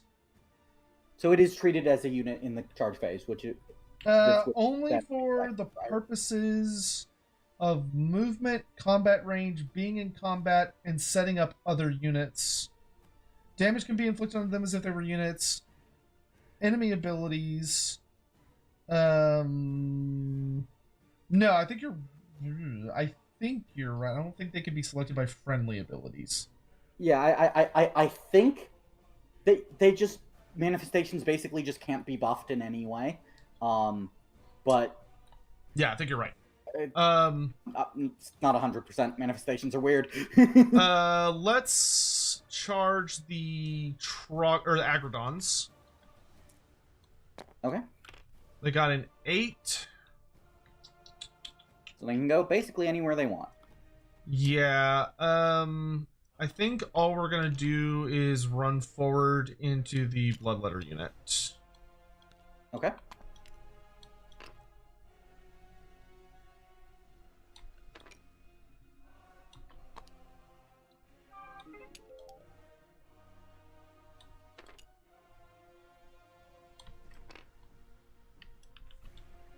Do you want to make sure that you're wholly within the whatever it is on the Realm Shaper engine, perhaps? I don't remember what the range on that is. And Agrodons are it's just if an enemy unit is within 9 of the building. Oh, okay, cool.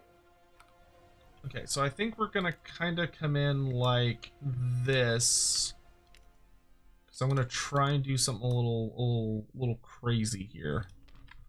Because I don't need to be.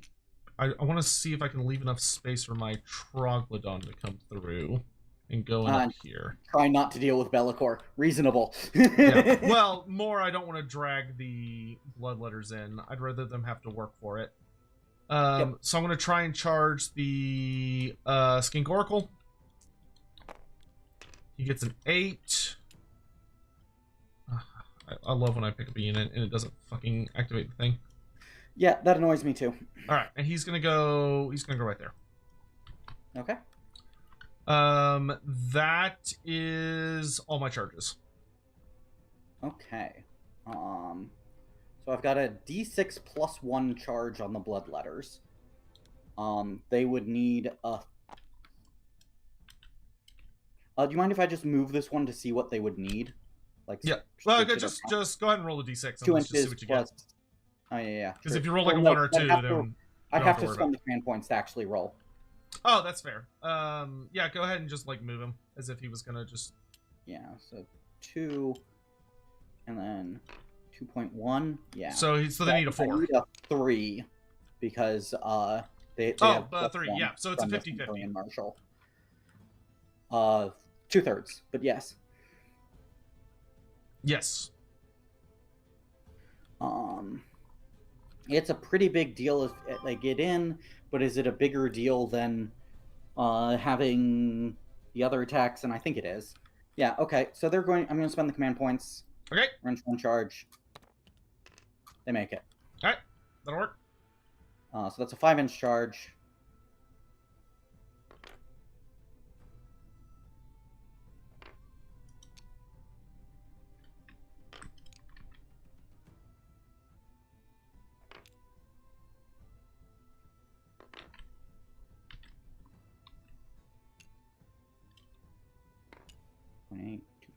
2.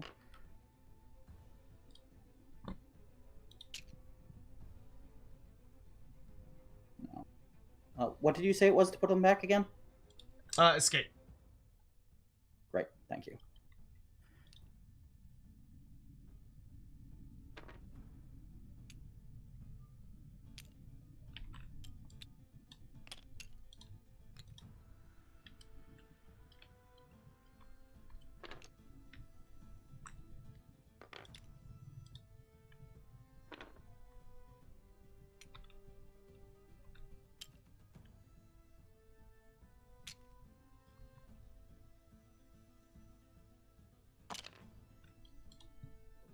Great.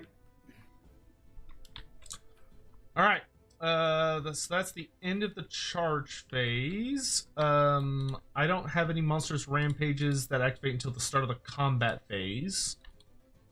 So I have a combat phase ability that I need to trigger. Hero. Yeah, you're gonna do your deadly trap. Charged.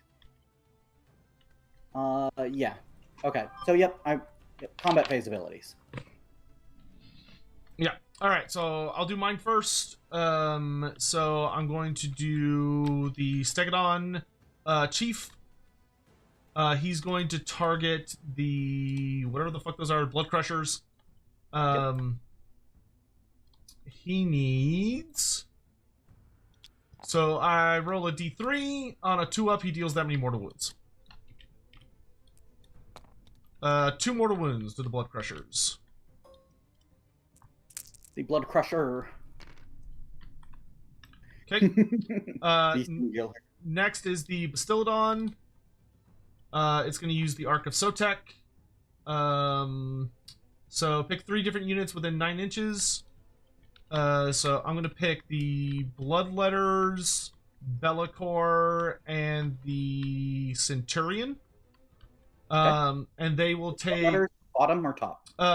This one up here. Okay, cool. So starting with the Bloodletters, 2 mortal wounds. Okay, 2 6-ups. 1 makes it. Okay. Bellicor, 2 mortal wounds. Okay, I'm going to take these on the 4-up. Okay. Okay, so you can pass both of them. Yep, I'm going to kill one of the top Bloodletters. Okay. This musician can die. And then the Centurion, 2 mortal wounds. And he just takes them. Alright. Next is the Troglodon. Skink Oracle, Noxious Roar. So Noxious Roar is pick up to 3 enemy units in combat with this unit to be the target. So I can pick both Bloodletters. I can't choose Bellicor because he's not in combat with me. I roll a dice for each unit. On a 3+, you get -1 to hit for the rest of the turn. That's pretty nasty. So I'm going to start with the Bloodletters that are fighting the Agrodons. Okay. Ah, Jesus, man. All the 3-ups in this army fucking sucks. And then the other unit, nothing. Wow. No. Wow. Yeah, I can see why Nidhogg are way fucking better than... I will say, the thing that sucks about Seraphon is the sheer number of abilities that don't work unless you have a 3-up. Which Nidhogg don't have that. That's really obnoxious. Fortunately, it appears to be a thing with all the new books that they are getting rid of. Yeah. I'm just... The new Nurgle book has a couple that work on 2-ups, but not 3-ups at least. Yeah. All right. That's it for my rampages because the Carnosaur Lord is not in combat range, so he doesn't get his. Yep. All right. Okay. So Bellicor goes, "Aha! You have fallen into my dastardly scheme." Yeah, like Bellicor's is a 4-up, but it's also like a god tier ability, so it's understandable. Yeah. I mean, Strike First is just the threat of Strike First is like really terrifying, right? So first on the red Bloodletters, they have Strike First.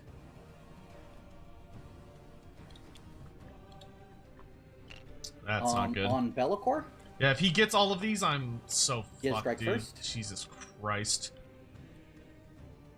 Yeah, because this is gonna make, like, any potential and damage I then could have on done to the him bottom just blood letters. completely pointless. They have strike first. Fuck me. That's really rough. Yeah, Okay. I think I'm just gonna call it. I'm gonna Yeah, go and surrender. I can't I play do anything against these dice. They're too hot. I can't do anything against it. Yeah, I agree. Even honestly, even if you win here, like the combat, it will take you long enough to churn through all of the freaking blood letters. That I'll just have one on objectives anyway, I think. Yeah, that's too much. Yeah, I'm failing all my 3-ups, and you're making a lot of the 4-ups and stuff, and it's too much. All right. Yep. Good game, man. Yeah, Seraphon, Seraphon feel terrible to play. They do not feel fun at all. Well, I think the monsters are probably the worst part of the list, too. Yeah, but it's like I don't want to play a fucking Raptidon. I hate MSU armies. Like I fucking refuse to play those. I'm not gonna play MSU. I mean, the Raptidons aren't MSU. You take reinforced groups of them, but well, yeah, but it's the tactic. Like they're very run in, hit, run away, run in, hit, run away, and I fucking hate that style of gameplay. I think it's a shit way to play tabletop. I do think that the giant source blob is probably better than the monster blob. Yeah, I think the thing that's interesting to me, which you don't notice with Nighthawk, because Nighthawk just don't have monsters as an option. But one of the things that's interesting that I'm noticing now is that, so 3rd edition monsters were like really fucking strong. Like 3rd edition was basically about monsters, and they were really, really goated. I think this edition, they accidentally, well, knowing Games Workshop, they probably did it on purpose. But monsters are surprisingly shit this edition. And I think the thing that's making them actually really bad is that all units have a 3-inch reach now. So if you have a giant blob of infantry, everybody's in range. Which is so different from all of the other editions. Because all the other editions, Bloodletters would have like a 1-inch range maybe, or a 2-inch at most. Oh yeah, that would make a huge difference. Yeah, like having like most units in the game had a 1-inch reach in the old edition. So like having a giant blob of units was bad. Pretty consistently 3 inches of coverage right now, as we're like, if it was a 1-inch rank reach, I don't even think the 2nd rank would have gotten to fight. Yeah, I might try for a different build, but yeah, the monster, like I think the only way the monster build works is you probably have to, like, apparently this list did pretty well. I made like a couple of minor changes, but this list did pretty well at attorney. But I think what you have to do with it is, and what I didn't do, but what you have to do is you literally have to deploy, like, I think what the guy did at the tourney, now that I'm looking at the list, is I think he deliberately went with so many drops. He doesn't have to have 4 drops. He could have gotten it down to like 1 or 2. But I think what he did on purpose was he's running 4 drops so that the Oracle and the Starseer are bait drops where he throws them down, and basically no matter what his opponent is playing, they will have to play everything. And then he drops everything else once he knows where his opponent is, all on one side of the field. And then he picks the bonus movement stuff and he just blitzes like one of the flanks. Yeah, like if that had happened and you just like, well, I think this map is probably really bad for that too, honestly, because it's hard for you to blitz all the way like that, right? Because you have to go such a long range to hit my weak flank on this one. Yeah, that's the only thing I can really think of as like how this is supposed to work. I can see that working on most of the maps. The other way that I could see it is if you're actually just, the other thing is that a lot of competitive lists are meta calls too, and like a lot of the meta right now is actually pretty shooty. Like Caradron are really good, Nighthaunt are really good, and I can see this list like just walking the big monsters up to the objectives and being like, what are you gonna do about it? Yeah, one, I also misplayed pretty hard. If I'd kept my if I had the Troglodon in front and the Troglodon had gotten killed, though he would have stood a better chance because he would have had at least a chance to get those -1s out. But if the Troglodon had been in front and the engine had been in the back, so at the start of my turn, I could have said, okay, I'm going to heal D3 wounds on every single dinosaur within like 15 inches. That would have been huge. Like I would have recovered so much value. But letting I also think the Bastillodon felt a lot better than the Stegodons did. Yeah, the Bastillodons are kind of nuts this edition. I was not convinced by your Stegodon shooting, for instance. Like it just, I was. Yeah, I'm pretty sure the reason people take them is for comboing up their rampages. Because if you get a charge with both the regular Stegodon and the Skink Chief Stegodon on the same target, they are extremely likely to deal a kind of devastating amount of mortals, but it's 3+ dependent. So it's kind of still kind of that's halvesies. The Skink Chief actually has quite a lot of mortals. Yeah, because he's D3+2. And then so 2 + 2d3. Yeah, and the regular one 6 mortals, which is actually before combat, which is actually pretty good. Yeah, and the other Stegodon, the nice thing about his is he's gonna get those mortals, and he moves like 2d6 inches, so you can like get him into the back line and like kill a wizard or something. You can engage units that are not power through. So and the Ark of Sotek mortal spread probably. Yeah, but I'm gonna play around with it. But the next time I can see the idea on just overload on mortals spam there. It's also probably less good against demons, right? Because just everything has a ward save. I mean, I don't think a 6-up ward save is enough to be like, eh. Like Be'lakor, I guess, but Be'lakor has to pass his on a 4-up, so the damage is still going through. It's just being divided up. Yeah, just going to the bloodletters instead. Overall, I think I would didn't like my army. As a note, it felt like I was basically just playing giant blobs of stats. None of my stuff has abilities, it felt like. Yeah, I mean, it's effective, especially on a map where you're more deploying, like, center to center.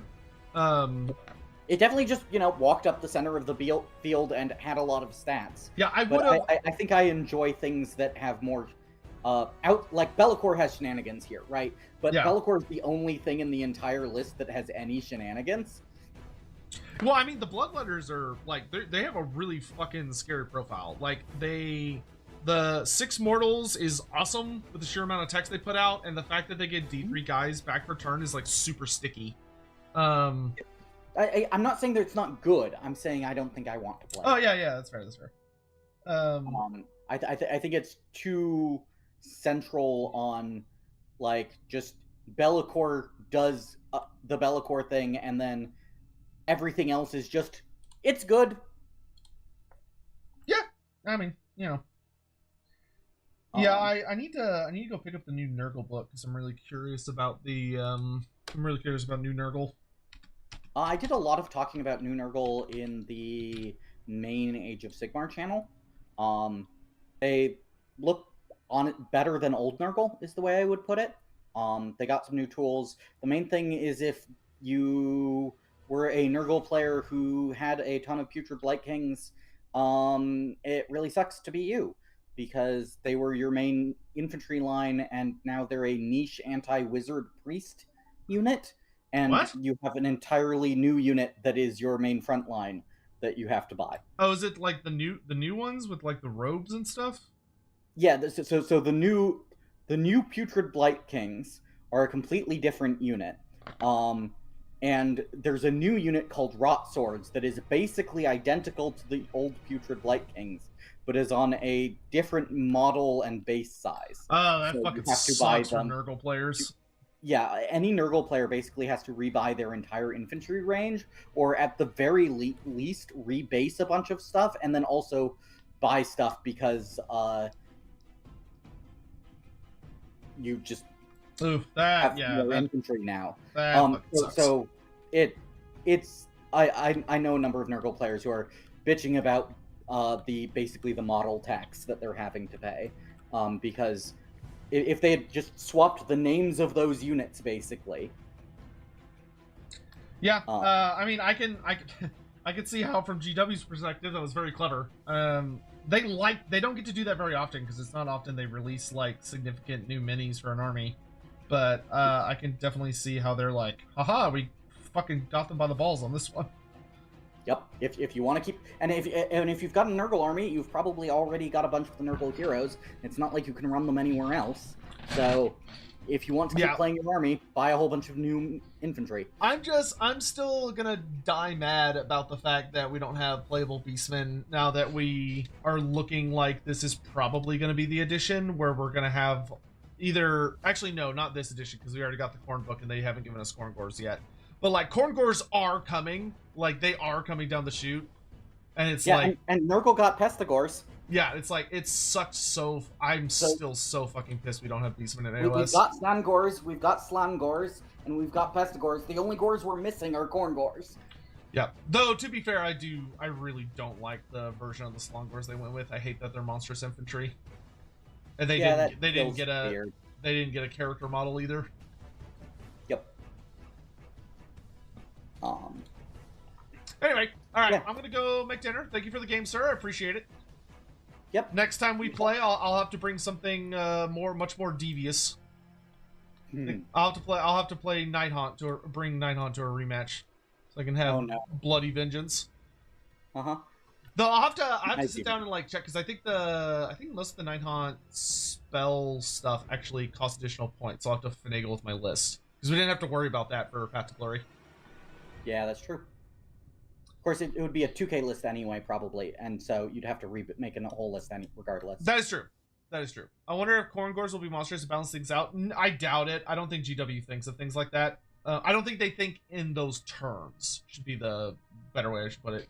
Yeah, the Slangors, I hated the GW Slangors because like the Fiends of Slaanesh are the exact same size, and they're both monstrous infantry with Crabclaw.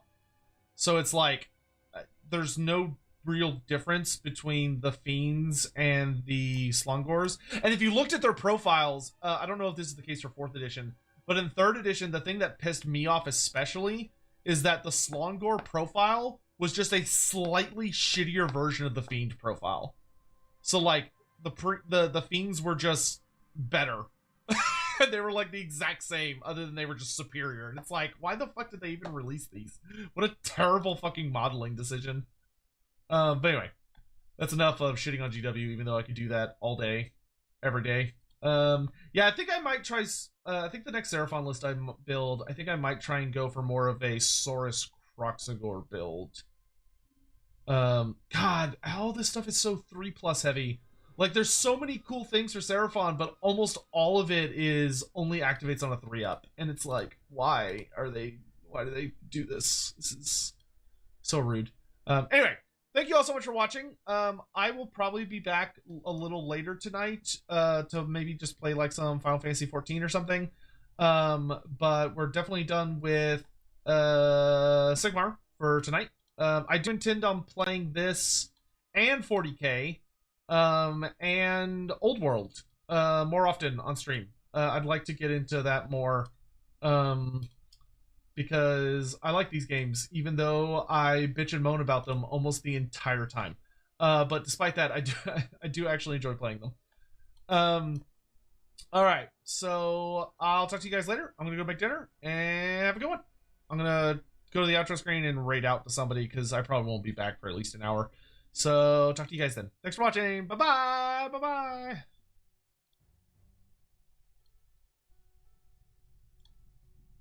Oh. I should do the... God damn it. Hold on. It's like I gotta turn off the music. There we go. Now bye.